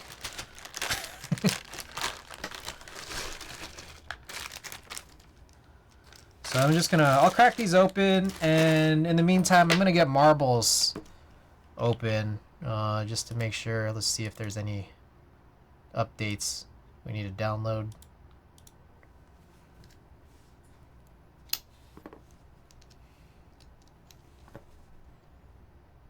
Looks like there is. Man, is every...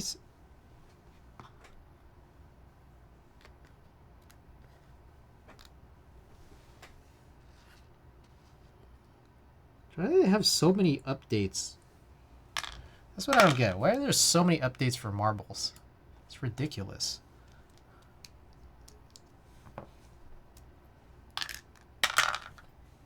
Oh, Allhex, are you still there? You like cherry browns? Oh shit, I forgot. These are filmed, but they're also weird because I feel like the films are like not even the same. This one had a black film, and most of these are clear. I need another tray. Maybe another couple trays.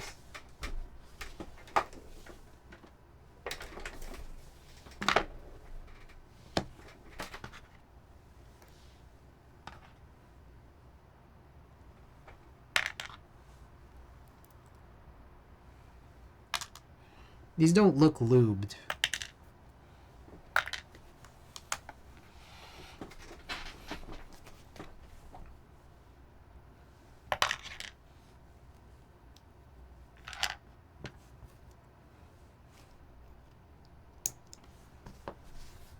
I'm also wondering if these are the stock springs. I actually don't know. I don't really recall what stock cherry brown springs look like. Because they kind of don't look like it, but I'm just not sure.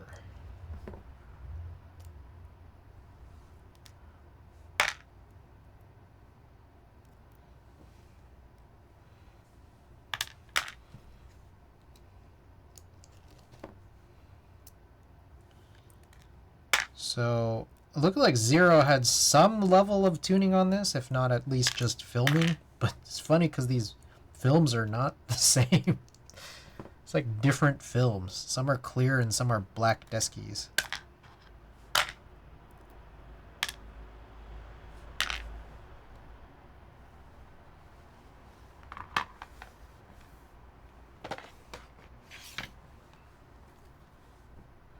And I like seeing my films, so I'm going to replace these 2 different batches. They might be... And I think, because I think what I remember was he said, I'm tired of browns, you can have these. And then he gave me a big bag full of browns, and so yeah, they might have been 2 different batches.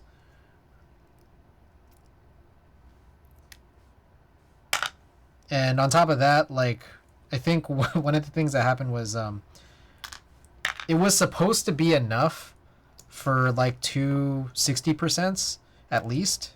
Probably bigger because I don't know if he's a big 60% user.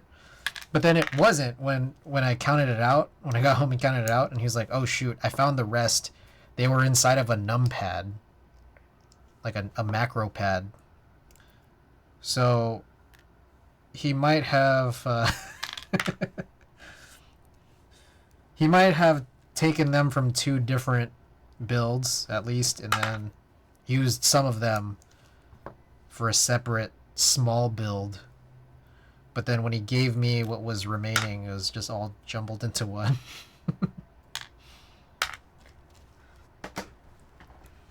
I have a Tupperware container with at least 300 MX Browns in it from harvesting them from a bunch of old full-size boards. Ooh.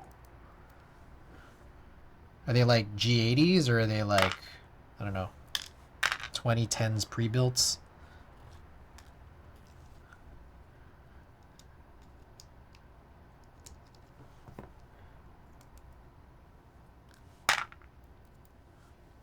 I'm glad I got Marbles open, because that seemed like an unnecessarily long update that just finished.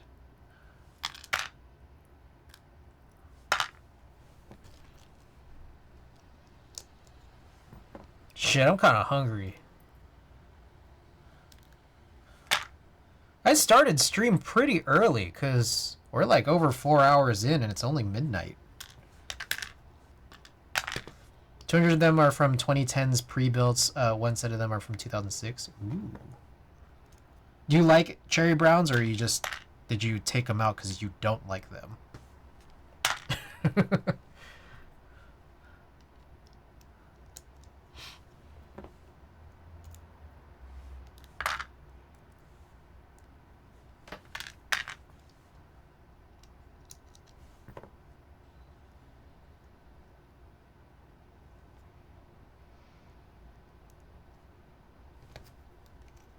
Took them out because the boards died. Ah, I see. Cherry browns, they were my favorite Switch for a while. I took them out because, yeah, I see. It's funny how, like, sometimes people just circle back around. Like, there's a situation here where it's just like, a lot of times we'll just come back around and say, like, oh, cherry black switches or cherry brown switches are my favorites. I'm like, this is interesting. And it's like, I kind of get it. They're nice.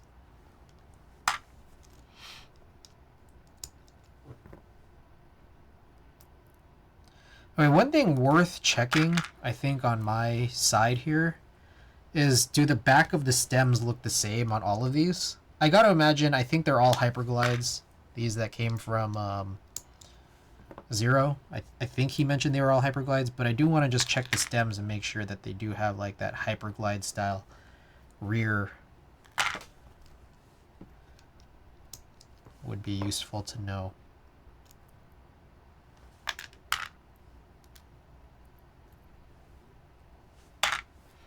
It's funny, I don't know, I just find it funny that he used both clear and black films, because those are exactly the two film colors I wouldn't use. Because I want to see them in the Switch, so I'd probably use like white or blue or something. One day I'll likely build a board out with browns in it. Just do it.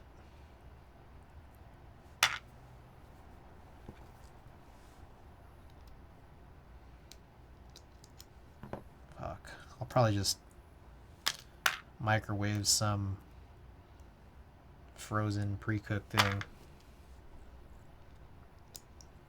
You have a bowl or a burrito or something.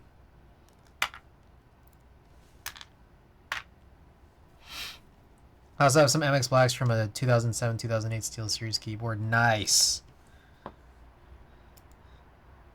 The best part is that they're probably like super scratchy, huh? It's funny. I remember I had, and I think it's still in there. I think it might be in my Axe 60. I think my Axe 60 has some cherry reds that must have been from like early 2010s. And I just remember like tuning them and thinking like, man, no matter how much lube you put on this, it's still scratchy. It's crazy. 2006 came out on old DOS. I see. Was it a DOS 1 or a DOS 2? I remember the DOS, I think the very first DOS keyboard, like it had like a, I remember it looked like it had like DOS written in like a Helvetica that was like distorted. like on the keyboard. And then the DOS 2, they already like kind of, you know, worked more thoroughly through their branding. And then made it look like kind of more, I don't know, futuristic. The late aughts version of futuristic.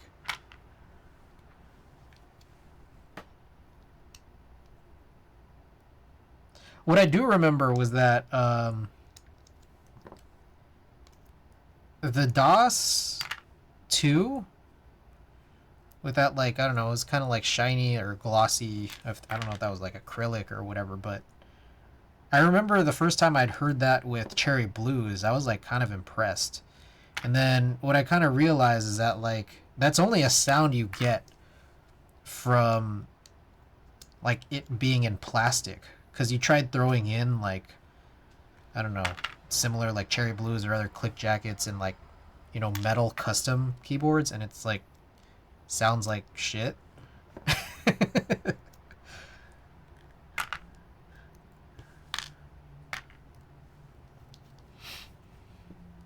You know what I mean?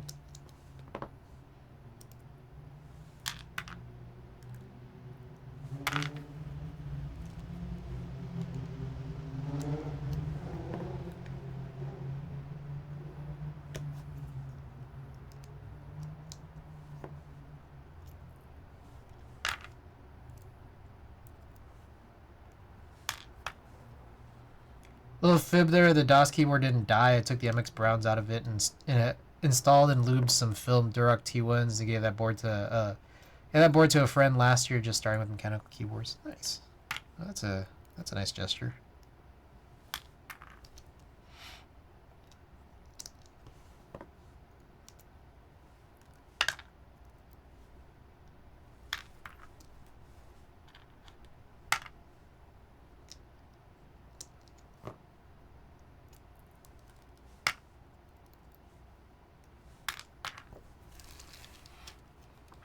Not the best introduction to the hobby, but that board has taken to outlast all of us. Did DOS ever make a TKL? I don't remember. They might have done it like a little bit later, no? Or I don't know.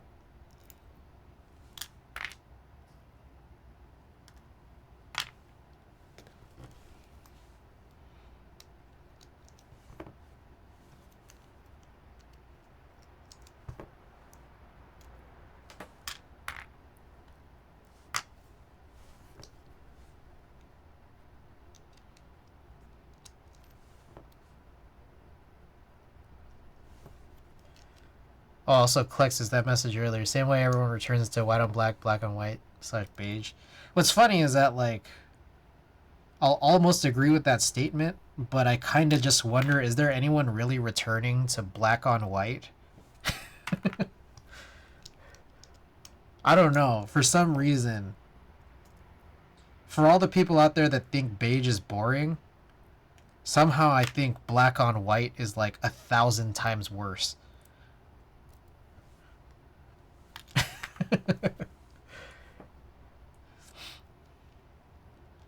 Like, my only exception is that black on white with the Cyrillic sublegends that I have. And I think that's more, honestly, because of the nostalgia of, like, holy shit, a GMK set with HHKB layouts.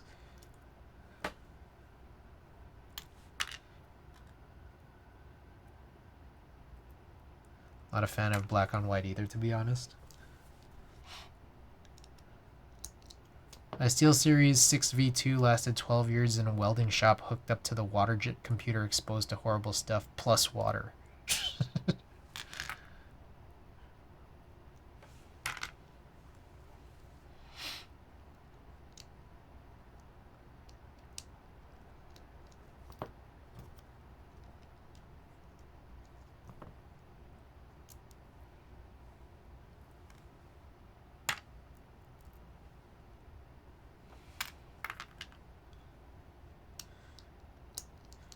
That one died to a forklift accident. Huh. That's crazy. It's just like that's outstanding.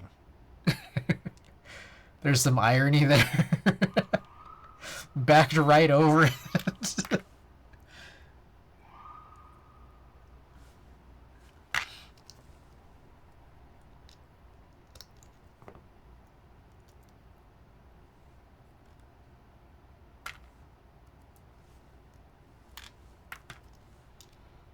You know, I feel bad. You know what I just realized? I never really ask you guys. I never proactively ask. Sometimes you guys tell me, but I never proactively ask you guys what boards you guys are driving. Like, you know what I'm driving. It's what's on my desk and what I built the previous stream. So anyways, what are you guys driving today? B-Type, Klexus, Randy Ocean, anybody else who wants to answer and is just lurking?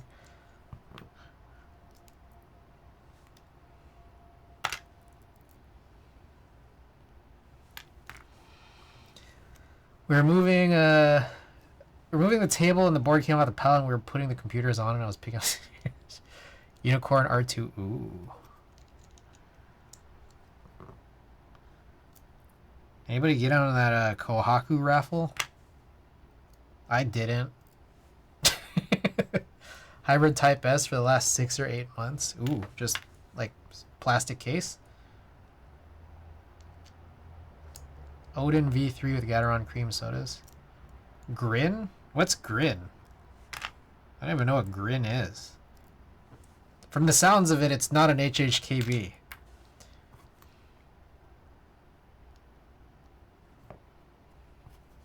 Because if it were, I would have known what it is. Owl Lab Spring? Okay. It's like Alice, but more smiley. Oh, that's cute. Smiley. I wish there was a 60% Grin PCB that could fit a GH60 case. Oh, shit. Okay, I think we're done here. Actually, we're not done. Did I get rid of that bag that I wasn't supposed to get rid of?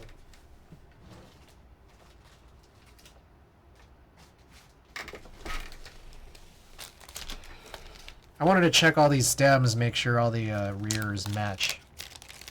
It's like if Alice Moore with Cheshire Cat smell. I see. There is. Oh, Wadugaki with the dust. All right, let me do that, and then also, hold on. Let me show off the T-shirt I'm wearing today.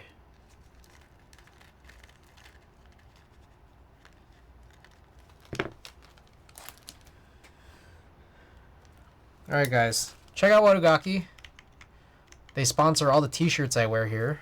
I do promotion for them here on stream so that you can make sure that you guys buy these. They're T-shirts. Exclamation Wadugaki. Here, I'll punch it into chat. Awesome vintage style anime T-shirts. What else? Oh, the D-Dust. Let's do this. Oh, they also sponsor the sticker giveaways at the end of every stream.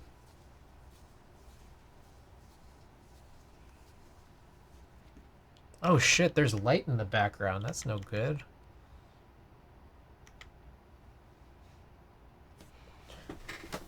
Alright. There. Now it should be more hidden. Okay. Oh, you guys can't even see me wiping this down. There we go. Oh, also, I'm probably going to make an announcement tomorrow that I'll be opening up my store back up on Saturday. If you guys want to get in on those 69 ranch hats or the very limited t-shirts I have. Very limited no signal t-shirts. But we got some good amounts of the Cool S tees. I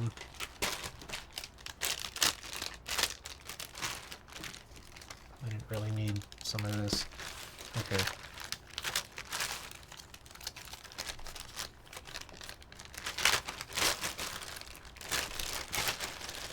I'm gonna pour these extras into this bag because I'm not a big fan of this IKEA bag. It's just too big.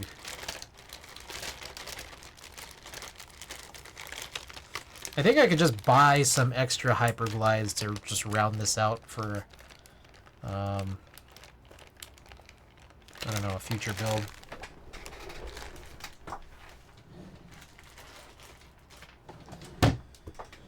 What else did I need to do? A few things. Give me some time to get my mind right here. I feel like I have some stuff that I need to do and I just can't find some of the things.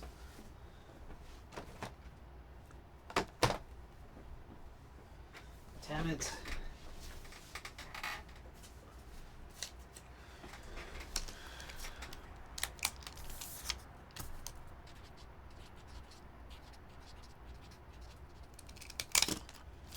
Alright, we'll do a nice fun giveaway today. Oh, Bitter Seeds. Hope you have a good night. Olivia's making HHKB layout based on the grid. Whoa! Like a real HHKB? Oh, shit. Gotta get in on this. This thing? Let's see this. Oh, I like that. Oh, that's Smiley.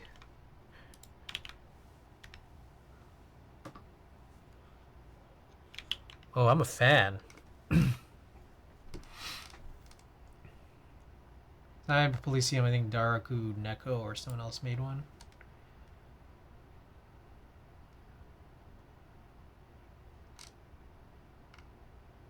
Oh, that's interesting.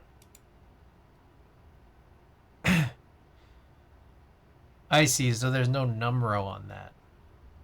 That's pretty funny though. That's cool. Doom 98 is close to shipping, so it's gonna be become my daily driver over my Odin when it shows up. Nice. Worst case scenario, I have a Corsair K95 with MX Browns that no one's using. I could send you that and you could harvest those. I think those would kind of be more pre-tooly. I think I'd harvested from a K90. I think that's where those reds came from in my X60. These are for the Olivia R3 renders. The real ones. Whoa. Wait, hold on. So this exists? Is that Olivia's? Like some kind of proto?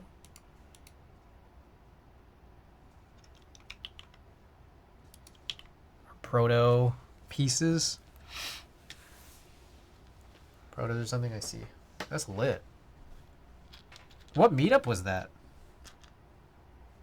Alright, I'm just gonna count out some of these stems here. I just want to check their backsides. Maybe I should use some tweezers. Jesus.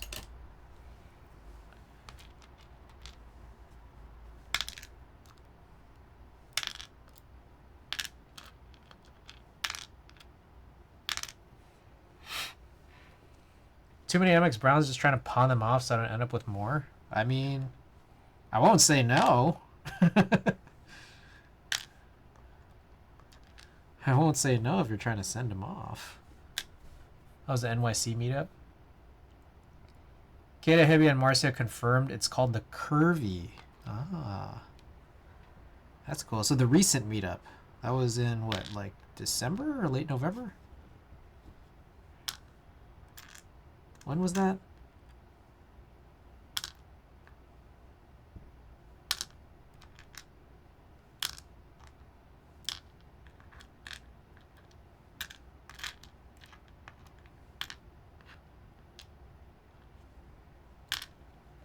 Grid layout is goated.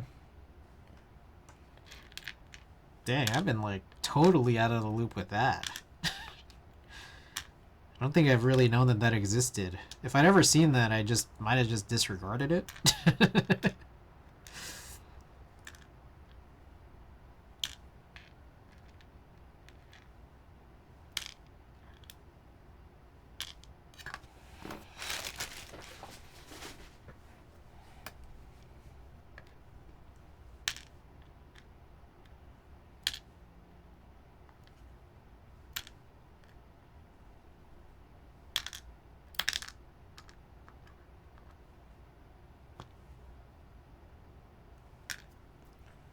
I feel like Green layout would be much easier to use than an Alice. It gained more traction in Japan as the creator is Japanese. Ah.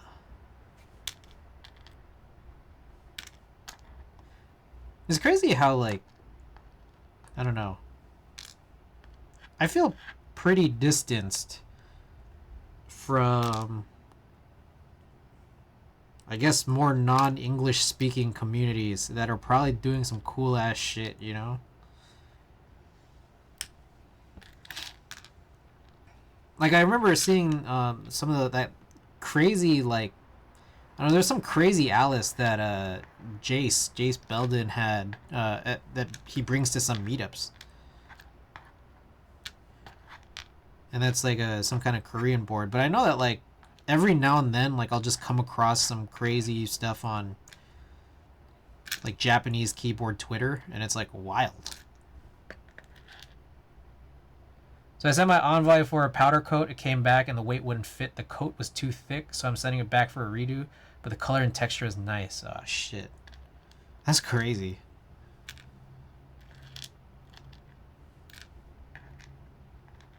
Oh, quick update.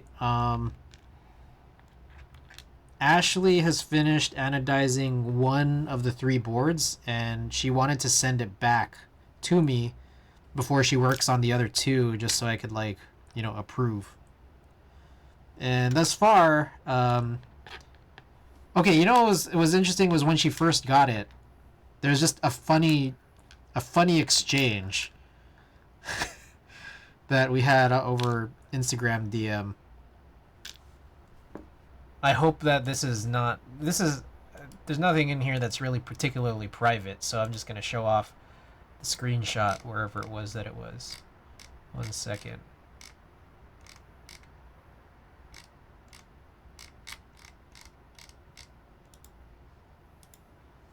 So this is what it was like when she had just received it, or just opened it up and was looking at it. Oh shit, come on.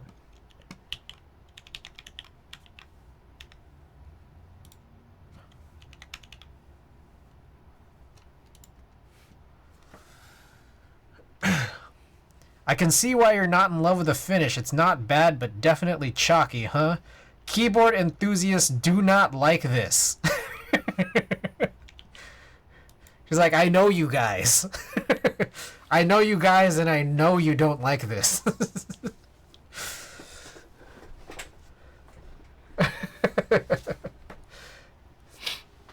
Locally in Malaysia or overseas, locally only. Alice isn't as much of a leap as most people think. If you have a somewhat consistent touch typing, you'll be fine. That said, Grin is definitely more of an organic leap, especially if you frequently hit the center keys of the opposite hand like Y, G, and B. Pretty cheap, $230 for a one-piece case. I consider getting a PCB, thanks. We want it flawless. Okay. Everything here I think looks pretty good. So I think it's time for a little marbles race. You guys ready for a little bit of marbles? You guys like marbles?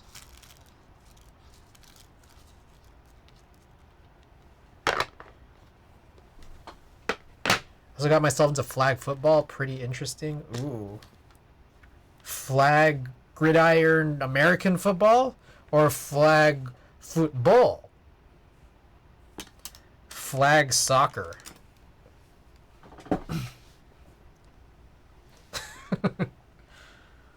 I know, if it's football, why do they play it with a soccer ball? Okay, let's go. Let's do this. So if you're interested in a giveaway, let's show off what I got, but also let's do this thing.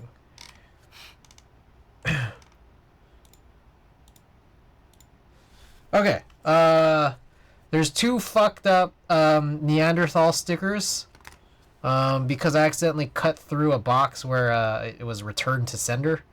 And I didn't realize how close it was to the top flaps, and I didn't remember putting it in. We got a print of my BMEC, which I guess I could sign. I'll sign on the back here. I have to remember how to look at my signature. I try to sign it like my logo.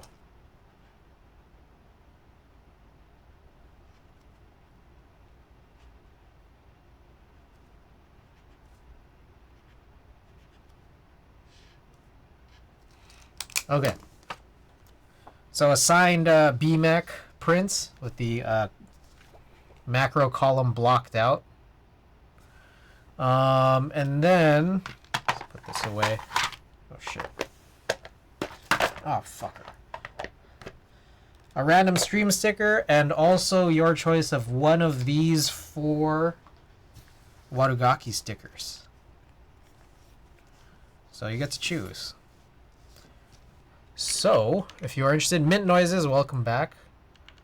If you are interested...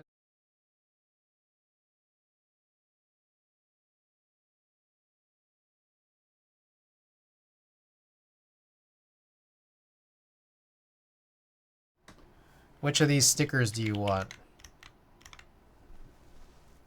Yes, yes, yes!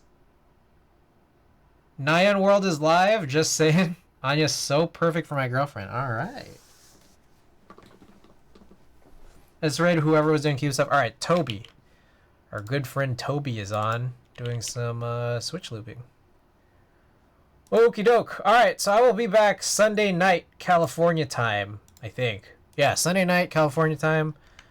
We're going to be working on that IROX Falcon, I think, unless the plate is also a complete disaster, which I'll have to find out. Appreciate your time. No, I appreciate yours. I appreciate you dropping by. Here's a Discord. Here's a Wadugaki, my sponsor.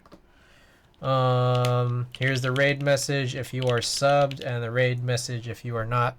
Alright, I'll see you in a couple days. Have a good night, everybody.